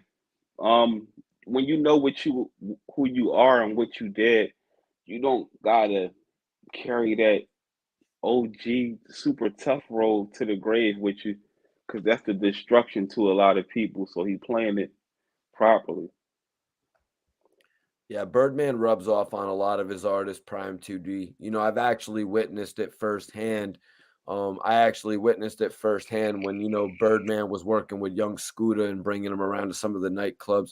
Did Birdman pop through Philly when you ever got the chance to see him? I mean, I literally saw this guy riding out with Young Scooter in a drop top Maybach, Twiz. I never saw him, but I definitely, last time I really heard of him really being through Philly was like when he was with Gil and things of that nature. Like in the jerseys that they were talking about or something like that? Yeah, they definitely grabbed jerseys, but no, Birdman used to just be popping through with them, like coming through South Street. Definitely grabbed jerseys. What do you know about these jerseys? The jerseys was a big thing. Out Philly, we got the Mitchell and Ness store, and that's where everybody was getting like the official throwback, authentic jerseys, whether it was a player that was playing currently, or if it was a throwback, or even with the Mitchell and Ness, hats and all that. Mitchell and Ness was a very, very impactful place to get jerseys from. Why was it a big thing that Gillie was taking them to get jerseys? And we'll get more into this tomorrow night. For everybody watching us right now, we're going to get more into this in depth tomorrow night, the real gritty details. Twiz and I are going to talk about what happened over these jerseys, So make sure you're subscribed to the channel and make sure you hit the notification bell so you can tap in. But what was it? Why was it that Gillie was taking him to get? What was so important about the, But because at that time, this is when, like especially like out New Orleans and even in Philly, people was wearing like Dickies and stuff like that. Like the dress code was different. Gil and them been wearing them jerseys because they was connected with Mitchell and Ness. So with them coming out there to New Orleans, they like, damn, that joint fly. Like, you know what I'm saying? Hardwood classics, facts. You know what I mean? So they was like, damn, how you get them Johns? And Gil was like, I got the connect for him. So this was, when around the time when them Johns first start bubbling around the world. And I want to assume that they couldn't get their hands on those out New Orleans at that time. Twiz, is this the You know same? what I mean? Twiz, Iceberg, is this the same Mitchell and Ness style jersey that ultimately got Bangum Smurf kicked out of G Unit? Probably was. God damn, that was a good jersey, huh? You had one of those, Twiz, or not really? Yeah, I had a bunch of Mitchell and Ness jerseys, and like Iceberg said, them hardwood classic hats and all of that, the hardwood classic jerseys. They was like, because like Mitchell and Ness, you can get the authentic joints. Like, they got different styles of jerseys. They got the Nike, which we call Swingman, the champion joints, but you can get the real authentic joints. Facts, you was paying 400 and up for certain jerseys. Yeah, I mean, you can get like a authentic Dr. J jersey. You know what I mean? Authentic Magic Johnson, authentic Kobe, the real joints. Like lit, man. That's lit. At that time, jerseys was like wearing the Coogee sweater. All right. So let's get back into it here.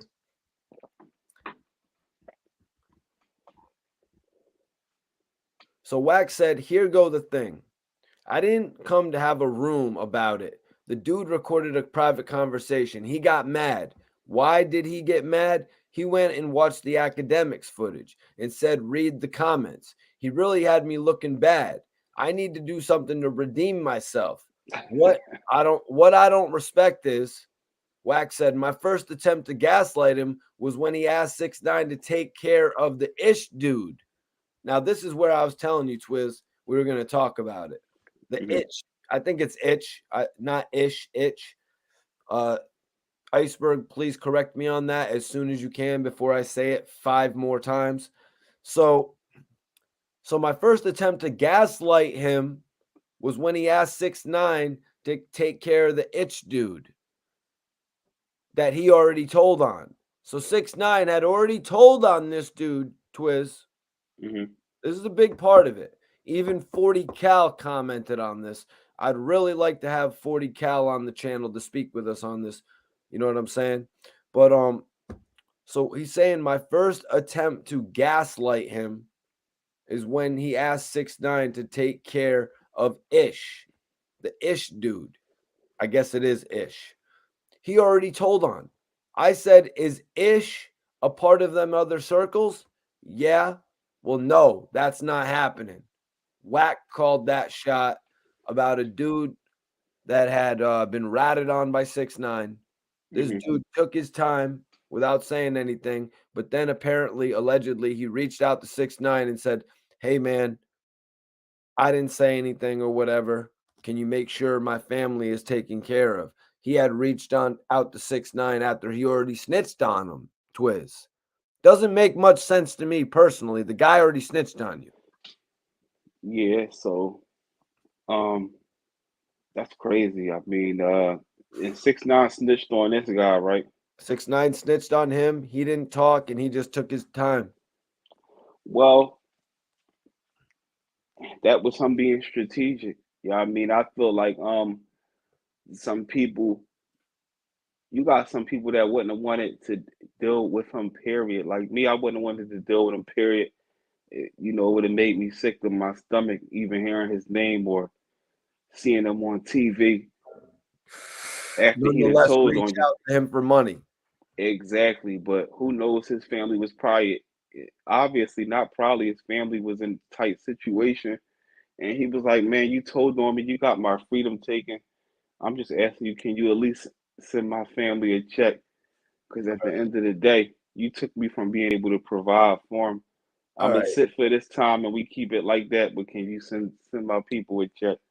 Twiz, does it ever work out of that like that way? Like, what percent of the time does it ever work out like that, where the guy who ratted on you ends up sending your family a check if it doesn't happen in a civil court? For crying out loud. It don't ever happen like that. And if that's the case, you're gonna make Doesn't- things worse. Like, let's just say if he's sending the bread to his baby mom, so now what if he, go over there and start knocking your baby mom down on top of that? He done told on you and this and that, and it's like he can't provide for you. I got you. I know you want this. I know you want that. Oh God. Now you're getting tore apart even more. So now you putting yourself out there It's like stay to away make from things my family. exactly like, you know what I'm saying. You Just stay making away. Yeah. You should have thought about that before you was moving But how you was moving. but sometimes people be like, all right, I'm just gonna not say anything. I'm just gonna take my time and not say anything to anybody, and then I'm just gonna reach out to him myself. The best thing to do is to take your time, take it on the chin. Don't say nothing while you locked up. If you don't got no people outside that can press them, you wait till you get out to handle whatever you got to handle. But what do you make of 6ix9ine showing Wack 100 that information and Wack ending up making the call? Wack going, I said, is Ish a part of them other circles? Yeah. No, that's not happening. And Wack called the shot. That mean that it was that 6ix9ine was thinking of doing it. Like, damn, should I? So he reached out to somebody that he looked at as an OG. Like, what would you do in this situation? You know what I mean? 6ix9ine probably really wanted to do it to be like, you know what? And I'm still taking care of certain dudes' families, because he thought it out there. What you call it, as an accolade or And whatever? I'm Like he still taking care of these guys, fam. Yeah, I did exactly. everything I talk about. And then I'm still Uh-huh. taking care of the people that I ratted on. They still Facts. ask me for bread. Facts. All right, so Twiz. Now this is where he brings up Hassan in this whole situation. So Wack called that shot, and Wack says right there he's supposed to be like, "Hold on, what's that got to do with you? That's my people calling me." And I wasn't going to respond with words, Wack says. So let me just replay this for you. So my first attempt to gaslight him was when he asked 6ix9ine to take care of the Ish dude he already told on. I said, is Ish a part of them other circles? Yeah. No, that's not happening. Wack called the shot. Right there, Wack is saying right there at that point, Hassan is supposed to be like, what's that got to do with you? That's my people calling me. And what's your take on that right there? Is that how Hassan's supposed to respond in that case, since Wack is the one who shut it down like that? I mean, I guess it depends. Like, so is, I guess it depends. I feel like, Haas really don't care at the end of the day. He just throwing it out there, like, to make the situation better. Why not do this? Like, Yep. it's like, Yep. bro, you already in deep crap right now. So it's like, show that you got some type of spirit. You know what I mean? Yeah. It's just kind of crazy that that Wack 100 is saying here, like at that point, if he said something that he didn't like, or if he responded how Wack 100 is saying here, Wack is saying that he wasn't going to respond with words. You know what I mean? He was actually going to pull like a math Hoffa. You know what I'm saying? Mm-hmm. Is that how you take it? And that's very unprofessional, Twiz. It is. I think it's possible, but Wack would have liked to do that. Like I could see Wack getting up and punching on him before Hassan even get a chance to stand up. Um, it would probably be good on his end for publicity and things of that nature because we got two guys in the room where they both talk the tough stuff. So, when Hassan Campbell coming to sit down, I doubt that it's like that. Hassan said he had a bunch of people with him, so it would have been, obviously that wouldn't have been the end of it. Even if he would have got up and started punching on Hassan, I would think that the people that's with Hassan would be ready to carry it in a certain manner. You know what I'm saying? But at the end of the day, man, to each his own. Sometimes it's like you might have intentions, like I'm gonna go do this physically to somebody or do this, and it don't. A lot of times it don't work out how you want it. Sometimes it do, but sometimes people get surprised, like, whoa, I didn't know this person was prepared like that. Now it's too late because you already done set it off. So, you know what I'm saying? It's a bad situation. So the next part of this is when Wack actually addressed telling Ack not to edit nothing. If you remember, that was a major part of it. At one point, Wack, for some reason, was telling, yo, don't edit this footage. Don't edit this footage. And then academics had responded like, yo, Ack, don't worry, man. We're not going to edit nothing out from you. You're actually not the wild card here. The wild card is actually Hassan. The wild card is actually Hassan at this point, because he's the one saying all the outlandish shit. Wack 100 was kind of not like when he would say all this crazy shit on Clubhouse, right? Twiz to all these random people. But then when he's around these guys, it's not like he's saying the most crazy shit, unless I'm wrong. I don't think Wack should have been there, even if he set it up. I think if Wack set it up, he should be compensated. So just 6ix9ine, Hassan, and Ack? Hassan, 6ix9ine. 6ix9ine had his people with him. Hassan had his people with him. Both sides should have their entourages behind them. And it should just be them two, face to face. If Wack set it up, he should have been compensated. And he gonna give himself his flowers anyway, because he did the same thing with Gil and them after they did the Suge Knight interview. And he was like, how you think they got the Snoop interview? How you think they got this? How you think, you know what I mean? So it'll be known if he set it up. That's enough right there. I don't think he should have been there. I don't think so. It took focus on what the podcast should have been based upon. It should have been them two going back and forth. 6ix9ine had the help of Wack 100. It was throwing Hassan Campbell off because it ended up being like a handicap thing. Because he trying to talk to 6ix9ine and 6ix9ine to say something back, and Wack could throw his 2 cents in. So it's like a bunch of chitter chatter going on where it could have been more of a focus and a direct joint. Like, so Wack spoke on the edits. Wack actually addressed telling Ack not to edit nothing. He said, I'm the only West Coast guy in there, so I know how it goes if it gets weird. 6ix9ine kept it real. He didn't request no edits. There's plenty of shit. If he edited out, it wouldn't have looked so bad. That was crazy, man. Yeah. Pretty crazy. I doubt anybody asked for any edits. You know what I mean? Yeah. Hassan not the type of guy that would want them to edit something out that he's saying. If he's saying it, he wanted to be heard. So yeah, Wack is pretty much the only one who brought up anything about editing. And that lets you know that at this time I got him in a room. It's about to go down. He already had that in his brain. Which kind of makes me question, Hassan saying that they were doing a podcast. It's like Wack thinking like you're talking, Twiz. That's not the guy who's thinking about doing a podcast with somebody, bro. I don't think Hassan was going to do a podcast with nobody. It might have been Wack intentions. Hassan might have been like, yeah, we can talk about it down the line. And he took that as a stamp. But I don't think it would be no sense for Hassan to be on the podcast with nobody. When you got that much control over your own channel, when you can sit in your living room and accumulate all these views, why get up every day and go sit in the podcast and sit with somebody that you like? It would be somebody that he just had getting a new relationship with, whether it's Adams 22, whether it's Wack, whether it's DJ Academics. Well, I mean, Twiz, what if Academics offered him a $2 million deal to do, 12 episodes or or 20 or 30 episodes with Wack 100. It'd be hard to turn down $1 million to do 30 episodes.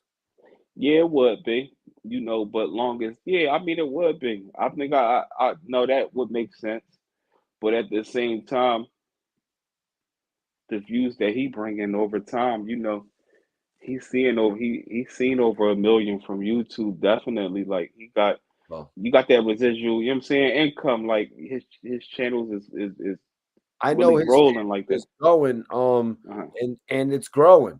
You know what I mean? It's Definitely, growing. So definitely. I want to see where he can go with it in the future as well, man. Let's get back into it here. Let me see.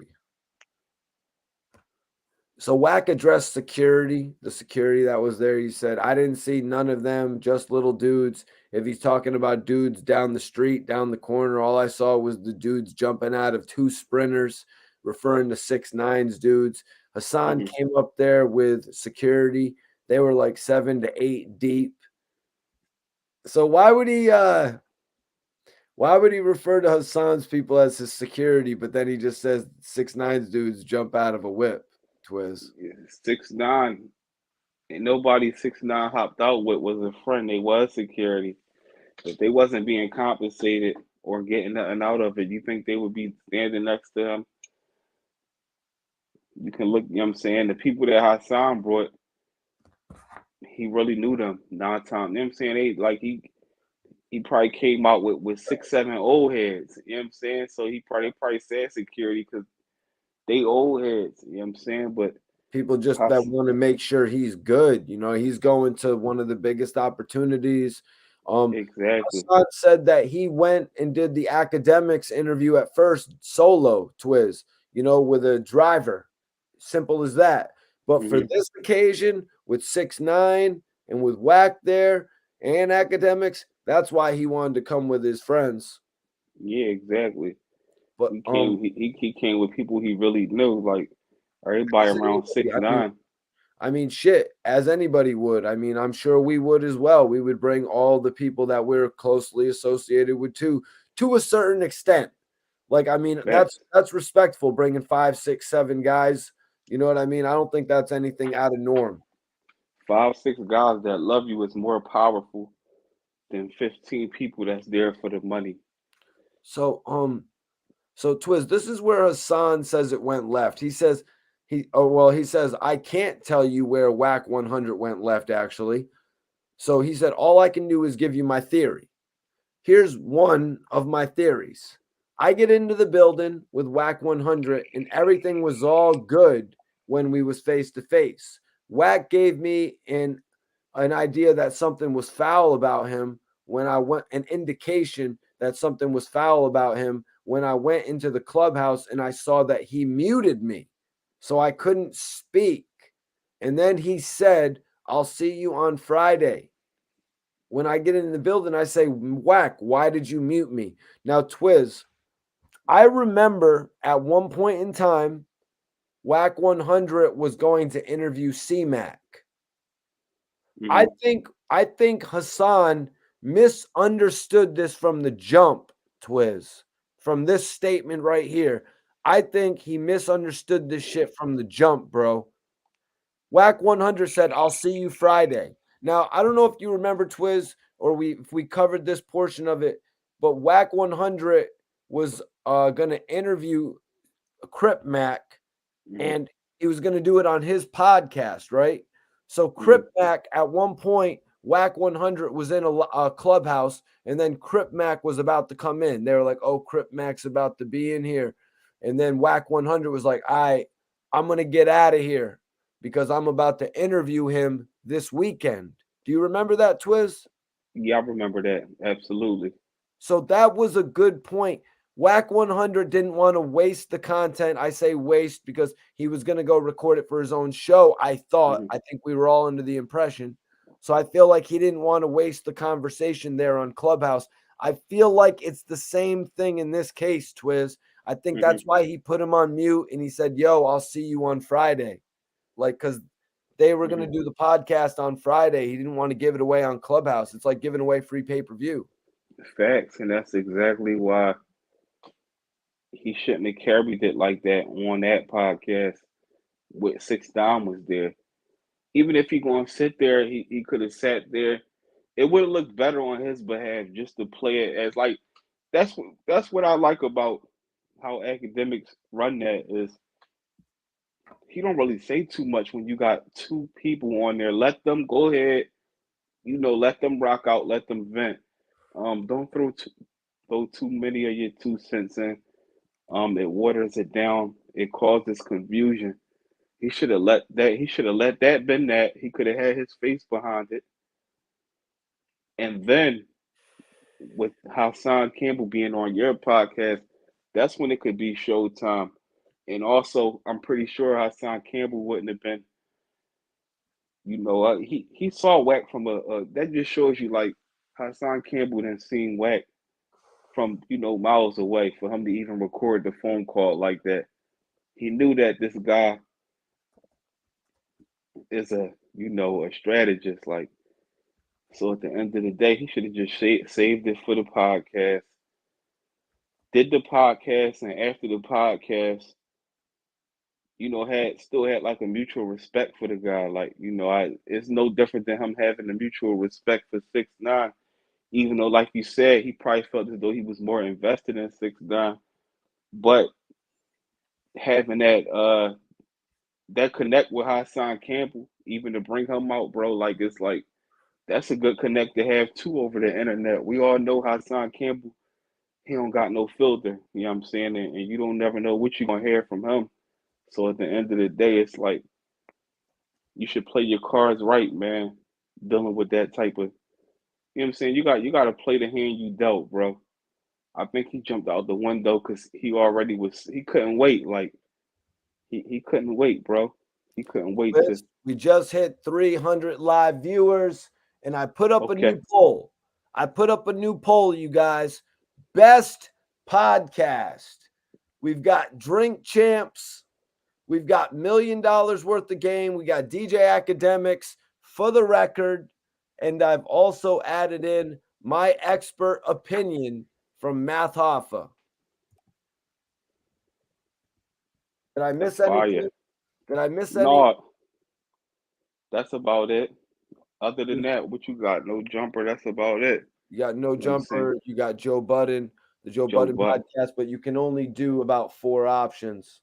Yeah. That's fire. Everybody, if you're not subscribed to this channel, subscribe right now. We are going to be live tomorrow night. We should have a special guest. Bazaar from D12 should be joining us. But also, we're going to be talking about the raw, uncut Gillie the Kid in Wack 100 situation. Yeah, we're going to get into it. Definitely. Let me just check my email and make sure that Bazaar hasn't hit me like, Mikey, something's going on with this link. But yeah, No Jumper, Breakfast Club. Well, Breakfast Club, yep, Joe Rogan. That's a radio show. Joe Rogan don't count because he in his own lane. We talking about podcast that's hip hop based podcast. Yeah, so I just wanted to point that out though, Twiz. You know what I mean? Yeah. Like about the whole thing where it started with Hassan and Wack 100. Like I feel like that was taken out of context. You know what I mean? Just because people get offended about getting put on mute a lot, Twiz. Yeah, definitely. I mean, especially when you got a voice like that on there. You know what I mean? Certain people shouldn't get muted because that's one thing about Clubhouse. You got a lot of people where these guys is what you call them? I forgot what they call them guys, but the people that's in control that can mute you and all of that, like I don't think that they should be able to even have that power. They be so hyped to, let certain people talk. You shouldn't mute none of the talent that's on there. Let the talent let it rock out, bro. Like let them tell each other to give each other a chance to speak. You know what I mean? I don't like that how they got that joint on Clubhouse where you got 6, 7 different people that can hit mute on somebody. Like, that's corny, bro. Oh, damn. Twiz breaking some shit down for us. Twiz, who's your they want to know, Twiz, what's your favorite podcast, man? Do you My can you name one? Are you keeping it my hometown? I mean, you my are the guy who has the hottest podcast in his city right now. appreciate it, man. But Mikey T, I gotta go with $1 million worth of game because of the energy they bring on the podcast and because of the guests they got. They got guests that I never saw on none of these guys' podcasts. I mean, we had Mayweather, you got Snoop, you got like it's just like their guess is shocking. Deion Sanders, the list goes on. I Deion feel like Sanders went on to get a deal at Barstool Sports. Was that beforehand? Am I tripping? I'm not sure if he had a deal with I'm not Barstool. sure. He got to show his personality all over that shit, though. Maybe I'm Yeah, I'm wrong. not sure. I'm not sure if it's before, but it's prime time, so you know what I mean. Like at the end of the day, that don't shock me. Major But shout I out think to Deion. $1 million worth of game. Not I think they got better co-hosts than any of them podcasts. How I did you mean, any feel about better the guests. eras? How did you feel about I don't want to really get that deep, it's not really the topic of the show, but how did you feel about the different eras of $1 million worth of game? Everyone in the chat can chime in with this as well. I'm talking about the Don't Call Me White Girls, and starting out with Dev and then Mhm. going into the Don't Call Me White Girls, and then pretty much them just doing an interview format.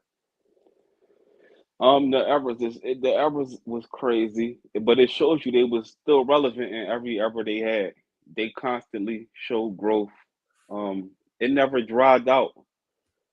Um, it's certain co-hosts that I feel like they could have still stayed on the show. You know what I'm saying? But at the end of the day, business is business, and they continue to float. But one thing about Drink Champs is what I can say is Nori can use his celebrity more than Gillie can. Like Gil was connected, but Gil's celebrity wasn't like Nori. Like, Nori can be like, hey, remember we was here at this, or remember you was shooting this video. I remember when you first came out. Like Nori can. It's no different than Snoop having a podcast. I feel like a celebrity rapper, they have the upper hand, but I think $1 million worth of game. They have people on there that never stepped foot on Drink Champs, $1 million worth of game, these bitches. like even like the Dirk John, like you know how they did it and they came to where he was at, and you know what I mean. Like $1 million worth of game, they would come to you also. That's another plus. You know what I Yeah. mean. Drink Champs is Yep. that same setting. Sometimes to me, Drink Champs kind of it throws you off because you got so many co-hosts, bro. Like you got people standing up in the back, people like you know what I mean. $1 million worth of game. It's more focused on the talent. You know what I mean? I like it. I like $1 million worth of game over Drink Champs. Really? Yep. Yeah, I do. I do. And not just because they from Philly. Florida Goon 941 says Hassan never flips out though, Mikey. Twiz, you want to comment on that? I think he's saying he probably never flipped out on that podcast, that specific episode. That's what I think. That's what I think he's speaking on. Drink Yeah, Champ Drink Champ. can definitely throw you off. Yeah, throw you off. You watching the interview, then you be like, "Oh, let me turn my phone down." It just knocked the eardrum out. They squeaking the horn and all of that. I even heard a guest on there. I think that was it was Sean. I think like can you hold off on that a little bit? Like you melting my ear out with that blowhorn, bro. That drink right in my ear. It's so much going on in Drink Champs. That's hilarious. But shout out to Drink Champs. That's definitely a great podcast. I'm not saying that. I just like $1 million worth of game over their podcast. If I gotta choose. So Hassan said I got audios for days. Me and Wack was supposed to do podcasts together.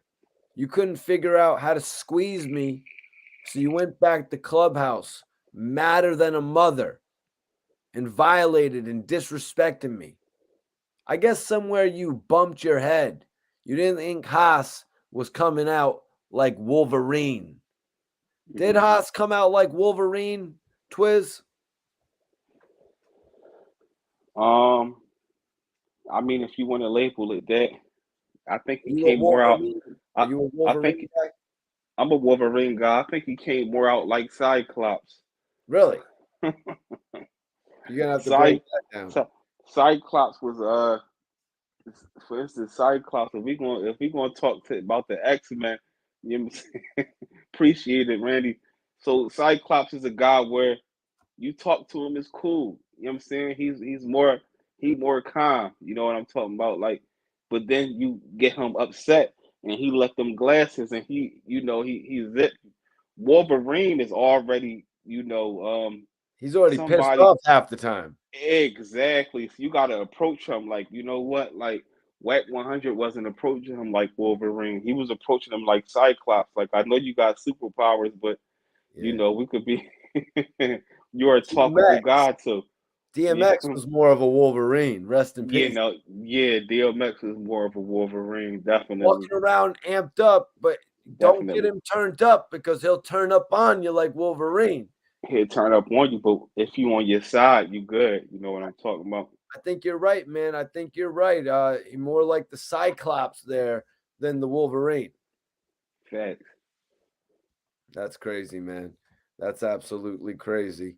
But yeah, man, how much hell do you think Wack 100 is gonna catch from the everyday fan nowadays? You know what I mean? How much heat do you think he's gonna catch from basically saying, yeah, that's what Nipsey's homies are saying that he ratted, and people from out of town, they don't understand it. Y'all from out of town don't understand it because nobody here disputes it. Saying some shit like that, Twiz. You think he's gonna catch a lot of heat for all that? I think he's going to get heat from Nipsey fans, but the Nipsey fans that's not out of state, the Nipsey fans that's out of state is not as impactful for him as the Nipsey fans and supporters that's in Cali. Like I said, I think it's deeper than the response that he gonna get from the fans. Now he know him and his family can't move, cause like when you dealing with certain people and people that got impacts on people, it's like people from Cali know who his wife is. They know who his kids are. They know, you know what I mean? So now you making it more uncomfortable for your family to move around out Cali because Cali people will catch you anywhere, bro. Like, so now it's like now he got to be more strategic, and now he got more of a burden to protect his family. Well, You know what I that mean? comes that pretty much naturally comes with elements of fame, you know what I mean? As people get more popular and shit like that too. You know what I mean? But you got popular as one thing, but when you popular and now it's flooding on there and you mentioning people names and it's getting disrespectful, now that puts a whole different, you know what I mean? Because now you got the no God people that might really want to really bring harm to you because Well, you I said mean, something shit, you about see Nipsey. all those videos on World Star Twiz, but don't get my damn video flag talking about it. You know what I mean? Yeah, Like, we see definitely. all the videos on World Star and shit like that. You know what I mean? But the part of Cali they don't have to leave. They neighbor. Yeah, that's true. No Limit. That's true as well. You know what I mean? Parts shit like that. Hmm. Yeah, they don't even have to leave their gated community and shit like that. Wack thinks he thought because he got Clubhouse, but he doesn't work like that. Dudes ain't feeling that shit. Wack thinks thinks he's though because he thinks he's thorough because he's got Clubhouse. Yeah, I think he's thorough because I think he's saying he thought because he got Clubhouse that, but these people from Clubhouse they searching for fame. They're not going. What they going like? Come on, man. What they doing besides these are the same people that can build off of your name, and you end up having an issue with them down the line. They don't care about you. You're trying to prove too many points to these hundreds of people that's in Clubhouse. Wack is a potty mouth. That's what Hassan called Wack, a potty mouth. Kind of like a chatty patty, Twiz. A potty mouth is more though you're talking foul. A chatty patty is just somebody that gossip and talk about a bunch of stuff that don't got nothing to do with making money. You just sitting around talking about people. A potty mouth is like you just talking foul, like you know what I mean?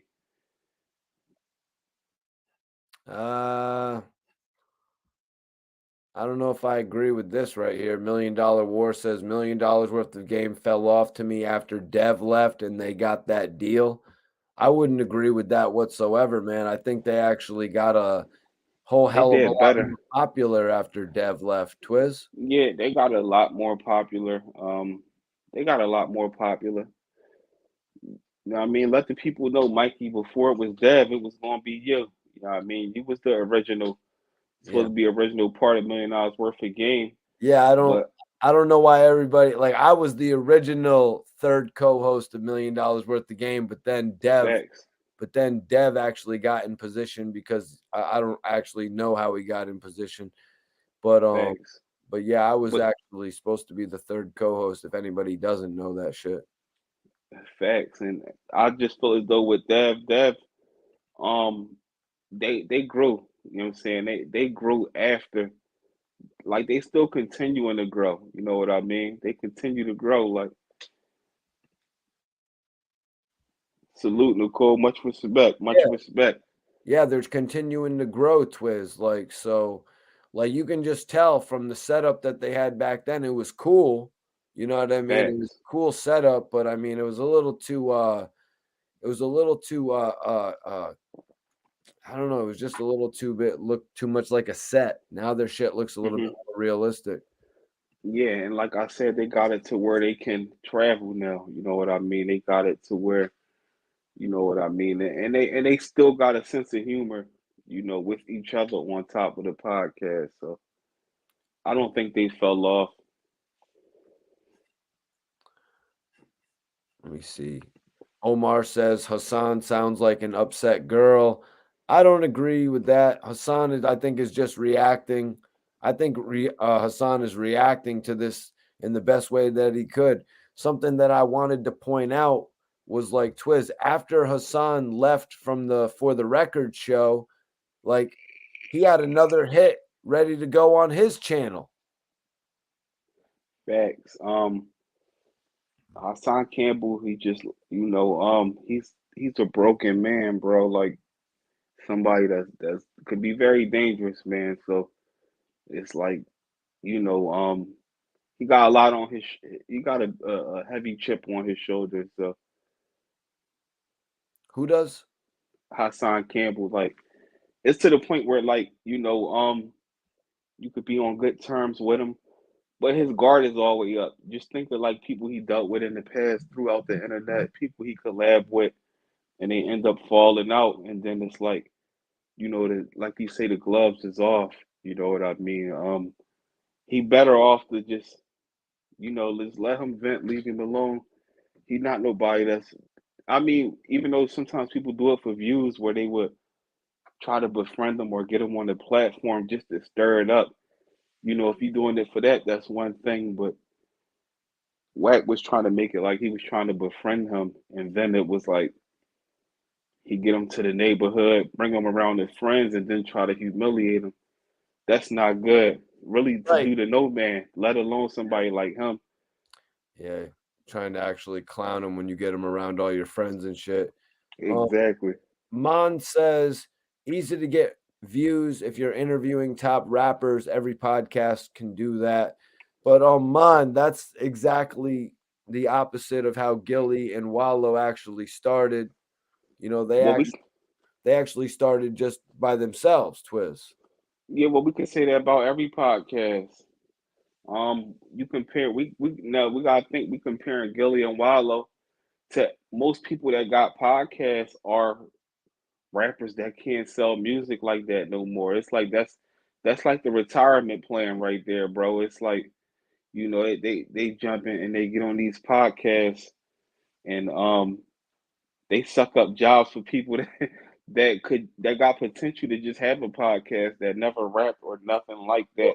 It's kind of like how a lot of professional wrestlers, like from the WWE, WWF days, they would go from being a wrestler to a commentator, Twiz. So it's like Exactly. they were taking up all the jobs. Exactly. Like, so to say that they bring rappers on there, they also got character, behind. They funny, man. Like you gotta give them that. They entertaining with them two, period. And for Gillie to not be like never was no A-list rapper or nothing like that.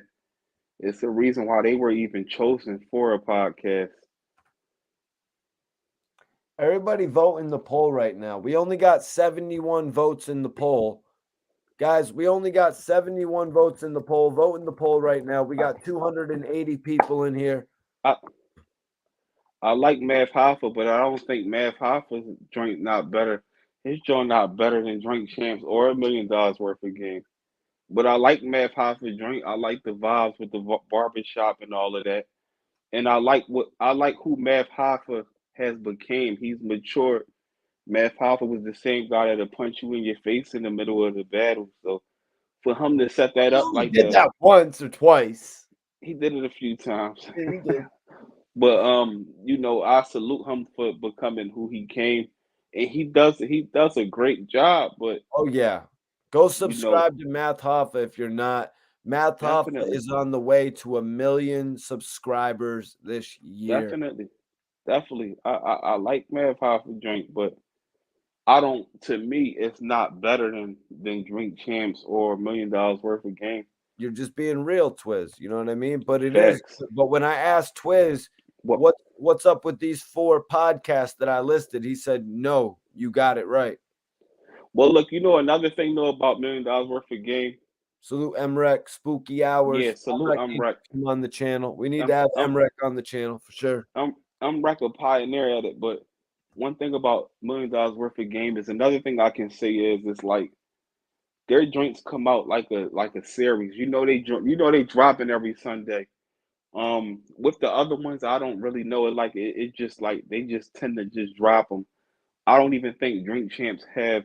If I'm wrong, somebody correct me, but I don't think they got like a specific day of the week where they had dropped something. So $1 Million Worth of Game, every Sunday they gonna have somebody on there. So it's just waiting to see like who's the guest. So that's just another thing I wanted to throw on that drink roll. Blue Mozzie, we got dudes tapping. Mozzie in the building. We got dudes tapping in on their work break, Twiz. That's how we appreciate it, man. Hope you having a great day at work too, man. Go get that money, man. Salute to you. Raheem says Poddin is just a new era. Rap blogs for those of y'all that remember the rap blog era in SoundCloud. Facts, fire. You know what I'm saying? A podcast is great because it formed a whole new path of income. And like I said, you got rappers like everybody from like Snoop to Nori to Joe Buttons, where J Hood is doing his thing on YouTube and Uncasa. Yeah, man. Definitely would be great to have J Hood on the channel. I think J Hood is very smart on how he's doing his now, and not to just jump off topic. That's what we just, that's why we brought up J Hood. He's touching up on things that he never spoke of on interviews, showing a different side of him. I done heard some things on there like, damn, I would have never known that, and even being like a fan of like State Prop and D Block, it was always like Jay-Z was always pressing the issue on how young Chris was with rapping with them.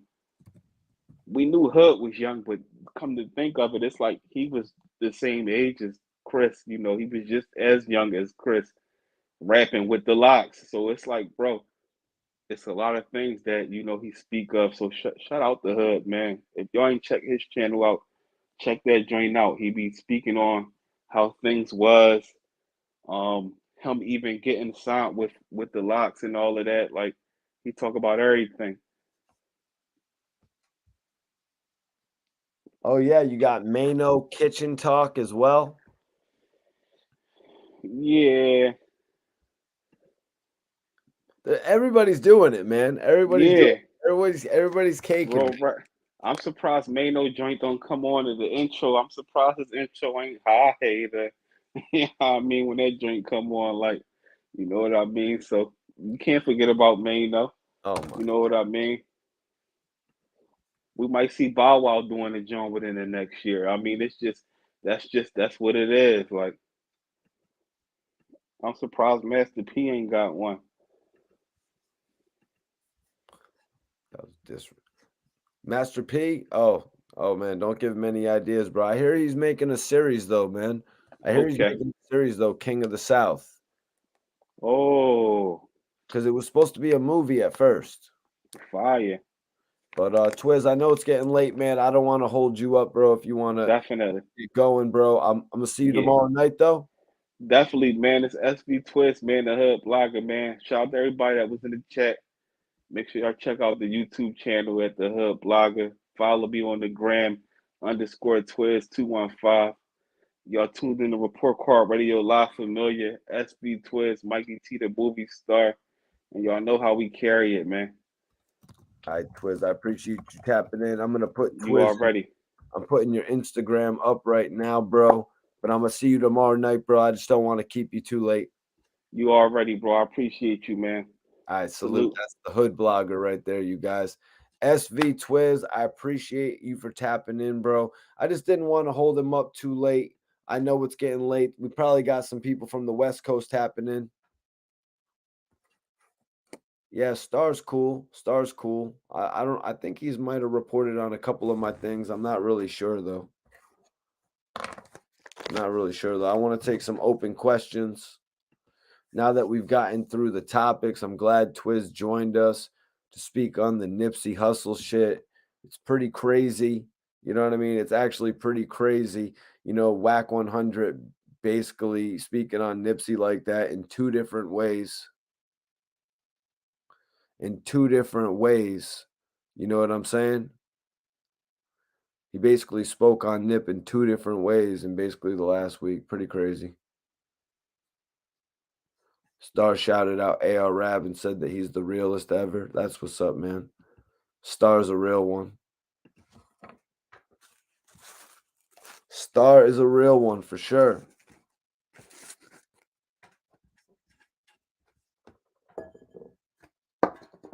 Let me see. What am I going to blaze? What am I going to blaze? I'm trying to think what I'm going to blaze. Let me check this poll. What is everybody saying in the poll, you guys? I want y'all to vote in the poll right now. You might have to sign out and sign back in to see the poll. We only got 88 votes in the poll, you guys. And the poll is, what's your favorite podcast? We've got Drink Champs with 53%, followed by $1 Million Worth of Game with 35%. For the Record by DJ Academics with 7%. And My Expert Opinion with 5%. Yep, they're saying Drink Champs.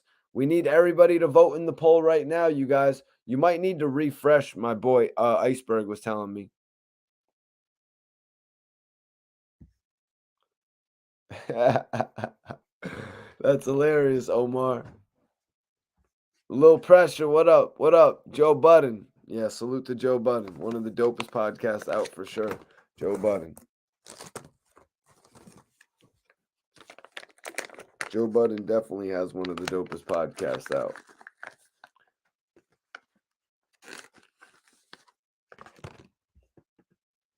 No Limit says off the record.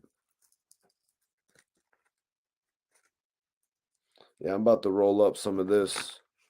Parts Unknown, you heard? Sorry, I smoke better than every blogger out there. It's true. And y'all remember, this is the people's channel, man. I interact with the people, man. I interact with y'all. We all are in this together, man. We're about to take this channel to the top. You know what I'm saying? On some real shit. on some real grassroots shit, on some real underground shit, on some real started from the bottom shit. Y'all get to be a part of it, man. Taking this shit to the next level.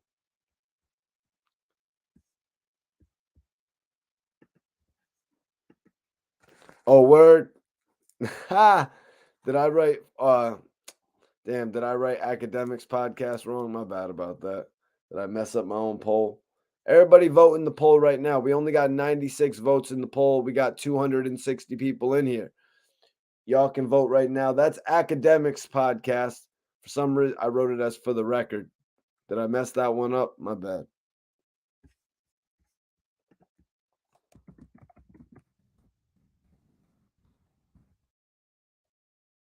Yeah, it's off the record. My bad, you guys. Is that why it's getting no votes, you think? I wonder if that yo, No Limit. Do you think that's why he said I would have voted, but I didn't know? I'm sorry, Act, man. I'm sorry, Act, man. I hope that doesn't ruin my chance. $1 million worth of game, the record label, right? The record label that Gillie's about to make me an A&R of. Well, he needs to make me an A&R of it. If y'all DM him, if y'all just message it on his page, he'll probably make me the A&R of $1 million worth of game. All you got to do is go to Gillie the Kid's Instagram and be like, yo, make Mikey T the movie star, the $1 million worth of game, A&R. And then I'll start having $1 million worth of game records. Like, I'll start having that shit all over Brooklyn, the Brooklyn drill scene. We'll take over the New York drill scene. We're going to go to Atlanta, Philly, Chicago, Cali, Miami. We're going to take over every single market. DM Gillie. Put that in Gillie's message. Sign Mikey T. He'll take $1 million worth of game records to the next level. You heard what Gillie said. Gillie said he's looking for an A&R. He wants to bling blow someone's pocket. He wants to put a pocket rocket. He wants to sock it to someone's pocket. Well, you know what? We're going to sock it to the $1 million worth of game records pocket. Because that's about to be the hottest new label. $1 million worth of game is about to be the new MMG. Gillie's the CEO.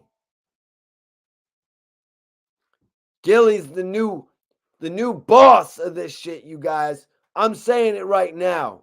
Y'all will see in the future, but y'all will make it happen. All you got to do, go to Gillie's page, comment on it. All 260 of you, go comment on Gillie's page, sign Mikey T as the A&R of $1 million worth of game, period. And we're taking this shit to the next level. Y'all will see the first move I make. I'm going to pop out to Brooklyn. I don't want to reveal my moves before we get the opportunity. You know what I mean? Before we get put in motion. I'm about to roll some of this parts unknown up, though. But believe me, man, we're about to take... Some people are asking, Mikey T, what do you want to do in the industry? We're going to take over the industry. We're going to take over the industry. Mikey T, what do you want to do in the industry? Yo, Anthony, don't ever disrespect my OG Gillie the Kid ever in your life.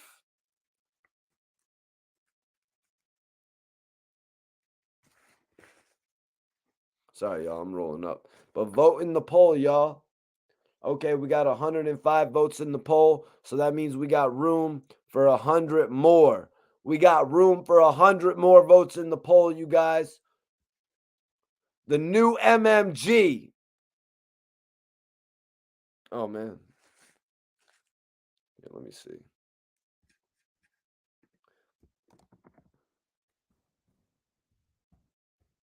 Let's do some open questions, you guys. At the end of my podcast, I always do open questions. If anybody on here has an open question, whether it relates to the topics or whatever having to do with hip hop, now's the time for y'all to ask me. The floor is yours, guys. I'm just about to roll up one more L. Like I said, it's the Cookies brand, Parts Unknown. Very dope strain. Very dope strain of cookies. Don't know that I'm gonna get it again. Well, definitely not. I only got a bud left of it. A couple different things here. Yeah, man. Jeez, y'all is showing love tonight, man. Everybody is showing love tonight, man. I really appreciate all that love. We're at like this shit's at like we're at like over 9,000 views in the last few hours. Light up, Star Energy. What's popping with you? Appreciate you for tapping in. I'm about to roll up, actually. I got to roll up again, to be honest with you. Shit's crazy. I appreciate my guy SV Twiz tapping in. I appreciate the moderators, my dude Iceberg tapping in. 10 Toes was tapping in. Hopefully I can connect with him. We'll have to see about that. We'll see what happens. You guys know I'm always doing a bunch of different shit. Tomorrow, hopefully we get Bazaar on the channel. But regardless, we'll be going live tomorrow night, you guys. So make sure, if you're not subscribed to the channel, you subscribe right now. Make sure you subscribe right now, you guys. Make sure you hit the notification bell so you don't miss it when I go live. Because tomorrow we're really going to get deep with this shit. I'm about to roll up this Parts Unknown, which is a dope-ass strain. I might have to put some more in it. But actually, I really shouldn't be smoking that big of a blunt at the end of the night like that. But I'm going to do it anyways. You know what I mean? If I was in Cali, I could stay up. Raheem, believe me, I believe in myself all day. But I also believe in my big bro, Gillie the Kid. $1 million worth of game is about to be the biggest label. They've already got Mac and Cheese. You know what I'm saying? And I know I could bring a lot to the table as an A&R. You know what I mean? Could really take that shit to the next level. That's just how I feel. So I want y'all to go blow up. I want y'all to go blow up Gillie's page. Blow that shit up. You're like, yo, start messaging over and over. Sign Mikey T to $1 million worth of game records, and we're going to change this whole shit.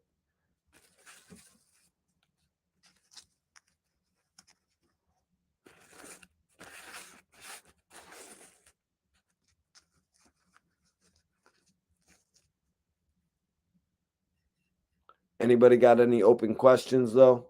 Anybody got anything they want to ask me pertaining to, you know, whatever interviews I've done or any hip-hop news that's out there right now? The floor is yours, guys. The floor is yours, man. We've gotten through the topics. This is one of the most epic live podcasts that I've done in a while. You know what I mean? But I pretty much do it consistently every few nights. You know what I mean? Every few nights. And then I'm dropping interviews. Like, for instance, if you haven't seen my new interview with RJ Payne, I'm going to insist that you guys go and check that out right now. It just dropped today. It's a throwback interview where he actually spoke on, you know, he actually addressed leaving Benny the Butcher's label. He actually addressed Eminem giving him the major cosign.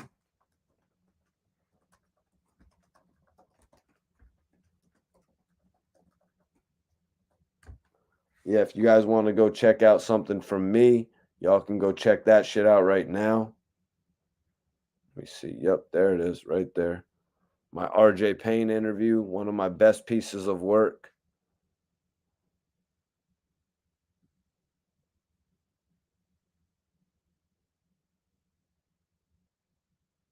Oh, shit. Let me send this to J Hood real quick. I literally had sent this to Hood's Instagram, but I didn't want to disrespect him because I know it's late as hell. My bad, Hood.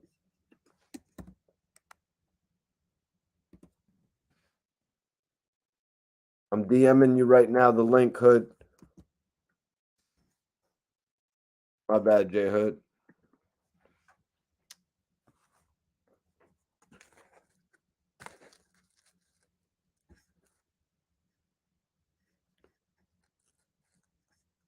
What up, Hood? I just DM'd your Instagram, bro. the StreamYard link so you can tap in. I just wanted to let you to come in and let everybody know to go to subscribe to your channel. I'm going to go grab the link as well for your YouTube channel. But I want everybody to check out my interview with RJ Payne. I got it up right now. My interview with RJ Payne, it's a dope interview, man. He basically breaks down how he went from getting 150 views to getting co-signed by Eminem and Lil Wayne.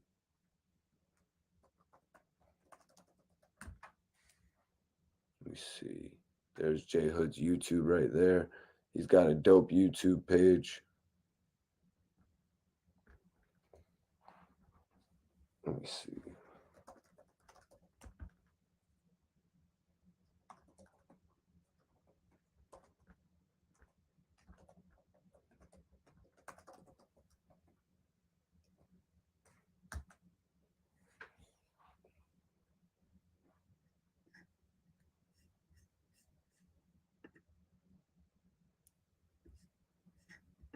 Yeah, that's J Hood's IG right there. His IG, excuse me. That's his YouTube right there. Oh, damn, J Hood. Oh, my bad, man. You're tripping me the frick out, man. Because I just sent this message to J Hood. I just DM'd J Hood to come into the live. But I was like, I didn't want to disrespect him because it's 2 a.m. in the morning. You know what I'm saying? But sometimes we do be having artists be tapping into the lives and shit.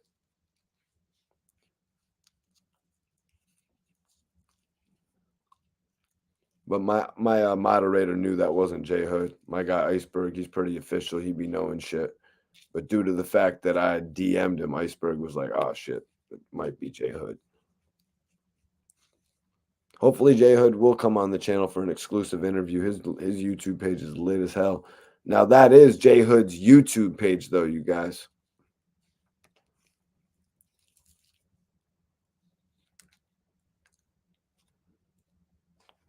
Yeah.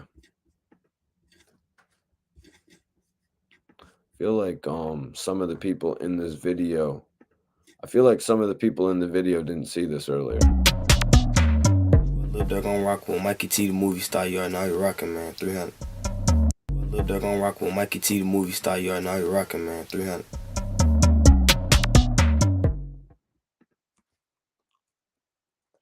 Hold on, who are you rocking with, Lil Durk? Lil Durk on rock with Mikey T, the movie star. You already know you're rocking, man. 300. 300. 300.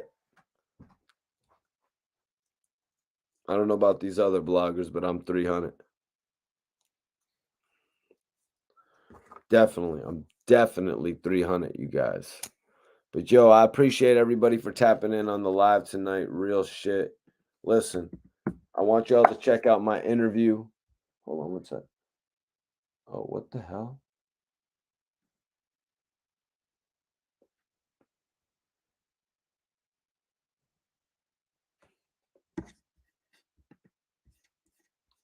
Hell yeah, man. Appreciate everybody. Appreciate everybody for tapping in tonight, man. Oh, damn. Jealousy's a mother. That's a classic Durk shout out. Yeah, man, for sure. Definitely. T, the movie star. You already know. Classic. Durk on rock with Mikey T, the movie star. You already know you're rocking, man. 300. That was like after Durk had cut his dreads. You know what I mean? Durk had cut his dreads and he was trying to, show the different way that he could be from everybody else. He's trying to set himself apart from the pack. You know what I mean? Really respected that about Durk. But listen, y'all, everybody that follows me on the gram, I'm going to follow y'all back right now. That's my word. That's my word. Bazaar is not a lock for tomorrow. Bazaar is not a lock for tomorrow, but we're hoping to have him on the show. So make sure y'all tune in tomorrow night, though, because we're going to be talking about some shit tomorrow, as I told y'all. But listen, everybody, follow Mikey T for a follow. Whoever follows me based on this video, whoever follows me right now, pretty much. Listen, this is a right now type of thing. I'm being right now with it. I'm going to follow everybody back that follows me right now. Not tomorrow, not in 1 hour. Right now. Everybody who goes to my Instagram and follows me right now, I'm going to follow. Y'all got, like, you know what I mean? The duration of the video, obviously. So no tomorrow shit. Let's not focus on tomorrow, you guys. Tomorrow's another day, as they say. Right now. Let's do the follow right now, you guys. Hit me off with that follow right now, you guys. And I'm gonna follow you back immediately. Lone Wolf, you remember when Freeway popped in the live? That shit was a classic night, man. That's classic when dudes be popping into the live like that. Everybody that follows me right now. Whoa! Iceberg, don't put that on my jacket, bro. Don't put that on my jacket, bro. Come on now, man. I am 300. I've met Chief Keef. I'm 300, guys. I've met Chief Keef. Follow Mikey T for a follow. Whoever follows me based on this video, I'm following you guys back, man. Right now. I'm going to literally go on the gram right now. Hold on 1 second. Where the hell am I?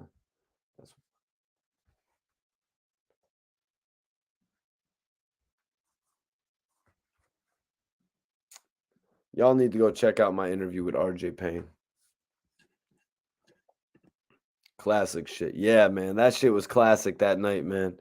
That shit was classic that night. That shit was ultimately classic when we had Freeway pop up on the live. Yeah, let me light this shit. Let me light this shit. Is anybody smoking? If so, let me know what you're smoking. You know what I mean? Let me know what you're blazing on tonight, man. Be real about it.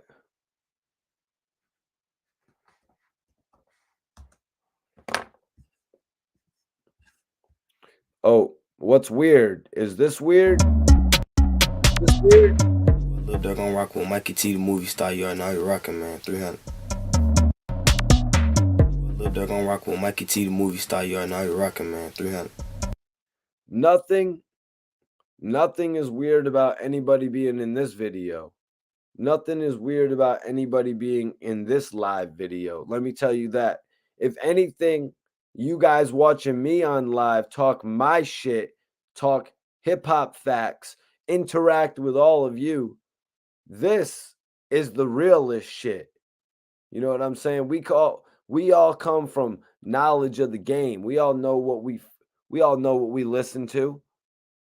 Y'all want to listen and talk and vibe with somebody who's actually been out there in the field interacting with all these rappers, interacting with all these artists, interacting with these, these freaking different actors, different athletes, anything under the spectrum of entertainment. You know what I'm saying? So I don't want anybody out here to go like, oh, I'm listening to Mikey T, the movie star, and that shit is weird. Nah, this is the most entertaining shit out there. A lot of these dudes really can't hold it together for a couple hours. That's why they need a co-host. That's why Wack needed Hassan. You know what I mean? No disrespect to either one of those guys. Sometimes you need a co-host in this game. I'm on here pumping my shit for 3 hours. You know what I mean? I'm on here pumping my shit for 3 hours. Sometimes shit don't work out. T.I. doing comedy. You know what I mean? But I'm just being real, man. Like, I'm doing shit that a lot of these other bloggers aren't doing it. I've got cosigns from some of the best rappers that we all love to watch. #1 rappers in the game. Multiple of them. Lil Durk's not the only one.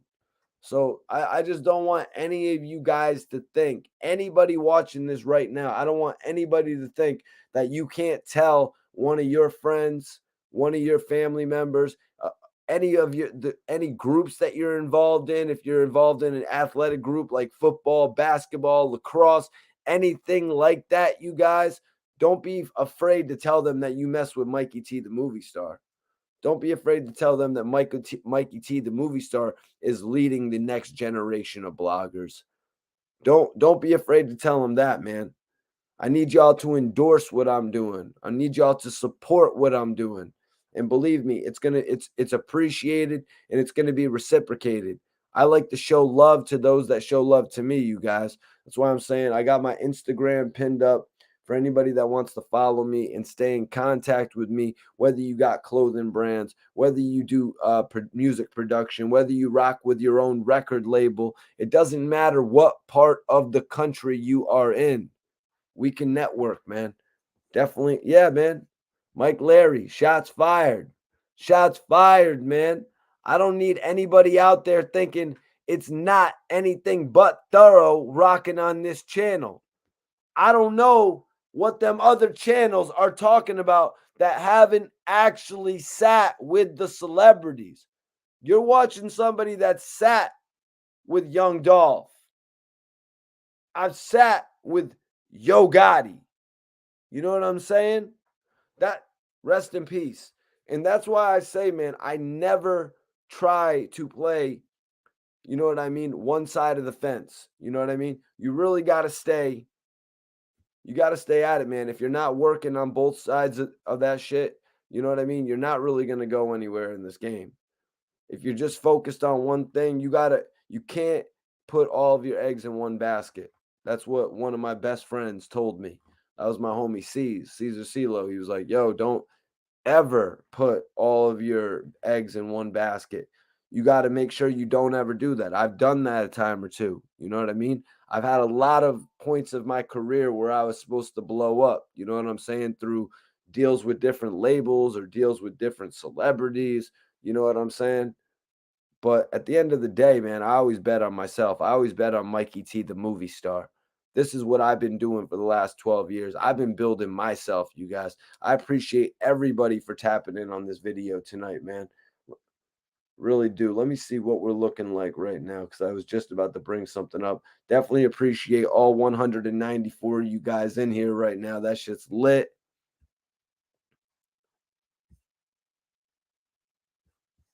He made a joke about being 300. Whoa. Whoa, hold on, Iceberg. What are you talking about? I made a joke. Now you're bugging, Iceberg. I know you're probably riding back in whatever foreign, you know what I mean, riding through the city. I'm just messing with you. I was about, yeah. Don't take anything that I say like that, man. Sometimes I say things out of like a joking nature. Sometimes I say things, you know what I mean, like just like that. You know, don't be taking nothing disrespectful. I would never disrespect the culture in any way. You know, at the end of the day, I've got a real dramatic love for the culture. You know what I mean? When I say a dramatic love for it, I mean shit. That's why I jump on here and do these live videos. It's because I want to express myself and, you know what I mean, and correspond with all y'all and shit like that. But I have met Chief Keef. You know what I'm saying? I have met Chief Keef a time or two. I filmed him a few times. You know what I'm saying? You can just type it in. If you don't believe me, yo, I appreciate you, sire. Major salute to you for tapping in, man. Major salute. That's my bro right there, Lone Wolf TV. Yeah, I made a joke about being 300. I didn't know that you weren't allowed to say that. Whatever. It is what it is, man. Save it for the blooper reel. But, you know, if you just type it in, Mikey T, the movie star, Chief Keef, King of Diamonds, you'll see my video with Chief Keef pop up where I filmed him at King of Diamonds. Shit was lit. Shit probably has like 100,000 views right now, if I'm not mistaken. Iceberg, get me a view count on the Chief Keef Mikey T King of Diamonds. Please. Somebody get me a view count before we go off the live tonight. I want to know what was the view count for my video with Chief Keef when we filmed at King of Diamonds, because that shit was lit, man. Yo, WR, what's poppin', man? Appreciate you for tapping in. I need everybody to check out my interview with RJ Payne. That's one of my best throwback interviews, you guys. If you want to see what I can do, go check out my interviews, man. All of my dope ass interviews. Yeah, Raheem, at the same time, make sure the basket doesn't get crushed with them eggs. Well, Raheem, That's what goes into not putting all of your eggs into one basket, bro.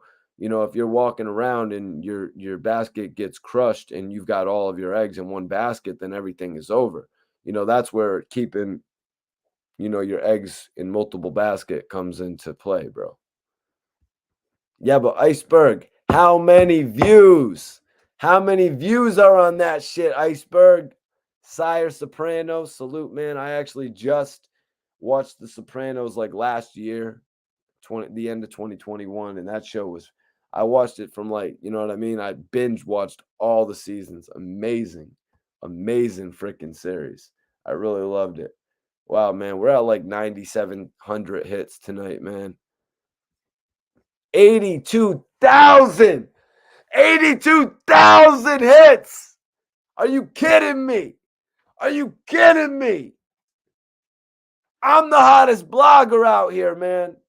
Y'all need to go tell your friends. Y'all need to tell them just like this. Mikey T is the hottest blogger. Plus he's crazy as hell.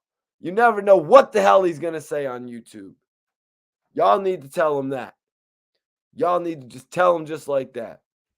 And I'm just getting started. We ain't even done yet. We 12 years in and we just getting started, man. On the real, man. 82,000 hits. Damn, I'm kind of saying that like it's 820,000 hits. But you got to be excited about your work. You know what I mean? You got to be excited about your work. That's right. Unicorns. Unicorns and a bunch of chronic tree. Damn, Robert. Robert, I appreciate you, man. One of the best lives I've seen. I get a little bit more animated. Yeah, we got to bring Spider Loc on. I just see a comment right there. I actually did an interview. I did an interview with Spider Loc before I started doing the live streams. Let me give Spider Loc a follow, man. Good dude right there. It's a good dude right there. Damn it, I can't find his page off the bat. Tomorrow we're getting on the same time, about 10 o'clock. Getting on at the same time at about 10 o'clock, you guys. Make sure you got me put up in your notifications. You just subscribe, notification. You know what I'm saying? Subscribe, notification. It's easy as that. But I definitely appreciate everybody for tapping in on this live tonight, man. Like I said, I appreciate that, Rob. That's love right there. That's inspiration. I appreciate everybody that sent super chats. I appreciate everybody that sent super chats in tonight. I appreciate everybody that asked questions. You know what I mean? I appreciate everybody that participated on the reel.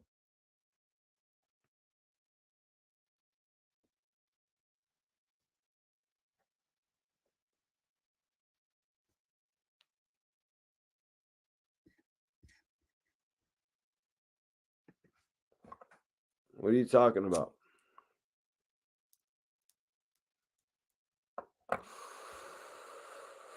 Appreciate you. Appreciate you for appreciate you. What? Sorry, my bad. Appreciate you for tapping in tomorrow. Somebody just hit me with a weird comment. It's like, what? Locked in. Appreciate you, sire. Appreciate you, WR, man. That's love, man. Yeah. Exotic. Oh, that's a cool. All right, that's lit. Yeah, we're going in tomorrow, regular time, 10:30. 10:30.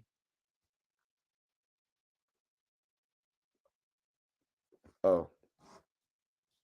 Let me see who followed me on IG. Let me see who followed me back on IG. Let me see who followed me on IG. Oh, here we go. Look, here we go. All right, who do we got here? Keed. Oh, Exotic right here. I see Exotic. Oh, here we go. Here we go. Who do we got here? We got Pats. I just got you right there, Exotic. Oh, no, you can't really see it yet.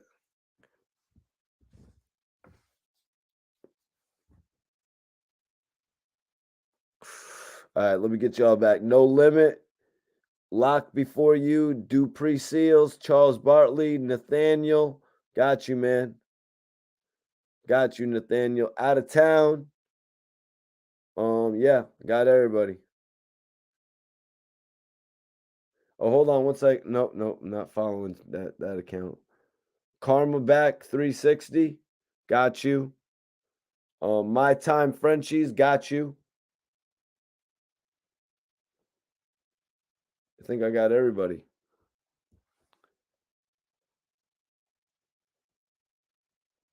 Appreciate everybody following me on this joint, man. Make sure you tap in. I be going live to let you know when I'm going on YouTube as well.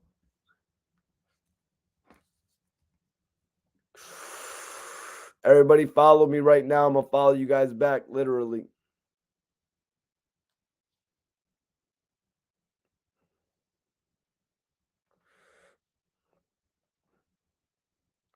Let's see, Construct.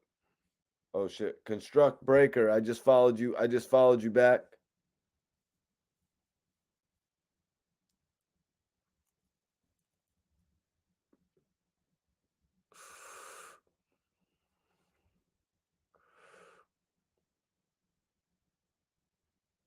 Baby Shug shirts. We need those for sure, man. We need those for sure. Hell yeah. I appreciate everybody following me right now. Make sure you follow me. I'm going to follow y'all back. I'm going to follow y'all back on this. Let me make sure my phone didn't crack yet. I noticed when you get your phone repaired, it like cracks a lot simpler. But that's another story, man. That's another story. Definitely appreciate. Let me see how the subscribers are looking. I want to know, are y'all subscribed to the channel? Guys, we have 178 people in here. Are y'all subscribed to the channel?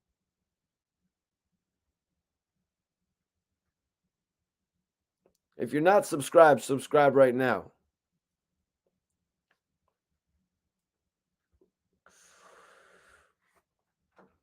Please subscribe, guys.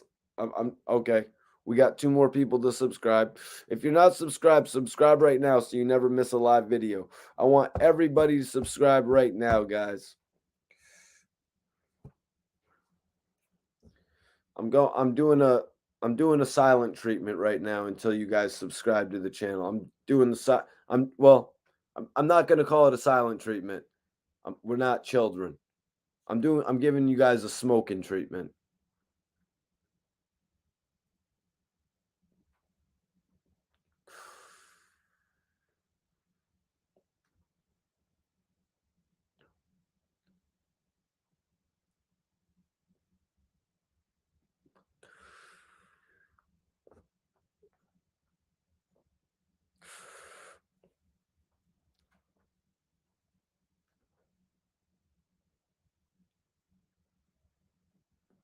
I'm going to keep on smoking until you all subscribe to the channel.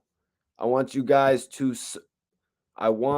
to subscribe to the channel, y'all. Subscribe to the channel right now. Show me that you guys are, unless you're already all subscribed.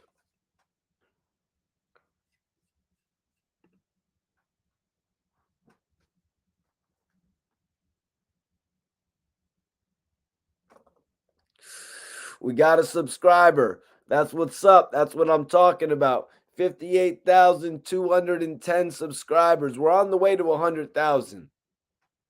I want my plaque for 100,000. I'm putting it up on the wall. I want it up on the wall.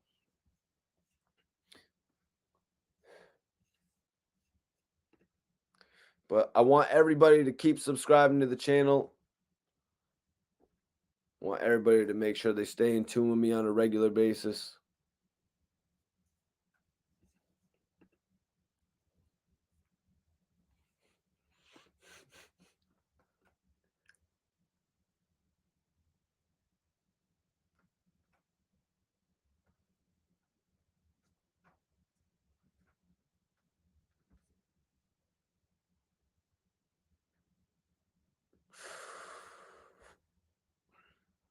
Subscribe to my channel.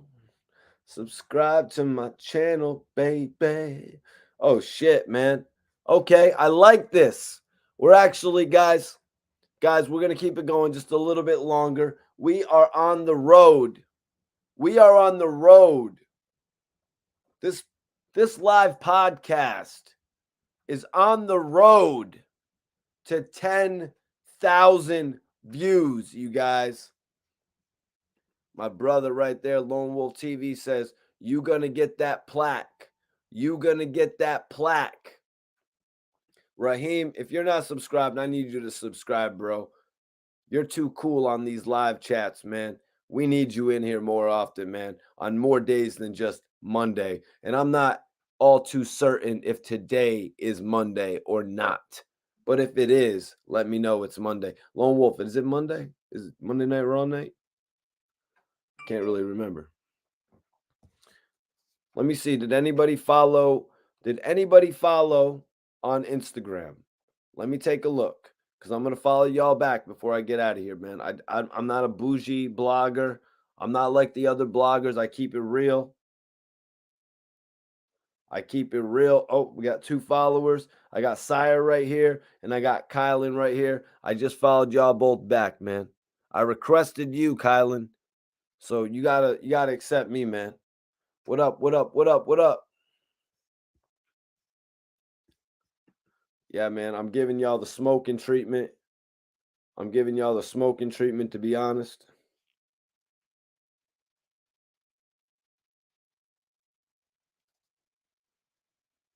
I'm giving y'all the smoking treatment. I want y'all to, let me check the subscriber count. That's what I'm talking about. We got 2 more subscribers. It's KG. Appreciate that follow, bro. That's love. That is love. But I wanted to post up final questions. Listen, if anybody has any final questions for tonight,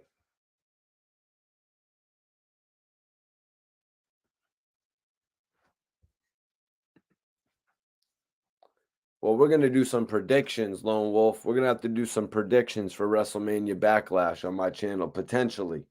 We'll discuss it, though, bro. But yeah, if anybody has any final questions for me, man,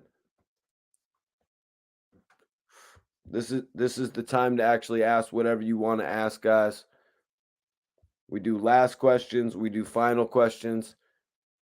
Well, we do our topics, and then we do an intro, topics, final questions. Tyson, what's popping, man? Appreciate you for tapping in. Sometimes I will unfollow on Instagram if you post some weird stuff. I'm not going to lie. If you post stuff that I'm not really all too cool with, I will unfollow. Like some weird type stuff, I might unfollow. I'm not going to lie to you guys. I like connecting with y'all. You know what I mean? Yo, no, Sire, I just followed you back, bro. I just followed you back, Sire. I'll see you tomorrow night, maybe, or I'll see you on a future live, bro. Major salute. Tyson Garcia, my brother. Appreciate you for tapping in. Is that a new picture, man? What's going on, bro? You switched the picture up out of nowhere? Ooh, Tyson. Yeah, we might talk about that tomorrow. I don't know. Not really. We was on the Hassan Gillie. We was on the Hassan Gillie, Wack 100 topic tonight. Also, SV Twiz tapped in as well. New picture alert. Hell yeah, man. Let me see if I'm letting y'all know my Instagram is pinned. Guys. So if you want to follow me on the gram, I'm going to follow everybody back. Major salute, Rob. That's what this channel's about, to be honest with you, man. Appreciate you. Rob said, bro, you're the first to shout me out, and I really appreciate it. Now you definitely got my 1,000 support. You know what I'm saying? 1 billion support. I think that's love, man. And that's what this channel is about. It's really about interaction from the polls that I put up to, just the interaction right here between actually, getting your thoughts on different topics, and we all build on that level. Right there, like Tyson's saying right here, This is a pure example of it, Rob. So welcome to the live, bro. Wack, the master deflector. Yeah, exactly. He can take any type of topic and flip you into talking about something else, making you think something else. Oh, how am I even talking? I'm not even talking with Big U on the phone, like Hassan said. I haven't spoke with Big U on the phone in over a year. I've got phone records to prove that. You know what I mean? He's always got another angle for it. I mean, you can't discredit for him. I mean, he's got his excuses. I mean, shit. And then in some circumstances, he's saying, I can do whatever I want. I can do whatever I feel is right. And he stands on what he's doing.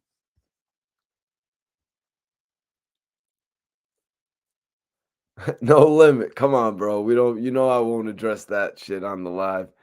Gillie or Wallow? Gillie or Wallow?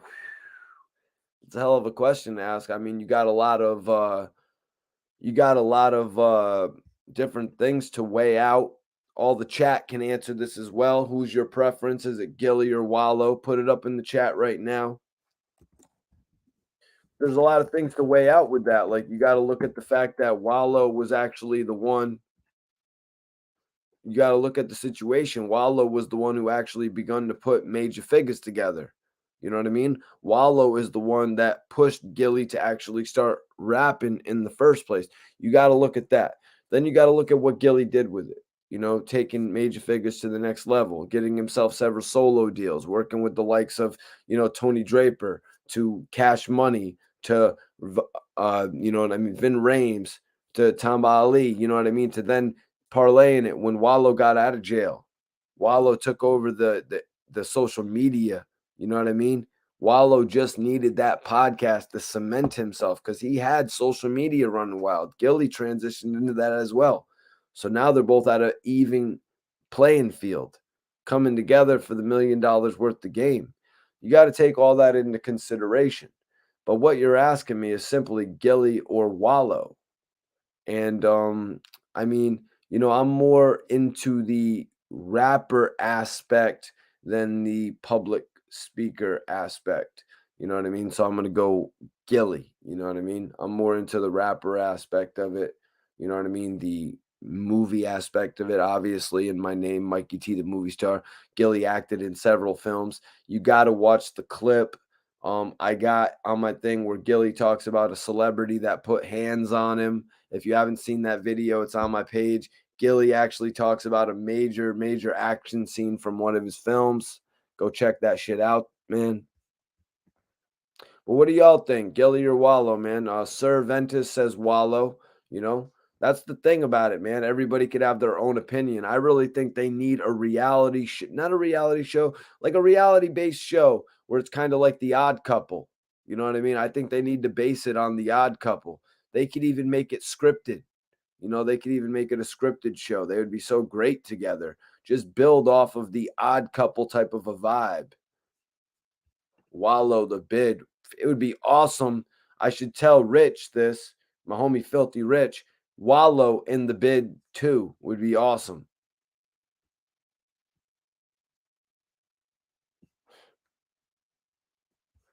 Tyson says they both complement each other. Exotic says Wallow. They both complement each other. I like that, Tyson. I like that. Let me see. What are we looking like here? What are we looking like here?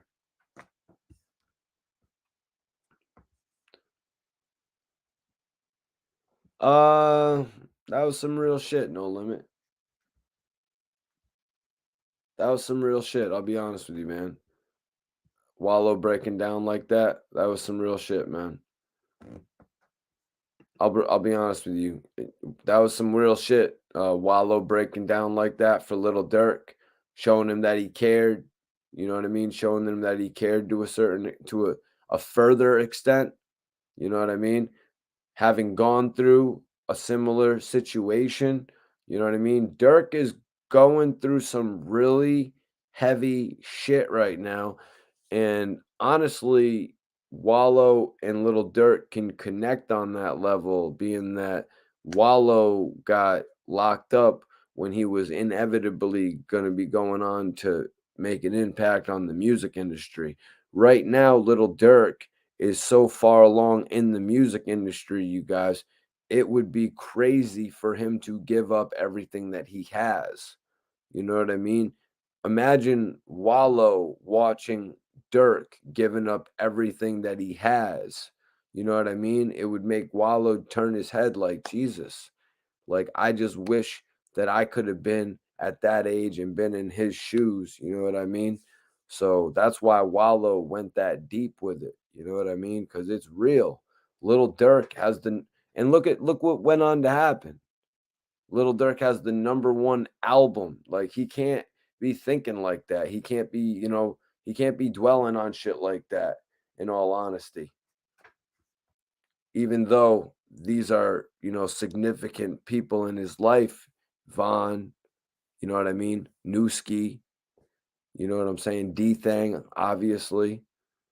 All these people very significant in his life. I mean, Rondo locked up, but he's got to live, you know what I mean? He's got to achieve this dream that he's obviously is here for.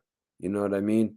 It's a reason that Little Durk stepped aside and set himself out from the pack, like I witnessed him do to a certain extent when he came out and did the Paranoid remix, and he was there with French and Rick Ross. You know what I mean? And it was just crazy that he got that major opportunity. And look what he's done with it now, you guys. My guy Iceberg said the like button is free, y'all. The like button is free. And like I said, it's pinned up. Everybody that follows me on Instagram, I'm going to follow you back. Let me give it one more look. Let me give it one more look just to check before I get up out of here.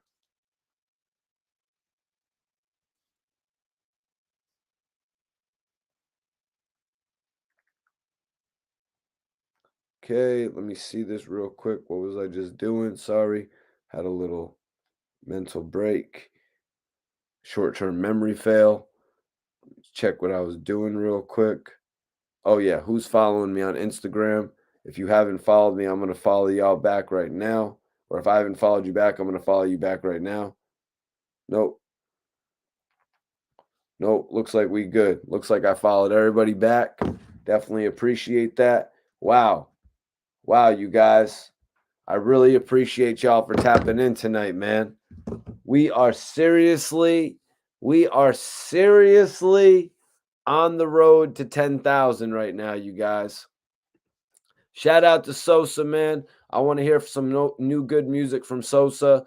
I want to hear what Little Reese can do as well. You know what I mean? From the sounds of it, Little Reese is ready to go. You know what I mean? From the sounds of it on his recent interviews. You know, it sounds like he's ready to go. You know, it seems like he would be open to work with different people. But maybe we'll talk about that on another day.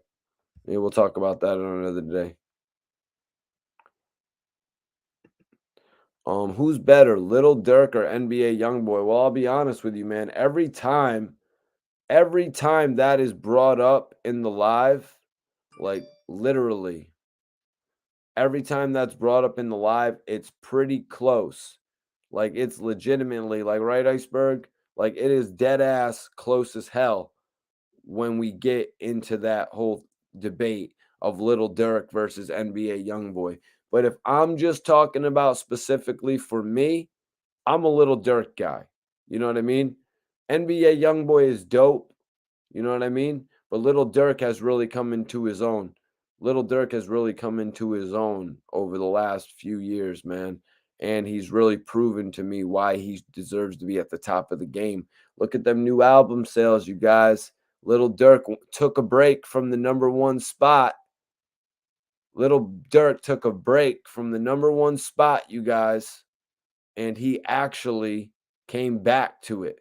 Now that is amazing, y'all. Now that shows some staying power.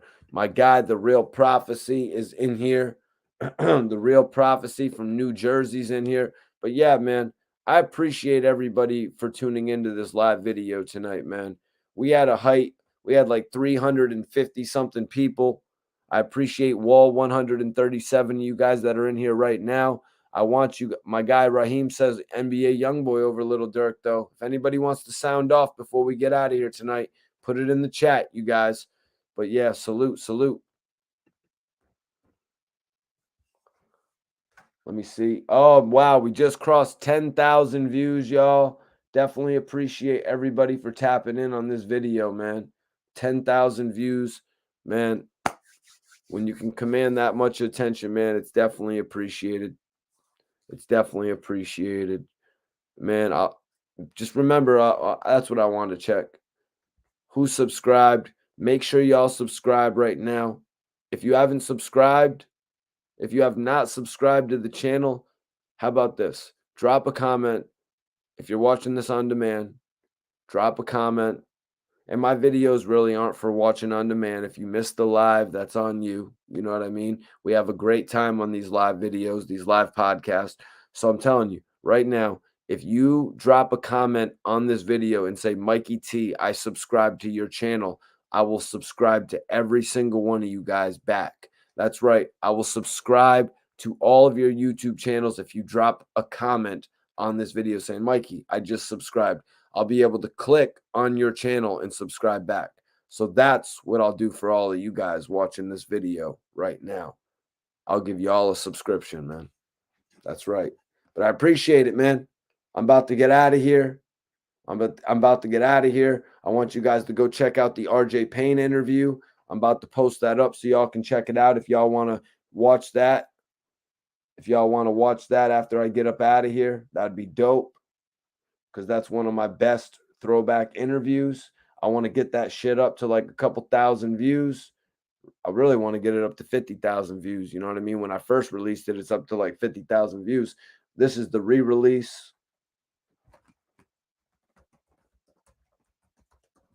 But yeah, we've been on a minute tonight, man. So we got to get going. You know what I'm saying? I love talking to the people, but I want everybody to hit that link and go check out my interview with RJ Payne. One of the most classic interviews I ever done, y'all. It's real shit, man. I'm about to spark something up, but it's been a real dope video tonight. I hope y'all stay in tune with me by subscribing to the channel. Like I said, everyone that's watching this, drop a comment, Mikey T. I subscribed, and I'm physically going to click on that and subscribe to you. Subscribe for a subscribe right about now. You know what I'm saying? Subscription for subscription.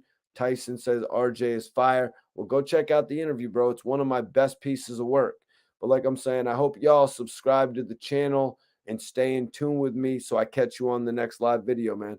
It's always great interacting with everybody.